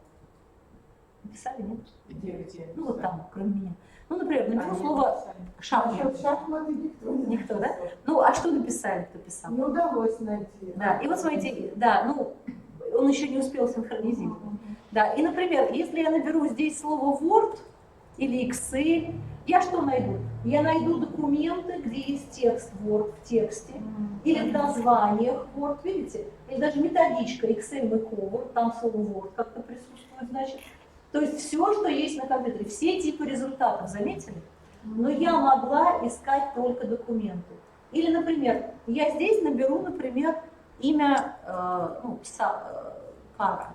Так, давайте не Кара, а Софи. Софи, вот София. Я щелкаю мышкой, ну, например, там София, я получаю карточку Софии. Я могу отобразить ее профиль, прочитать про Софию. Ну, что она все написала. Или в поисках Excel, например, вот я ищу слово Excel, я могу найти людей, которые себе в навыках написали, что они профессионалы по Excel. Коллеги, ну это такой маленький нюанс, который может быть полезен. Давайте опять в Delphi вернемся. Помните, мы говорили, на моей странице я вижу все то, что недавно я открывала, что смотрела, с кем работала, с кем общалась. Зайдя на страничку других людей, я увижу, с чем они работали. Доступ, опять-таки, к файлам которых у меня открыт. Ну и, наконец, давайте я найду, например, Фатиму. У Фатимы здесь есть такие шикарные файлы, и мне эти файлы нравятся. Я хочу запомнить эти файлы у себя. Помните, какой классический прием мы раньше использовали? Брали файл, копировали к себе на компьютер. Но потом через неделю писали письмо Фатиме и говорили: скажи, пожалуйста, у тебя обновления появились в твоей методичке, в книжечке, там, в инструкции, согласны? И если были, вышли мне, пожалуйста, обновления. Чтобы этого избежать, я что делаю? Я беру и добавляю в избранное ее файлы, я не копирую их. То есть эти файлы будут у меня в ярлыке избранное, и я к ним всегда буду получать доступ. И этот доступ полностью однотипен, как будто бы Фатима открыла этот файл. И если она открыла этот файл и скорректировала новой версией, я открою всегда новую версию. То есть файл один. У меня быстрый доступ к этому файлу. Коллеги, понятно, что такое флажочки? А вот где избранное вот это? Что-то флажочек. Флажок перевернутый. Просто нажмите, он синий стал, уже замечательно. Нет, а избранное? Добавить. Где оно? Оно вверху слева, вот оно. Щелкаю в избранное, и эти файлы у меня сейчас есть. Есть? Вот они внизу. Другое, тут у меня еще доски есть, заочники, мероприятия, учителям, очникам, заочникам. Есть такое? То есть есть такое понятие, как доски. Вы группируете избранные файлы по каким-то ключевым словам. Например, ЕГЭ, мероприятие Новый год и так далее. Какие-то файлы могут быть лично ваши, а какие-то файлы ваших коллег. Вам все равно, где они лежат, потому что OneDrive может быть много. А там еще кроме OneDrive мы найдем OneDrive Teams, Yammer, там много пространств, где вы можете хранилище делать. И все данные можно вот так группировать, найдя эти данные. Давайте попробуем найти какой-то файл и щелкнуть у файла по стопочке кубиков таких. Нашли стопочку кубиков? Когда вы кликнули мышкой, придумайте название доски. Например, ЕГЭ. Ну, я, к примеру, там, ну или давайте раз, два, три назову. Раз, два, три. Все, нажму кнопочку Enter. То есть у меня этот файл приписался к доске номер раз, два, три. Но я могу этот же файл приписать к доске 4, 5, 6. Помните, бывает такое, папка 16-й год, папка 17-й год. И один тот же файл надо и туда положить. То есть мы в реальной жизни будем клонировать файл. Потом надо поменять данные. Я и там должна поменять, и здесь должна поменять. Это утомительно. А тут получается виртуальные папки. Раз, два, три, одна, 4, 5, 6, вторая. И один тот же файл, и там будет отображаться. Если я поменяю один файл, или кто-то поменяет этот файл, у меня он отобразится и там. А что за, знаете, я пропустила. Давай, а что за доска? Что такое доска, да? Да. Да. Давайте другой файл на доску добавим, раз, два, три еще. Давайте. Другой файл беру и пишу, доска тоже, раз, два, три. Вот он. Добавили. А теперь попробуйте найти слово «избранное». Найдите там в избранном доску, раз, два, три. Я зашла в избранное. Там есть доска, раз, два, три. Вот она, доска, раз, два, три. А вот 4, 5, 6. Видите? Я захожу в раз, два, три, и там со всего мира собранные файлы. Мои ли они? Да нет, не факт. Я их где-то нашла в Делве у кого-то, посчитала их полезными для вот этого места и их положила. Зачем? Чтобы быстрее найти потом. То есть это колонирую, копирую, по флешкам прячу, это устарело. Вот так. Ага, Светлана. То есть нашла, в смысле, ну, не глобально в интернете? Нет, у себя в OneDrive. То есть получается, ну, не в своем, в чужом. Например, зашла в Шире, смотрите. У Шире есть какой-то ценный файл. Ну, например, анализ «что если» у Шире есть. Я щелкаю сюда и говорю, мне на доску раз, два, три. В рамках своих привязанных контактов? Да, да. В рамках своих коллег, да, и их файлов, доступ к которым они мне открыли. Да. Если они закроют доступ, увы, да, файл я потеряю. Поэтому, может быть, клон имеет смысл сделать, если вы боитесь потерять файл. Но если вам нужна современная эффективная работа, да, вот видите, анализ «что если» файлик у меня появился, то вот как раз в дружном коллективе совместная работа, она так и делается. Коллеги, у меня по Delve все. Если бы вас спросили, Delve это что? Delve это зачем? Что вы сказали? Эти файлы с которыми Да, совместная работа с файлами, быстрый поиск файлов, группировка файлов, или другими словами, недавние документы. Недавние, мои, коллег и так далее. Вот. Да? Здесь есть еще моя аналитика, но она по умолчанию в группах, хотя она тоже может быть. Здесь вам скажут, сколько часов ночью вы сидели за компьютером, ай-яй-яй, что не надо это делать. Видите, баланс между отдыхом и работой. Мне говорят, ну вроде у меня все хорошо, видите. То есть вы можете отвлечься, защищены. 96% времени я продуктивно работаю. Да, сейчас куда вы зашли? Моя аналитика, мой аналитик. А там же, на левой панели. Это моя страница, да? Да-да-да. Вот в Delve, смотрите, вот Delve. И вот моя страница, а под этим My Analytics. У вас есть такое слово? My Analytics. У вас новое окошко открывается. Это как бы вначале оно было в Delve, а сейчас оно в новое приложение. И здесь вы видите сеть. Я эффективно не очень работаю. Видите, только 4% документов я использую совместно. Меня поругали. Кошмар. А бывает такое, 12 часов я работаю вне, видите, вне рабочего времени. Да? То есть не очень хорошо. Но я могу вечером выйти, там термин проверить, что-то сделать. Ну, это так, просто контроль. Продуктивная работа, видите, лампочка вам говорит, начать. Создание плана продуктивности. Вы сами себе пишете норму, как работать, сколько часов в почте, сколько встреч в неделю, там, в месяц и так далее. И сами себе там...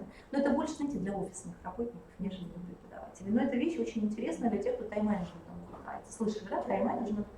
Вот, и оно бывает очень интересно. Считается, что больше 2 часов в день сидеть в почте – это непродуктивно. То есть надо делать. Ну, опять-таки, если работа не связана с ответами на письма. Хорошо. Коллеги, давайте вернемся обратно, ну, здесь вот в кубике. Помните, да, меню? И я бы хотела перейти в программу, которая называется Forms. Forms. Есть такое? Forms, прям запишите себе Forms, тесты и опросы. Forms – это два слова. Тесты и опросы. И это все Forms.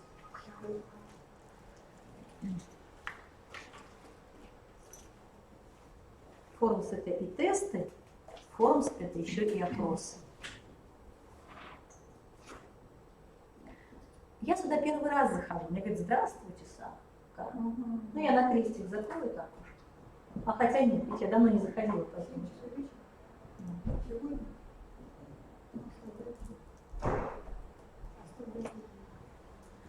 У меня два варианта: задать тест или форму. Форма – это когда мы берем информацию и не сличаем с правильными ответами.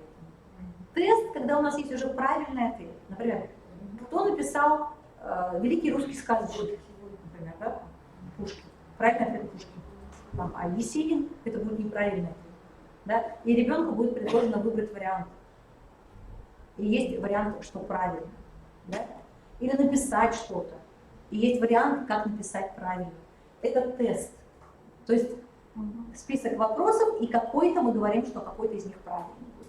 А форма – это все то же самое, только мы не пишем, что правильно. Что хотите посмотреть, форму или тест? Тест сложнее. Давайте эту. Начнем с формы? Давайте. Нажмите кнопочку «Создать форму». Скажите, форму чего будем делать? Что вам надо собирать? В реальной жизни что вам нужно собирать? Ну, если анкета, как вариант, да? Давайте анкету. Давайте анкету. Я так и напишу анкету.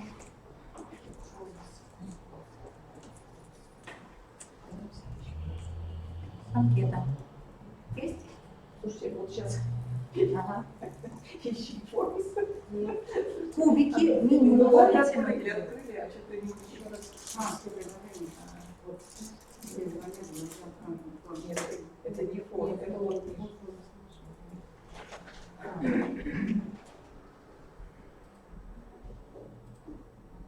Так, значит, это вы когда уже написали, вернее, где написали что-то? Да, смотрите, что мы делаем. Да, первый шаг, мы зашли в Forms. У нас два варианта. Форма – это анкета, собрать данные, а тест – это тестировать школьников, а-ля ЕГЭ. Так, а вот дальше что вот у вас получается? А у вас написано уже анкета. Вот я зашла в форму без названия. А где это название? Писали. Щелкните, я написала. Так, что-то у меня почему-то сразу вот создать форму. Прямо по А вот по форма без названия. Да, туда надо форму. Вот прямо сюда. Вот сюда название написать, да? А.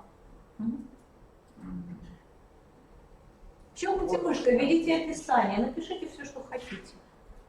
Например, для родителей. Ну, чтобы вы сами понимали, для кого это. Есть? Например, вы хотите картинку вставить, эмблему школы. Там есть картинка? Да.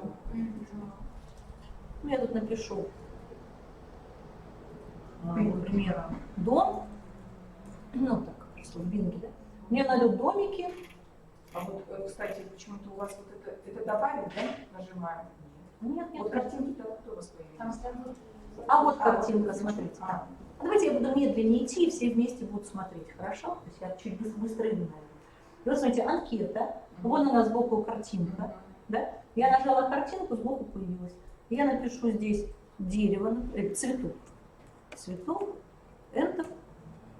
Мне дадут какие-то картинки. Ну, я здесь решаю какую-то картиночку. Выбираю, кнопочка добавить. Смотрите, как быстро. Раз. Анкета с картинкой. Есть? Можно подгружать свои любые картинки. Например, тест делаете для детей, какую кнопку надо нажать на компьютере, чтобы появилось это. Сделали картинку в Paint там, или в Photoshop. Раз, два, три, четыре, пять. Да? И варианты. Следующее. Добавить первый вопрос. Нажимаете «Добавить». Категории вопросов или варианты вопросов. Добавить нажали? Могут быть следующие. Выбор, текст, оценка, дата, рейтинг, Likert, ну, NPV, раздел, ну, это как бы группы группировать. Ну, давайте сделаем раздел сначала. Раздел. И раздел первый вопрос напишем общие. Общие вопросы. Есть? В разделе «Общие вопросы» нажмем «Добавить». Есть? Нажмите «Добавить». Ну, давайте выберем сначала текст. И спросим ФИО. Вопрос ФИО. Добавить текст ФИО. Коллеги, получилось? Так, подождите, смотрите, добавить ФИО, куда вы написали? Просто вот сюда. Вот где-то вместо вопроса? Да, да, конечно, да. Ну, чтобы понятно, что хотят, что мы хотим от родителя.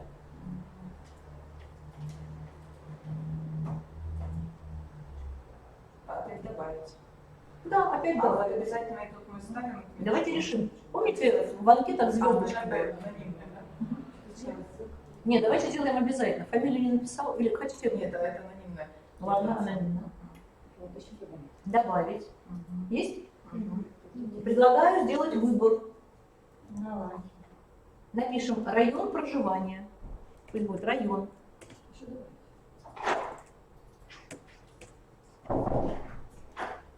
Давайте нумерацию. Первый район, второй район. Добавить вариант, третий район. Пусть будет 3 района. Хорошо? Так, значит, и третье добавить, это мы вставим. А, вот добавить еще вариант. Давайте еще 4 добавим. Проверьте, все работает. Так, а вот у меня вариант, а вы просто цифру вместо варианта один, Да. да? А можно и вариант слова так оставить? А можно слово, например, район там. Центральный район, западный, северный. Ну, понятно. Ну, просто упрости. Обязательно скажу. Но район обязательно поставим. Есть? Да. Опять добавить. Оценка. Давайте выберем. Оценка. Например, загруженность. Загруженность, например, где? Загруженность ребенка в школе. Там, оцените загруженность, нагрузка на ребенка. Как вы оцениваете, насколько ребенок ваш нагружен? Да? По уровням из 10. Не звезда, а число. 10 перегружен, 0 недогружен. Можно еще грузить предметами. Но я так, очень условно. Да? Да, обязательность можно снять. Можно оставить. Давайте добавим еще. Дата. Есть такое? Ну, давайте предположим день рождения ребенка, например. Есть? Не confidential, confidential можно написать. Укажите день рождения ребенка. Все, давайте решим так, что частные вопросы в разделе закончились. Да? Давайте сделаем следующий раздел. Щелкните мышкой снаружи, то есть здесь внутри, тогда мы, видите, добавляем внутри. А если щелкнуть снаружи, то мы добавляем новый раздел. Я делаю раздел, например, какой может быть раздел? Помощь в школе, например, да? Там, или участие в классных... Да? Есть такое, коллеги, нет? Ну, и не появляется. Как снаружи? А вот найдите кнопочку «Добавить», треугольничек в конце, и там внизу раздел. И вот раздел второй. Да. А здесь напишу, например, участие в жизни класса. Участие в жизни класса. Так? Добавляю. Делаю выбор. Хотите участвовать? Хотите участвовать в жизни класса?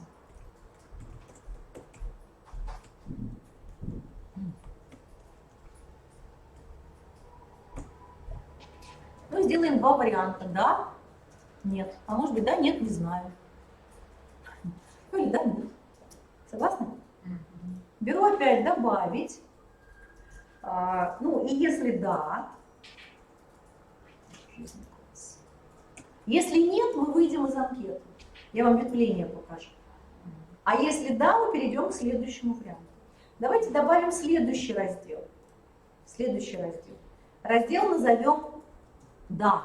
«Да, участие». То есть они сказали «Да, хотим участвовать в жизни класса». Успеваете? Добавляю вопрос. Если хотят участвовать в жизни класса, то мы спросим, например, свободное время. Какое время у родителя свободно? Здесь я беру шкала Ликерта. Шкала Ликерта. Есть? Вот здесь давайте я вариантов оставлю только 3. Ну, 3 столбика. А 4-й вариант удалю, по нему кликнуть, если там мусорка появляется. Получается? И здесь варианты ответов. 2 строки. Ну, давайте сделаем 3 строки, 3 столбца. Хорошо? Удалили вы как? Нажимать фамилию. На слове там мусорка сбоку. Получается? Вот. И давайте сделаем так. Вариант 1 назову утро.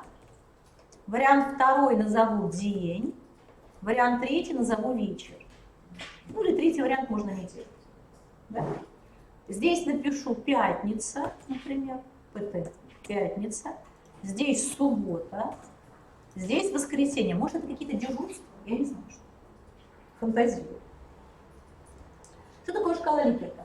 Например, в пятницу можно выбрать утро, либо день, либо вечер. В субботу что-то и в воскресенье что-то. А можно, может быть, пятницу убрать, оставить только субботу и воскресенье. Вообще, в общем, вы поняли, да? Только субботу и воскресенье. Давайте дальше. Коллеги, понимаете, что такое шкала Ликерта? Вы определяете график. Нажимаю «Добавить». Что у меня тут это пошло? Вот когда это сначала утро, день, вечер добавилось, а потом, когда пришла на эти дни, у меня вот где их добавлять? А просто сотрите название и напишите. Кстати, я просто подтерла то название, которое было, и написала. На утро? Нет, вот здесь. Или что? Нет, смотри, здесь у меня вот я писала утро, получается день, вечер, потом вот, получается дни надо писать. Суббота, воскресенье. Вот, а я начинаю писать, но что у меня вот здесь все Пишется? Да, где пишется? Вот, Пикните, середине, пишите. а все в одной чеке пишем с нескольких дней, что ли? Нет, почему? Нет.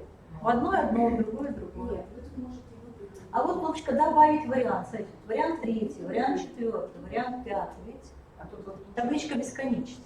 просто дни, они не так, как утро, день, вечер, вот они у нас получается Построены. горизонтально. Да. А эти дни недели, они будут у нас, получается, вниз, да? Ну, вы знаете, можно вместо утро, день, вечер написать понедельник, вторник, среда, четверг, пятница, воскресенье, а утро, день, вечер написать слева. Или не утро, день, вечер, а 10:00, 11:00, 12:00. Производите. Получается, вот таким образом, да? Вот я-то думала, вот здесь будет под ним написано. И здесь каждый будет, например, родители выбирать, что да, например, мне в среду занятия там по робототехнике днем Вот он, например, так, а вот это вот, получается, выполняется. А вот, например, там в среду или там вечером в музыкальную школу там, записать ребенка. Да. Вопрос вообще, да, анкета. Да, то есть вы собираете общую и понимаете, когда лучше кружок сделать? Утром, вечером, днем, как родители запомнят, так лучше делать. Или в поход пойти, как когда? на все дни недели тогда надо составить, да? Ну да. Ну, Ну, так, да. просто мы сейчас прям все добавим, да? Да. Идем дальше? Добавить, и я предлагаю для теста взять еще рейтинг. Пишу, Где у нас? а там же добавить сюда, и там, где шкала Ликерта, там рейтинг. Так, что пишем? Да. В вопросе я предлагаю написать рейтинг предметов, или любимые предметы, или актуальность предметов. Актуальность предметов. И здесь робототехника, там то. Да?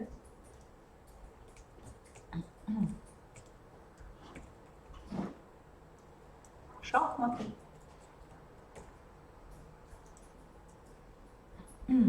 Пение, может быть, там кружок. И может быть вязание крючком. Да, вязание и скрипка. Есть? То есть, вы знаете, где это бывает, используется? Например, на Новый год приглашают артистов и опрашивают коллектив, кого приглашаем. Филиппа Киркорова или Аллу Пугачеву или кого, понимаете, да? И вот он список. Да, да. И вот, ну я так шучу немножко. Вот, и получается, что один поставит скрипку на первое место, другой тот, а потом кто победит, вот, кто выше. Больше наберет. Да, больше наберет баллов, да. Или может быть там, ну, не знаю, ну, я думаю, вы сейчас напридумываете. Как учителя... Да, да, да. То есть как учителя-предметники английского языка или немецкого языка, там, французского, стали приспосабливать вот эту задачу. Расставь слова предложения в правильном порядке. Тест. Вот сейчас я написала предложение на английском слове, слова английские в предложении в правильном порядке. Но когда у меня будет не опрос, как мы сейчас делаем, а тест, во время теста они в случайном порядке перемешиваются. И ребенку надо их переставить. Понятно, да? То есть, что тест, что опрос абсолютно одинаков. Только в тесте рейтинг перемешается. А здесь, как мы записали, так останется, надо будет потом перетащить эти слова. А вот если, например, ребенку нравятся все, вот, например, варианты, да, все нравятся. Ну, пригласить можем только одного певца. Вот здесь все-таки один Только вариант. одного можем пригласить, да. Приоритетность. И посмотрим, кто попадет в тройку. Там лучших из них уже будем выбирать. Да. Может быть такое, смотрите, бывает вариант, организуется Новый год, и мы предлагаем выпивку, чай, кофе или газировку. Да? Ну понятно. Да? Ну или там, что блюдо, да, там, ну вот, ну бывает такое, надо организовать что-то и выбрать. И вот тогда вы можете сделать вот таким образом, ну давайте мы это сделаем, да, давайте так, блюдо, да, напитки, правильно, напитки.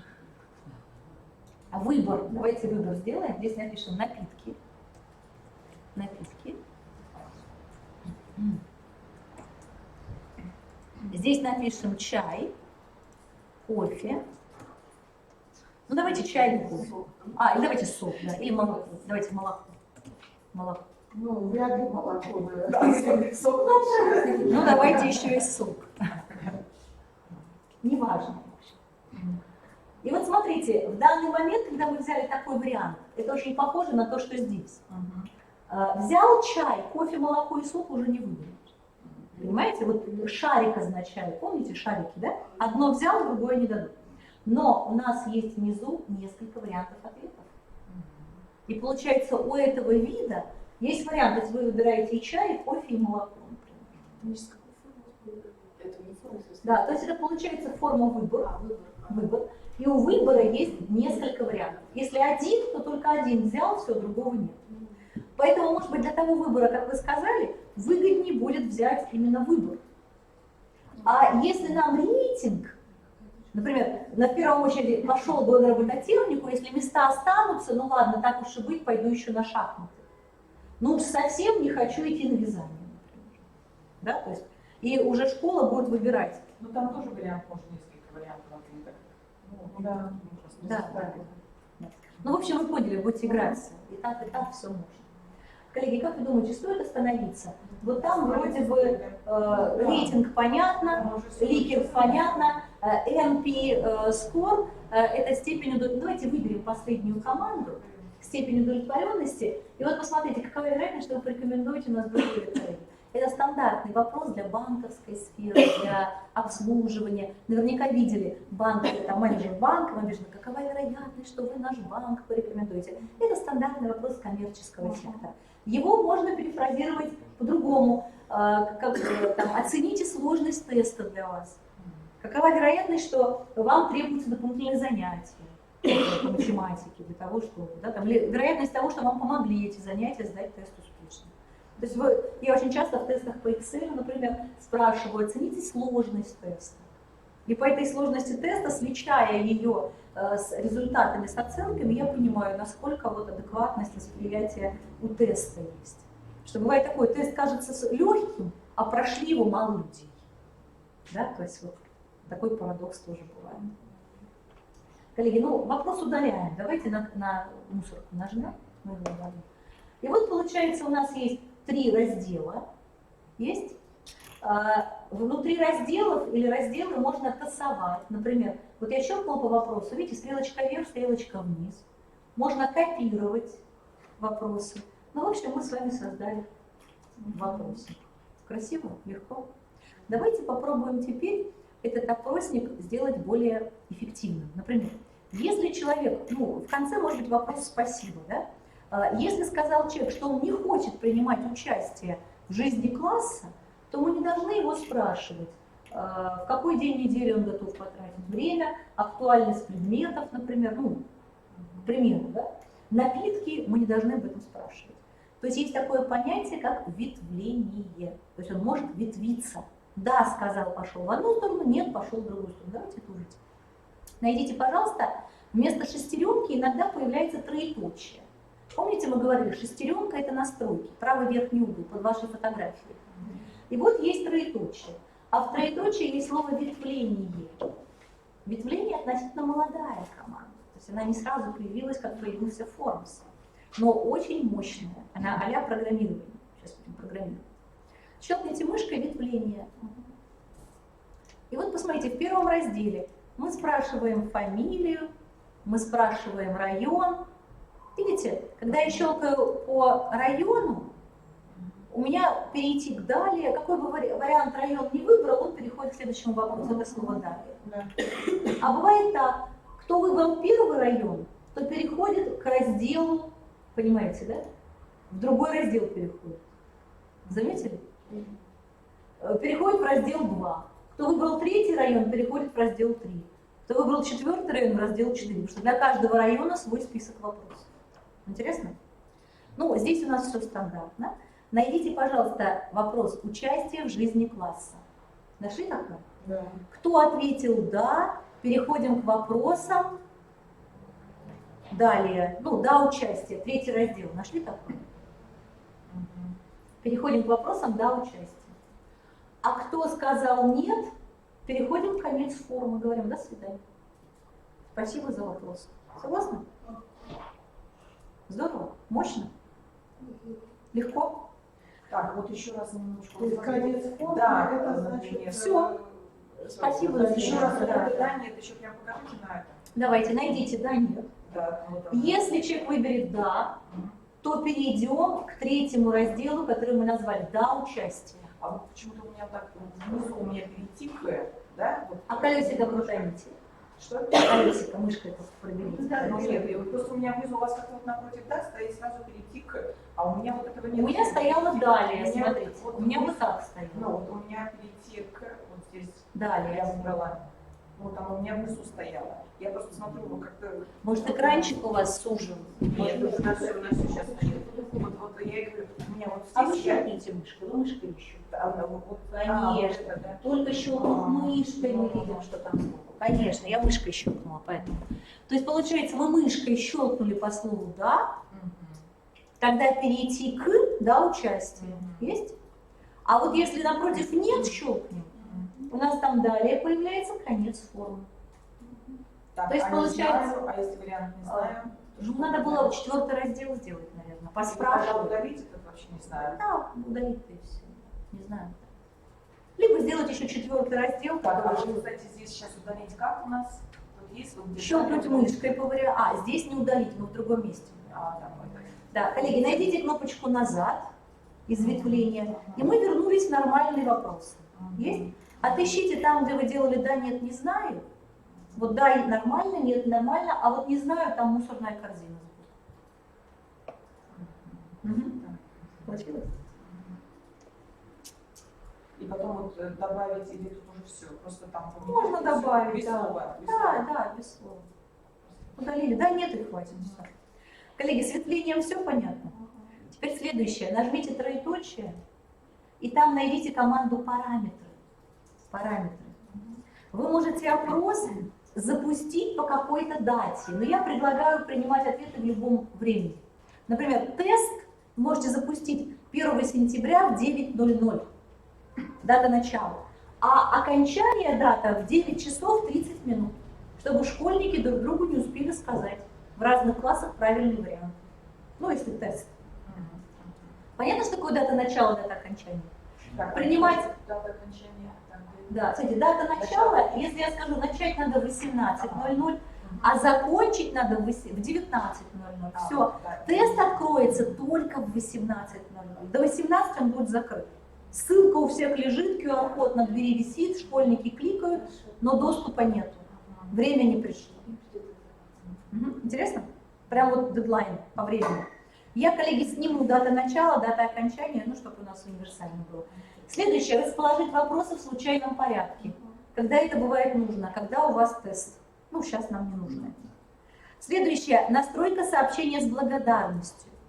Большое спасибо вам за ответ, учитель школы такой-то, фамилия, имя, отчество. Поняли, да? Ну, здесь стандартно, пусть будет так. Ваш ответ. Я думаю, вот если он хочет, то мы здесь текст написан. Конечно, конечно. Тот текст, который хотите, любой благодарственный текст. Но если у нас в конце спасибо за участие в анкетировании, а здесь тогда смысла нет, наверное, ничего писать, да? Ну, почему? Ну, если мы в конце там уже Да. ставили, да? Там же у нас тоже что-то было. Ну да, здесь ваш ответ отправлен в школу номер такую-то, спасибо, ваш классный руководитель, фамилия, имя, отчество. Ну, вы знаете, как мы сейчас тест увидим, а потом вы будете уже настраивать его, понимая, что можно улучшить. Угу. Вот, ну и уведомление тут. Коллеги, ну я думаю, тут все понятно, да? Ну и наконец, найдите кнопочку «Темы», чуть левее, «Темы». Темы. Есть такое? Да, дизайн. Хотите там вот этого морскую тему, химическую, снеговика, дорожную. Совсем недавно относительно появился плюсик, где вы можете загрузить любую фотографию. Раньше нельзя было загружать фотографии. Так, и вот мы выбрали эту тему, и что дальше? Последняя кнопка «Поделиться». Видите, она прям яркая. Вот это вверху. Да, «Поделиться». Давайте читать. Вверху очень опасная команда. Давайте мы ее разберем. Могут отвечать пользователи из моей организации. Что такое ваша организация? Это те люди, у которых есть логин, пароль. Вот этот. Вот этот. То есть вы не сможете опросить никого с улицы. По QR-коду с телефона никто не зайдет. Поэтому давайте раскроем и скажем, могут отвечать любой пользователь со ссылкой. Вот она ссылка, но как легко и просто эту ссылку передать родителям, которые пришли и смотрят к вам на распечатку. Да? QR-код как сделать? А внизу видите вот QR-код, кубики такие. Раз. И вот у вас QR-код. Есть? Вы его можете сохранить как картину. Вставить куда хотите, хотите на сайт, хотите распечатку на дверь. И вот пришли родители, у них наверняка, они же современные, да? Дети сейчас все современные стали. Вот есть вот он, QR-код программа, я сейчас прямо отвечу здесь. Хотите, тоже туда же можете зайти, посмотреть, как это будет работать. Так, что тут как-то у меня... Прям программа должна быть, да? Да, прямо на телефоне. Да, сейчас я попробую. А я думала, там просто сфотографировать и это вставить так. Ну, можно, наверное. Но QR-код прямо так программка называется. QR. Так, сейчас. Вот у меня QR-код. Но я могу прямо вот с экрана, но там далековато. Я прямо с монитора возьму. Вот. И вот он у меня взял QR, зафиксировал. Я говорю открыть в браузере. Открывается анкетка. Вот сейчас вы ее увидите, как она. Вот она анкетка. Тут отменить, интернет пытается найти. Для родителей анкета, тут все есть. Видите, анкета для родителей, как написали. Ну и здесь я пишу фамилию, там, ну как Озябрики. Выберу, что я из первого района. Загруженность ребенка в школе на 5, не то не сё скажу. День рождения какой-то выбрала. Вот. Нажимаю кнопочку «Далее». Видите, первый раздел прошел. Первый раздел. Далее. Хотите участвовать в жизни класса? Давайте для интереса скажу «Да, хочу». Вот, «Да, хочу», нажимаю «Далее». А если сказала «Нет», мне сказали «Спасибо, до свидания». Здесь я говорю в субботу утром, в воскресенье днем. Актуальность предметов. Ну давайте робототехнику я поставлю на первое место. Пение на второе. Так, робототехнику на первое. Пение на второе. Шахматы на третье. Вязание, потом будет скрипка. Напитки выберу чай. У меня там один выбор. Нажимаю кнопку «Отправить». Все результаты прошли. Видите, то есть, может быть, вопрос «не хочу», ну, спасибо, ваш ответ отправлен. Но я же под спасибо могла написать целую историю про школу, классного руководителя и так далее. Вот и анкета, красивая фотокарточка, новочки. А вот эта программа как еще? Forms, да. А теперь смотрите. Вот это вот программа, которую у вас установили. QR-код, да. Просто в поисковой системе. Да, вы Google или Apple, какой у вас телефон, заходите в магазин и набираете QR. Давайте я, знаете, где набираю? Да, давайте я сейчас сбегаю, может быть, в Word, крупненько наберу.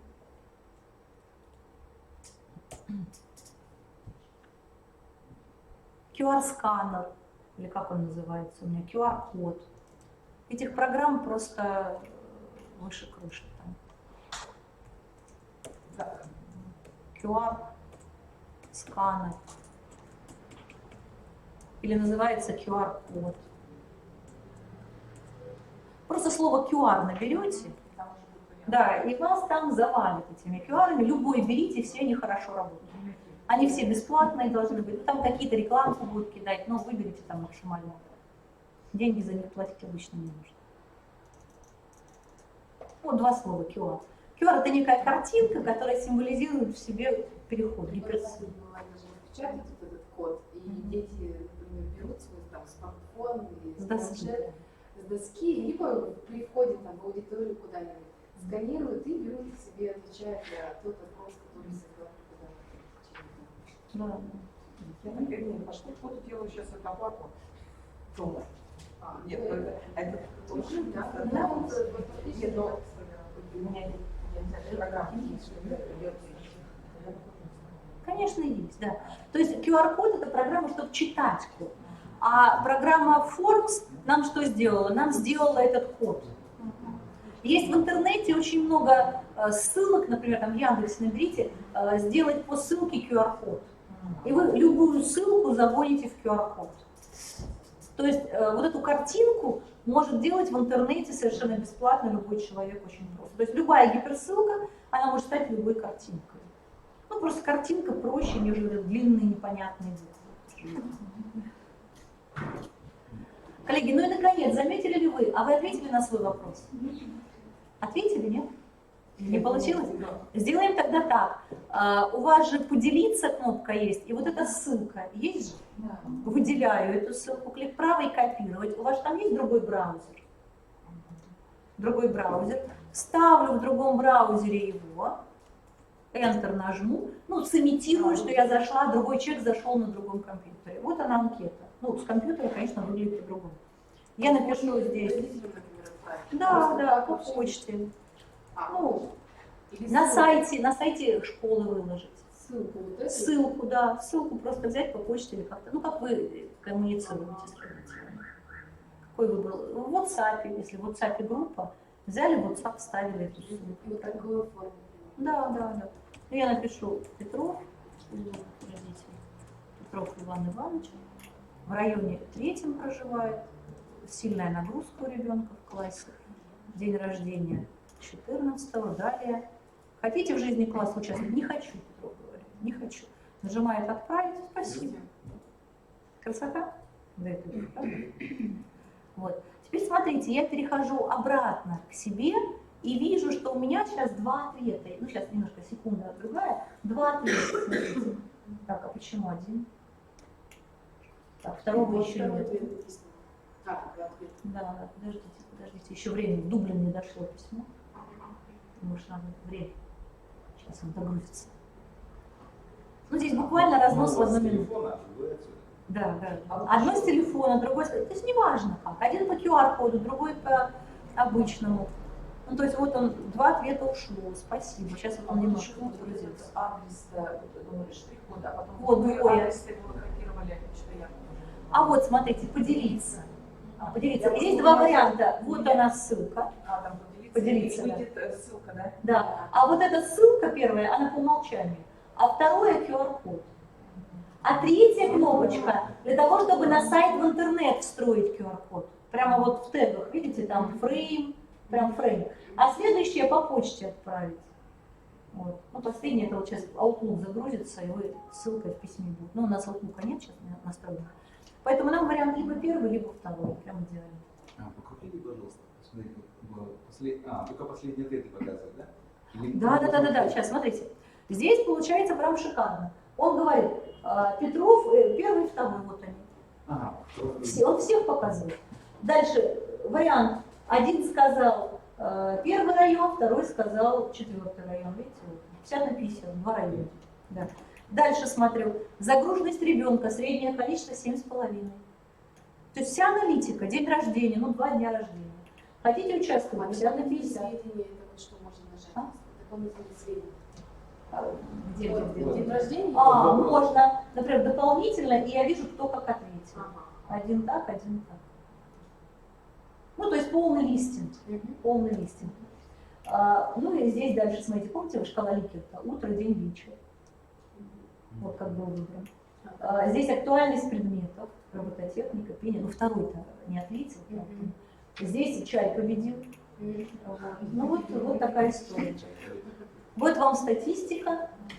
Если я хочу, могу нажать «Просмотреть результаты». И видите, респондент первый. Время 1 минута у него была. Вот у него имя индийское какое-то. Вот щелкаю мышкой, респондент второй, вот у него ответ. В случае, если у нас есть задача выгрузить в Excel в виде таблицы и анализировать уже, вот, пожалуйста, открыть в Excel, и у вас все это выгружается в Excel. Круто? Мощно, правда ведь? И не туда и. Да, но он... Да. И в Гугле, коллеги, это есть, но там меньше возможностей. Возможно, там уже сделали ветвление, то есть компания друг дружку так бегом обгоняют. Но вы здесь получаете пакетно для учителей единую систему. В Гугле каждый для себя, чтобы кого-то пригласить, надо уже визиткой обменяться или еще как-то, чтобы пригласить, согласны? А здесь единая система. Есть айтишник, который, вы видели, как 2 секунды добавляет новых учителей, без труда абсолютно, лицензию, и порция программ, которые есть у каждого.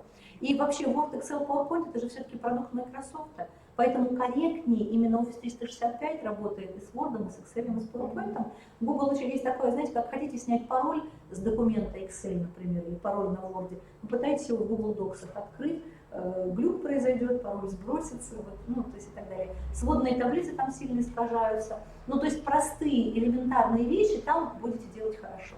Но все, что касается чуть большего профессионализма, то есть дальше от любительства, если мы отходим, то, конечно, профессиональный инструмент, коммерческий инструмент Office 365, который для образования бесплатен, он дает нам куда более профессиональные возможности. Да, там конвертизация может быть. Конечно, там же у них свое. Да, свое. Они же внутренние коды подстраивают под свои. А здесь что-то новенькое вышло, тут все мгновенно, это одна система.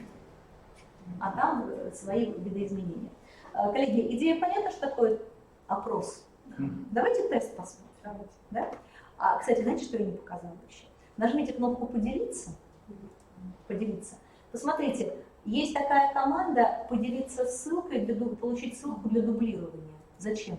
Вы сделали один тест, а второй очень похож на этот, только надо чуть-чуть поменять.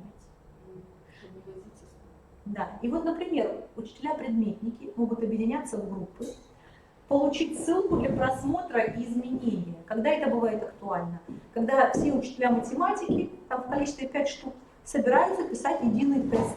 Один пишет первый раздел, другой второй, третий раздел, распределили, вот у вас красивый тест.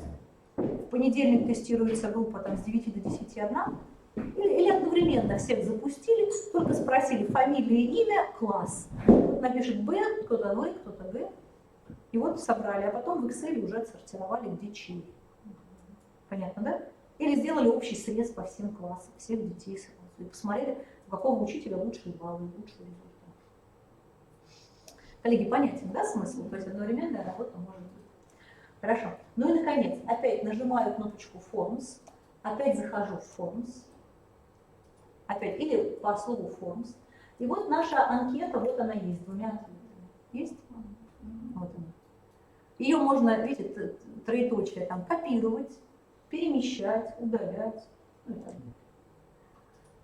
Нажимаю кнопочку «Создать тест». Вы сейчас удивитесь, но тест он такой же простой. Ничего там сложного нет. Давайте тест без названия я оставлю, пусть хотите там что-то напишите. Я нажимаю кнопочку «Добавить», пусть будет текст.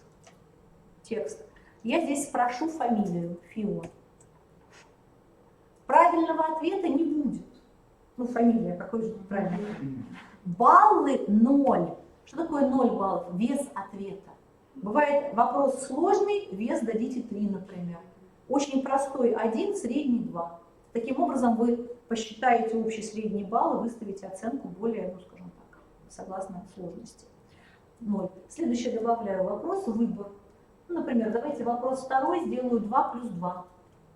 2 плюс 2 равно вопрос. Раз я уж так написала, могла текстом написать. 2 плюс 2 равно, впиши правильный ответ. Согласны? Впиши. И тогда бы правильным ответом был бы 4. Я бы его добавила. А здесь будет такой. 2 плюс 2, я скажу, будет 3, здесь 4 и здесь 5. Есть? И напротив четверочки, видите, здесь есть галочка. Правильный ответ? Вот так все просто. То же самое, что мы делали, только вот сбоку вариант. Получилось? Здесь какой-то вопрос у нас пошел. Кстати, можно картинку подгрузить, иллюстрирующую.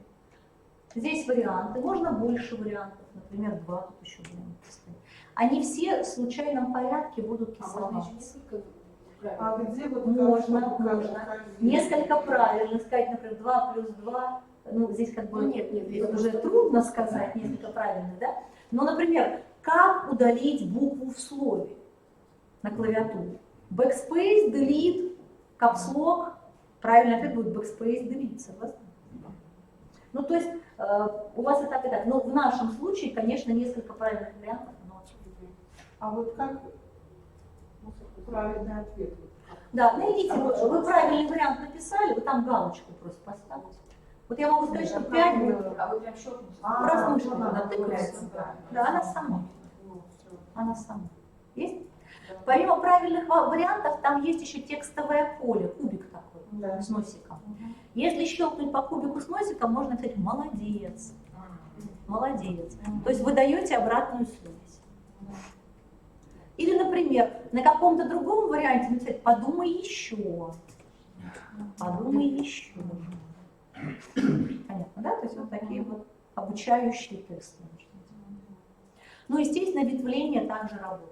Вы можете разделы вариантов проделать и переходы по этим разделам. Баллы. Ну, 2 плюс 2 сделаю вес, пусть будет 2, ладно. Средний. Коллеги, останавливаемся, тут все понятно. Вот. То есть то же самое, смотрите, темы — это нарядность, поделиться, кто может отвечать. Если я говорю из моей организации, тогда фамилию вообще спрашивать не надо. Ребенок входит, авторизуясь под логином, паролем, и автоматом этот ребенок уже там прописан у вас. То есть его даже спрашивать не надо будет. А если не из моей, то все будут анонимусы, анонимные пользователи, ну, любой пользователь. И фамилия вот эта, она как бы не уверена. Петров может зайти и написать Сидоров. То есть кто его знает, тоже не угадаешь. А дальше все остальное то же самое. Поделиться, ссылка, пожалуйста, QR-код, дальше все одинаково.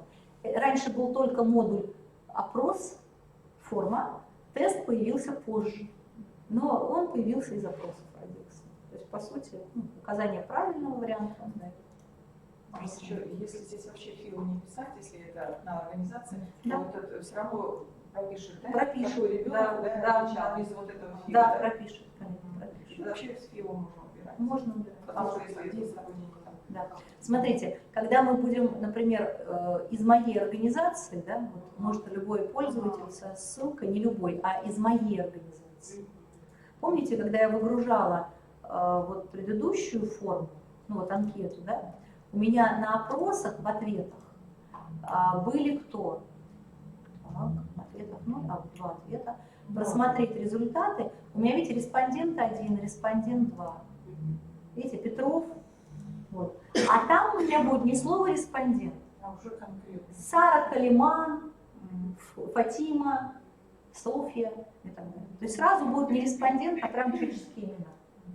И если я буду выгружать эти все данные в Excel, кнопочкой «Открыть в Excel», например, видите, вот в этой, у меня выгрузится отдельным столбцом фамилии, отдельным столбцом ответы их на вопросы. А еще раз, человек с целью, это вот, значит, получается где-то ответы. Ведь есть вопросы, которые мы делаем, а есть ответы. А, вот ответы, да? Да, и где этот Excel? А вот здесь, на доску прям смотрите, вот мышка там бежит. На доску, на доску. Это в конце будет, в общем, анкета, в самом это открыть Excel, да? Да, да. И вот открыть в Excel я нажимаю, и вот он у меня скачивает эту анкету, видите, вот. Но чем плоха эта кнопка? Если я ее нажму сегодня, а завтра еще десяток студентов ответят, мне надо опять выгружать в Excel. По новому выгружать, да. Да, да. Да.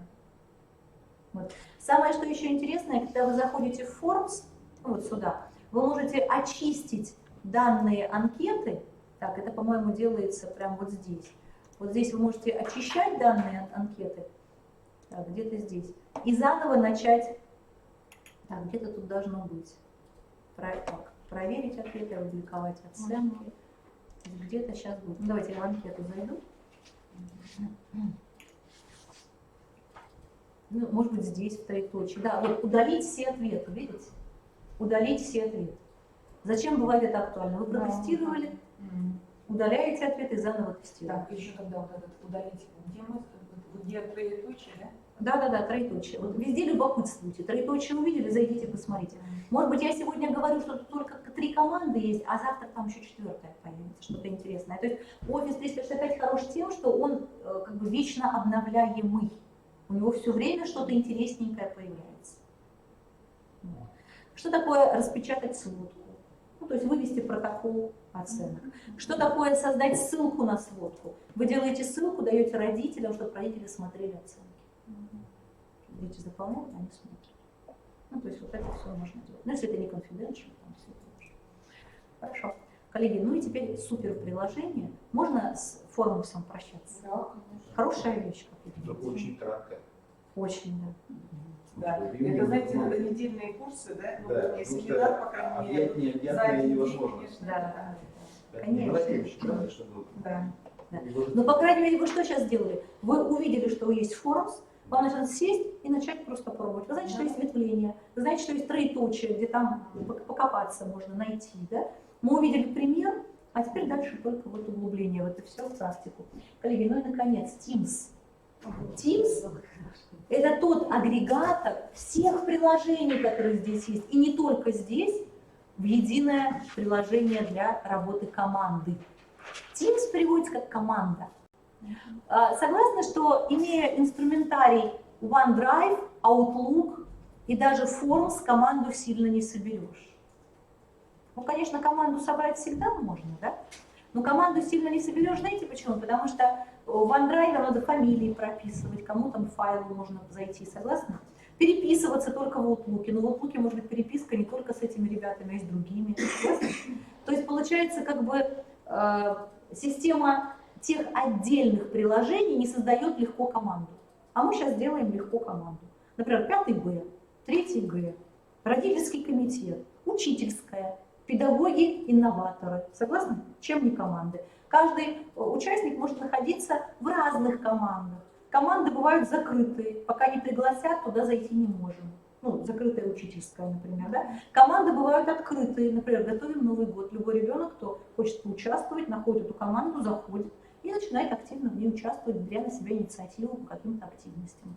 Найдите, пожалуйста, такую команду «Скачать». Ну, давайте мы не будем скачивать, но вы понимаете, что это такое «Скачать». Да. То есть это вот десктопная версия. Teams есть на телефонах, на планшетах, он абсолютно бесплатен. Главное – иметь логин, пароль входа. Согласны? Теперь следующее. Можно использовать веб-приложение. По ссылочке кликните внизу. И у вас открывается закладка Teams. Есть такое? Закладка Teams. А где внизу? Давайте еще разочек. Так, сейчас найдем. Вот здесь я зашла в кубики, и здесь есть Teams. Да. И вот здесь внизу в этих кубиках есть под кнопкой «Скачать десктопное приложение». Сейчас не пройдет час, он загрузит. Там будет веб-приложение. Веб. Коллеги, вот такая картинка есть, может быть, кубиков меньше. То есть на сам Teams не надо нажимать? Надо. Давайте посмотрим. Вот смотрите, у вас есть такое окошко? Можно также использовать веб-приложение. Вот это нажимаем. Вот по этой ссылке, да, то можно также использовать веб-приложение. Да, теперь есть совместить свою команду вместе. Да, получилось? Вам говорят: здрасте, место для совместной работы в классах, подразделениях. Выберите эту команду, видите? Зарегистрироваться это закрываем. Да. Ага. Так, вы замучили уже наших Нам учителей. надо работать. Им надо праздновать идти. Нет, Чуть-чуть осталось. Осталось чуть-чуть. А кто-нибудь видел листочки регистрационные? Так нет, вот. На столах лежали. Кажется, мы собираем. Так. Татьяна, может, меня забрала. Мы еще всем усидчивым сертификаты выпишем. Прям списки Вот мы их согласуем, да. На телефон взял, сейчас бы я сфоткал. Давайте я тогда вам отправлю. Или мы листик по классу пустим, чтобы никого не упустить, кто здесь. Все остальные отметили. Коллеги, смотрите, это группы, которые уже были сделаны до меня. Какие-то я сделала. Чтобы на них выйти. На что соберите свою команду вместе. У вас, возможно, нет группы, понимаете? Возможно, вы раньше не входили в Teams. Ну, ваш герой. Кто хоть на крестик закроет, это вам показываю, рассказываю. команды. Ага, команды. Это в help зашли. И вот у вас команды. Вот такие. Ну, у меня кубики более современно, у вас вот так менее современно. Ну, ничего страшного. Так, подождите, смотрите. Почему у меня так современно? Ну, вот алгебра. Так, у меня такое ощущение, что... А алгебра? Есть тоже алгебра.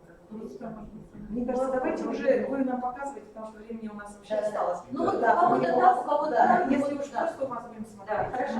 И вот давайте так, увидим первые вещи. Действие – это то, что произошло за мое отсутствие. Кто-то что-то написал в какой-то команде, что-то. Следующий чат – это просто разговаривать, чатиться. А вот команды – это устойчивая группа людей, которая сделана под задачу. Ну, здесь у меня есть все команды.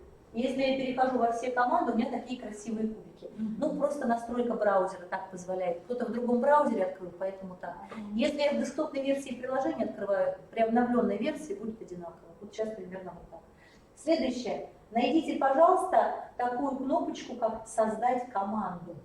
Там есть такая команда? Вот там «Присоединиться» или «Создать команду». Отыщите, есть такая кнопка?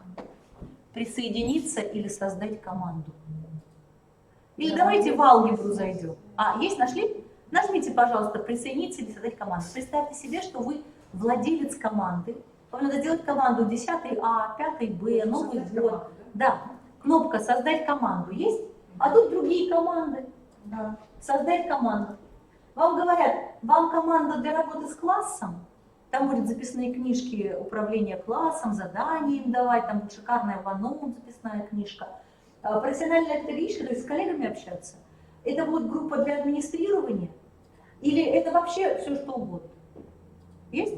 Ну что хотим, давайте класс или профессиональное сообщество, что? Они примерно одинаковые. Давайте класс возьмем. Беру класс, называю, например, группу 5, ну давайте я 1А назову, а вы другой класс какой-то. Хорошо, я 1А. Вы выдумаете что-то. Да, да. То есть потом вы туда добавите своих школьников, вот в эту группу. У них, соответственно, в Teams появится эта группа, и вы там будете, пожалуйста, общаться, файлами обмениваться, домашнюю работу проверять и все, что хотите. Описание группы. Группа для общения 1А. Все, нажимаю кнопочку «Далее», и он говорит, идет создание команды. Учащиеся и преподаватели, заметили? Учащиеся будут иметь ограниченный доступ. Ну, то есть они не все будут видеть. Преподаватели могут задания давать. Учащиеся будут задания видеть и отвечать на них. Преподаватели будут видеть эти задания, как они отвечают. То есть здесь полная форма электронного дистанционного образования можно назвать. Да. И вот здесь получается учащиеся. Ну давайте без обид, но я здесь напишу Фатиму. Фатиму. Ну пусть будет Фатиму учащиеся. Вот. Кого еще в учащиеся? Ну давайте Софию добавлю. Самуэля на буковку С. Шире в учащихся. Сусана. Софию не могу найти. София не хочет в учащихся. Нет, Софию нашла. Светлана, вы тоже в учащиеся попали. Добавить. Вот, в преподаватели. Давайте в преподаватели на букву А добавлю Алла. В преподаватели добавлю Адель и Алекса. Да? Ну давайте Софию преподаватель. Коллеги, ну вы сейчас свое же делаете, я просто чисто вот так, да? Добавить. Коллеги, понятная идея вот эта? Можно ли потом добавить? Можно всегда. Потом можно исправить. Нажимаю кнопочку «Закрыть». Я добавила. Там я еще свой. Есть? Вот. И вот у меня появляется группа 1А. Коллеги, у вас тоже так? Ну, у вас своя группа. Теперь смотрите. Помните, раньше, наверняка, вот я хочу вам такую историю провести, как появился Teams. Хорошо? Лет 20 назад для того, чтобы группе лиц объединиться в команду, было не лень айтишнику сделать сайт. Помните, айтишник делал сайт, делали форумы, на форумах обсуждения поднимались. Было такое время? Давно. Если сейчас собирается группа лиц, то вряд ли они будут делать сайты, форумы на этом сайте, чтобы общаться. Но раньше были форумы, сайты, и Microsoft 20 лет назад придумал SharePoint. Слышали такое слово? SharePoint, сайты, корпоративные и так далее. Так вот, Teams вышел из SharePoint. Вся база, все эти данные крутятся на SharePoint. Но вот перед нами красивая оболочка. Как, знаете, такая красивая, я не знаю, картинка, за которой крутится сложный механизм. Зачем нам такую красивую картинку дали? Чтобы мы с вами не тратили избыточные силы, не привлекали айтишников. Мы просто и легко сделали нужную задачу. То есть, по сути, мы сделали сайт только что. На этом сайте разрешение групп сделали и добавили пользователей с разным уровнем прав. Понимаете, да? Но мы это сделали простым, интуитивно понятным человеческим языком. Дальше, когда были сайты, был SharePoint. Потом, помните, Одноклассники, ВКонтакте, Facebook. Да? У Microsoft появляется приложение Yammer. Великолепное. Очень многие, оно есть у нас в этом наборе. Yammer очень похож, вот, но не здесь, как вот, если я перейду сейчас вот сюда, ну вот, где OneDrive у нас был, вот сюда. И вот здесь тоже у нас есть Yammer. Мы в него не идем сейчас, видите, вот там. Но это полный аналог ВКонтакте, Facebook и так далее. Чего там нет, в отличие от Facebook, ВКонтакте и так далее? Нет рекламы, нет сбора информации, нет случайно непонятно попадающих каких-то рекламных вывесок, ссылок и так далее. То есть очень часто, я знаю, школы, группы собирают ВКонтакте там, или еще для школьников это популярно, но учителя, родители волнуются, что ну мало ли там что будет еще. Да? В классе, например, очень многие учителя в YouTube-канал хотят сослаться, но в школах сейчас идет запрет на ссылки на YouTube, почему? Что мало ли что там будет. Да? Поэтому благодаря Teams вы можете подключить туда и соцсеть Yammer. Yammer — это закрытая, корпоративная, внутренняя, внутри вашей школы сеть. Она будет так же, как Одноклассники, там, ВКонтакте, на телефонах, но там не будет друзей ваших учеников, кроме тех, кто добавлен в этой школе.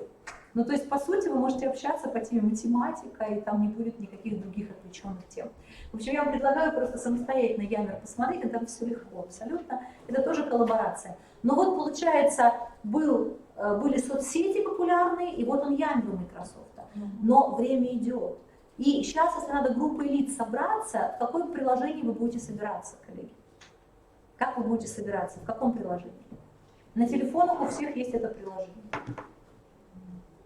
И вы им пользуетесь каждый день по много раз. Наверное, WhatsApp или Telegram, ну сейчас Telegram проседает уже, да, в России, или Viber, но Viber тоже просел. То есть сейчас мессенджеры. Весь Китай сидит в WeChat. Там многомиллионный Китай, они живут в WeChat. Туда просто так не прорваться. Иностранцу приглашение надо, должны поручиться. Там и банковская система, там и знакомства, там и, ну, в общем, все абсолютно, у них вся жизнь в WeChat. То есть, получается, короткие сообщения, быстрая скорость передачи. Понятно, да? И вот перед нами появляется другая задача, корпоративная задача чатиться. И если мы с вами хотим, ну, скажем так, общаться, нам не просто текст писать, а совместно работать с файлом. Вы в ВКонтакт пытались, в WhatsApp пытались файл выкладывать? Ну, вроде да, но там можно ли одновременно редактировать? Уже нет, согласны? Ссылку положили, ссылка убежала, нового подключили сотрудника ВКонтакте, в WhatsApp, а у вас старый текст для него пропал, согласны? Он не видит то, что было раньше. Ну, то есть, получается, преодоление ограниченности текстовых мессенджеров, таких как WhatsApp, Telegram, Viber, это и есть Teams. Teams — это то же самое современное, но гораздо больше. Поняли, куда мы попали? Teams точно так же ставится сюда. Но чтобы войти, нужна учетная запись. Ну, то есть там все ваши ученики и учителя. С недавнего времени в Teams можно подключать сотрудников вне вашей организации. Например, подключили министра, у которого нет Office 365, по его e-mail, по учетной записи Microsoft можно добавить. Но чтобы можно было добавить внешний e-mail, необходимо, чтобы ваш сисадмин разрешил это галочкой в настройках администратора. Поняли, да? Раньше, еще 1,5 года назад, я говорила, этого сделать невозможно. Сейчас мне уже как бы так стыдно за те слова, но тогда нельзя было это делать, а сейчас это можно уже делать. То есть меняются настройки. Итак, коллеги, мы с вами находимся в Teams. Есть? Мы с вами находимся в группе, у вас какой там класс был? А может быть 11В, там кто-то меня добавил. У меня 1 А, я же потеряла свой 1 А. У меня 11В, что ли? А где первый А? Ведь он был. Так, ладно, поищу первый А. Поиск первый А. Коллеги, он же был. Может, я А по-другому написала. Английский. А большой? Да, А большой. Ладно. Соединиться или создать команду. Поиск команд. 1А. Просто один поищем. Что ж такое? Такое ощущение, что где-то... Да, давайте я в 11 зайду, ладно? То есть не в свой. Так, 1 сентября. Вроде тут прям все как надо. Так, ладно, пусть будет 11 Б. Кто-то делал, да, 11 Б? Ну вот я, София. И вы меня добавили, наверное, да? Вот, ну вот я у вас теперь. Наверное, с ограниченными правами. И вот смотрите, если я учитель, я могу отправить учебные материалы, видите? Я учитель. Настроить записную книжку для занятий. Что я там буду делать? Выкладывать темы какие-то и так далее. Если я ученик, то я могу видеть задания. Если я учитель, то я вижу задания всех учеников, переключаюсь. Они друг друга не видят. То есть здесь прямо идеально все настроено. Файлы. Что такое файлы? Это место, куда я могу загружать учебные материалы и не только, создавать какие-то папки. Ну, в общем, вы все понимаете, да, здесь? Если мы вместе заходим в файл, мы можем одновременно редактировать, смотреть файл, переименовывать там и так далее. Дальше. Первая закладка — беседы. То есть мы можем здесь беседовать. Писать привет. София, пожалуйста, мне поотвечайте там. Вот. Что-то мы тут делаем. София не запретила гифки, мемы, то есть школьники будут дико радоваться, то есть для поколения Y, Z, это вот. Но София, как администратор, ну, как владелец этой группы, она может зайти в настройки и сказать: никаких гифок, никаких мемов. То есть и эти кнопки две будут отсутствовать. Да, да. И если мы хотим сделать видеоконференцию, например, родители пришли, родительское собрание, мы нажимаем видеокамеру, и вот сейчас я нажимаю, выберите микрофон и камеру, да, разрешить. Вот сейчас будет камера, микрофон. И продолжить. У меня звук тут выключит, ладно, всегда разрешить. Да, тут настройки браузера. И вот я начинаю собрание. 11 В с левой стороны там было, нет? И вот смотрите, что происходит. Я пока единственный участник, но у Светланы там будет приглашение. Да, а давайте в команду зайдем. В команду, да? Так, это первый. Вы в первом почему? Я возьму, не знаю.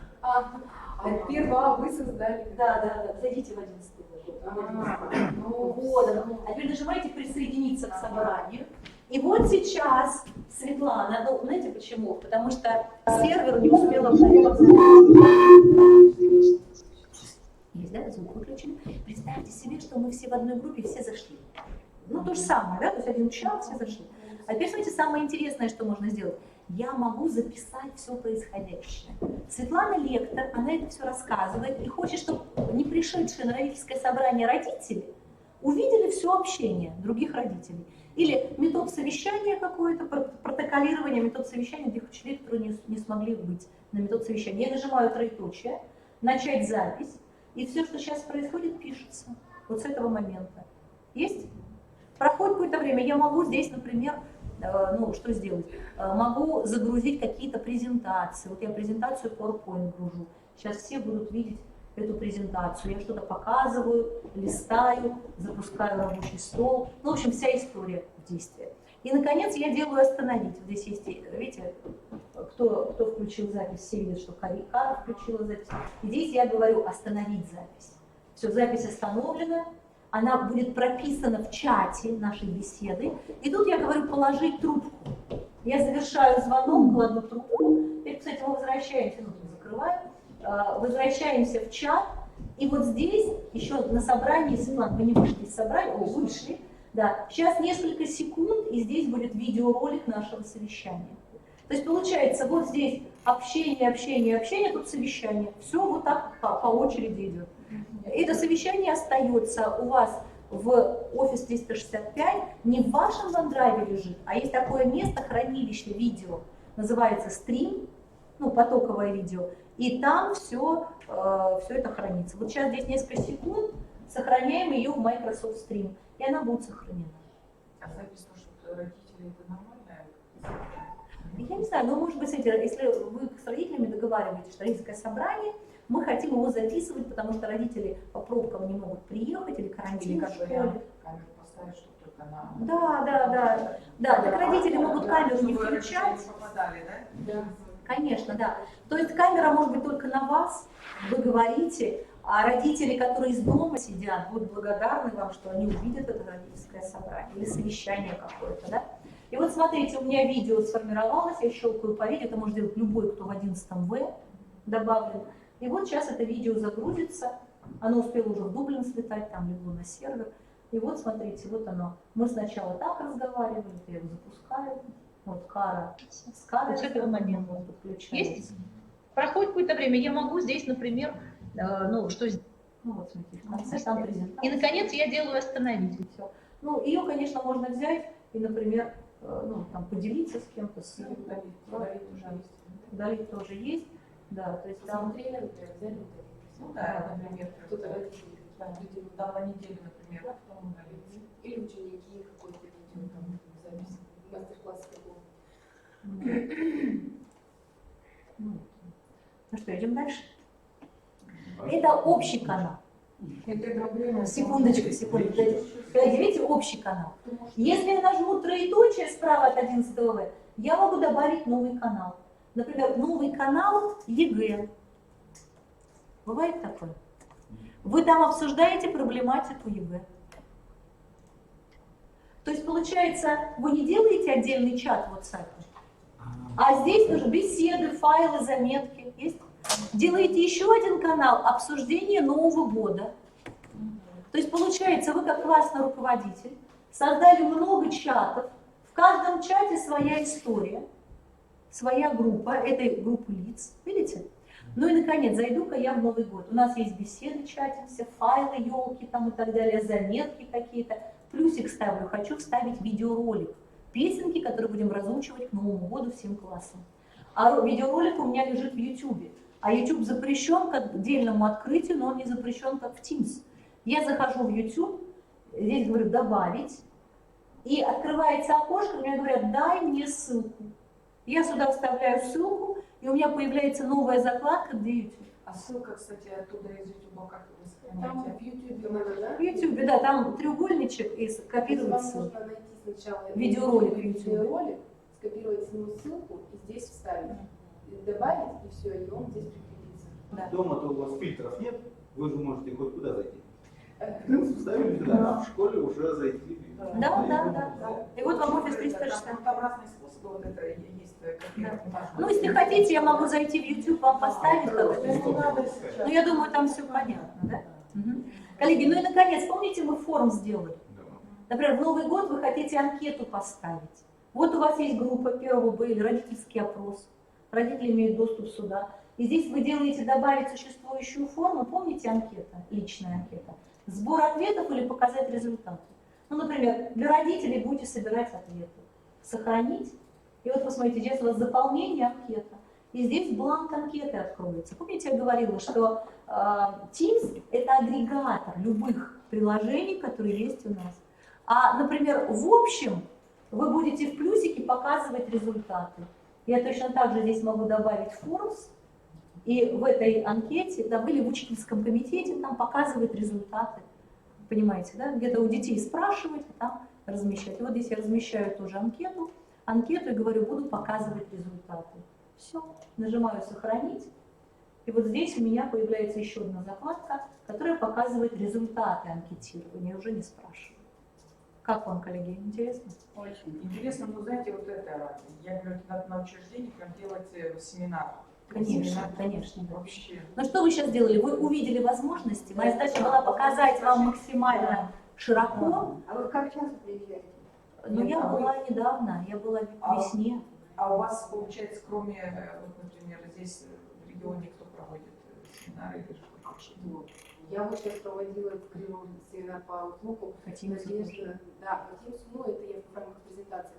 Ну, Надежда совместно с нашей компанией, потому уж как договориться, грубо говоря, Microsoft с нашей компанией, о том, чтобы Надежда приехала. Я думаю, единственное, что вот это если платное, то это сколько, потому что, как говорится, у нас... Коллеги, люди, это знаете, Microsoft делает бесплатно.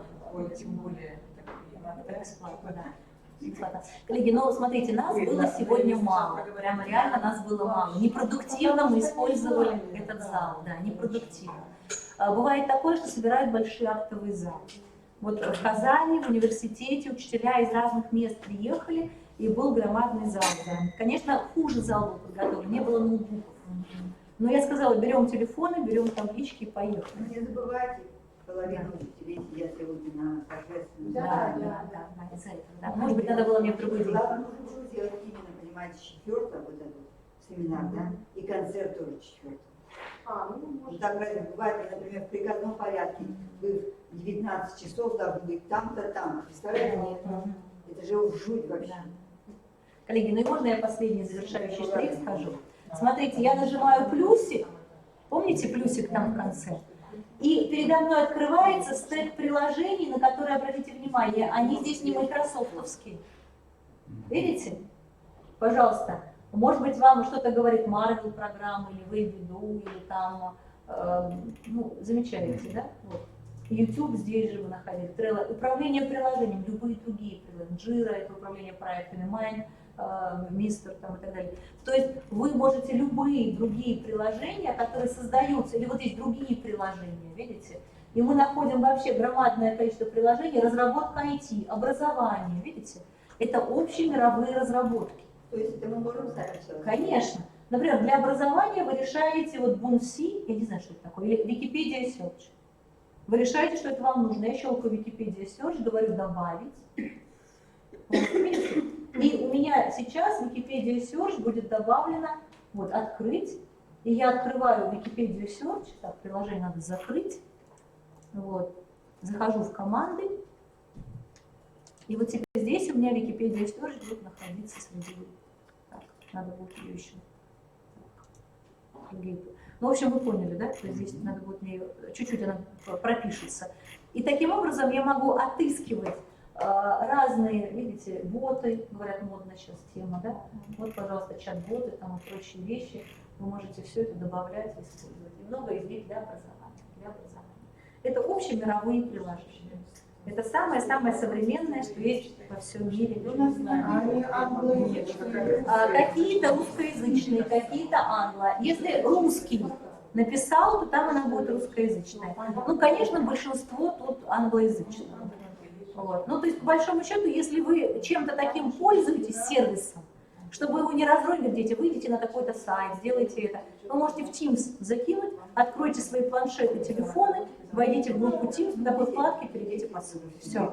И они все в единой системе. Все остальные приложения можно в школе запрещать, например. Да? Через Teams вы будете выходить в любое нужное.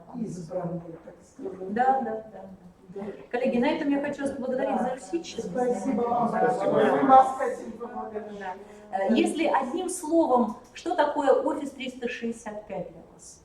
Это большие возможности. Да. Это место... Да, и ускоряет эффективную работу. Да. Приложений там множество. С каждым днем появляются новые приложения. Microsoft старые не ликвидирует. Почему? Потому что вдруг там, 20 лет назад какая-то компания привыкла к SharePoint. По крайней мере, можно, как вам сказать, не бараны в этом деле.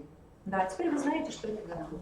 Из любой точки мира вы можете это получить. Коллеги, если хотите, вы можете взять с собой на флешке как-то файлик, помните, с учетными записями вот этими, да, и бесконечно много играть. Может быть раньше, коллеги, может Новому году. Сейчас планируются мои командировки на ноябрь-декабрь. Ноябрь-декабрь сейчас планируется. То есть, если хотите, вы можете там, может быть, вы найдете. Ну хорошо, когда вот большая аудитория. Когда для Microsoft это как выход.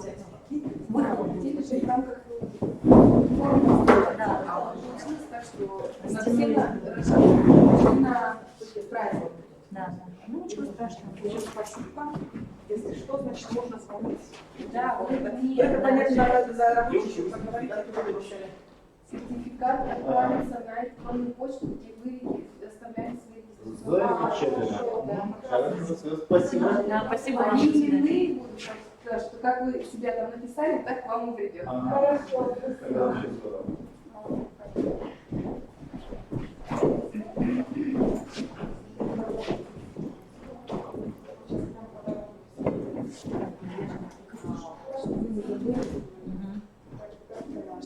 Пряник прямо надо.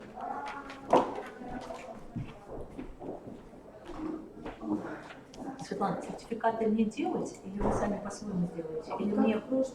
Давайте сделаем, да. Давайте мы сделаем так. Вы почта наша есть? Нет? У меня есть ваша почта. Да, давайте вы мне на почту скидываете сегодня или завтра. А лучше сегодня, чтобы я сегодня сделала, да. Я их сформирую. Это мне пришлют Да, когда Вячеслав Алексеевич присылает, вы мне присылаете, я вам формирую, вам отвечаю. Да. И все, да. Вячеслав Алексеевич может распечатать бумаги там, или в электронке, там уже. А мы вы отправили прямо по электронке в прошлом раз. Да. Как мне лучше сделать? Для каждого индивидуальный сертификат файлом сделать или как лучше? Или сделать один листинг логовских документов? Мы делали в прошлый раз одним, и у нас как-то там... Трудно было, вы делили, да, наверное? Ну, у нас ребята сделали. Они Давайте я тогда могу вам по одному сделать. Если получится, Я делаю сразу. по одному. Потому что мы потом перенаправили какой-то сотруднице, Генри, и она это пока еще тоже разделила, то есть это еще там день прошел, да, в течение дня это сделала. Нет, давайте я вам разделю. У нас же немного, тут не 50 человек. Да, конечно. Сколько там сейчас 10, вот максимум я разделю. Так, сейчас я посмотрю. Ну, если что, я вам смс-кой почту вышлю. Ну, Написать да, смс? да.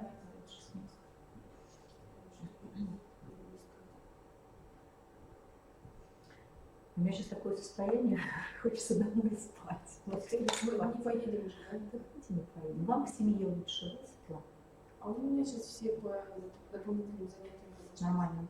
Муж на тренировке, поэтому... Давайте забежим, покушаем. Спортом занимается. И как-то я никуда не тороплюсь. Так, у меня... Вы лучше пришлите.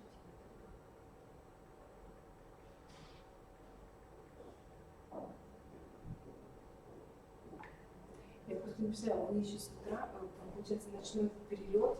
Ну, поэтому у меня, да, такое состояние, такого шума легкого в голове. Да, на самом деле, вот, как вот лично для меня, самое необходимое и самое главное для моего здоровья, состояния – это сон. Потому что если вот, получается, ночь какая-то была не ночь нормальная, то это уже все выбивает сразу же. Да, согласна. А у меня был в Аэрофлоте перелет, либо я в 12 в час сюда прилетала, и целый день здесь как бы, и думала, ладно. У меня еще вот в Копенгаген визу надо брать было, и я бегала по этой визе вчера. Вот. В Копенгаген по образованию. Пойти на конференцию, там будут нас обучать Тимзу, всем остальным. Ну, как бы сверху. А когда сверху обучают, это интересно.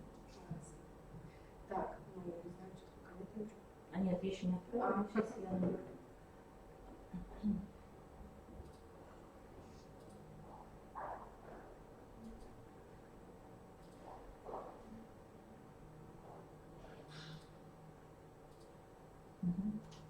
Посмотрите.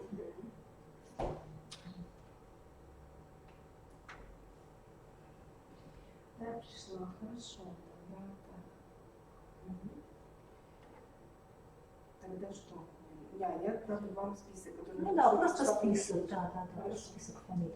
Я что сделаю? Я там напишу часов, чтобы там, ну, у нас будет 8, 9, 10 часов, может быть. 10 нормально, а надо 12 для повышения, да, по-моему, или сколько? Нет, нормально даже. Да нет, как есть, так и написано. Напишу, да, напишем. Но если получается с 9 до 6, то это прямо 10 часов. 10 часов? Да, учебных часов. А все уже. Это очень солидно. 10 учебных часов мы сегодня Да? думали, не уйдем, да? Да. Что с ними делать? Сидят и сидят, сидят и сидят.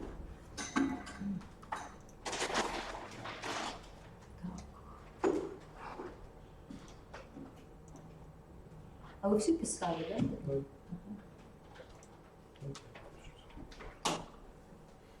Ну, тогда я вот эти оставляю, да? Excel мы даже не трогали, PowerPoint не трогали. Ну ладно, оставим все как есть, да, уже?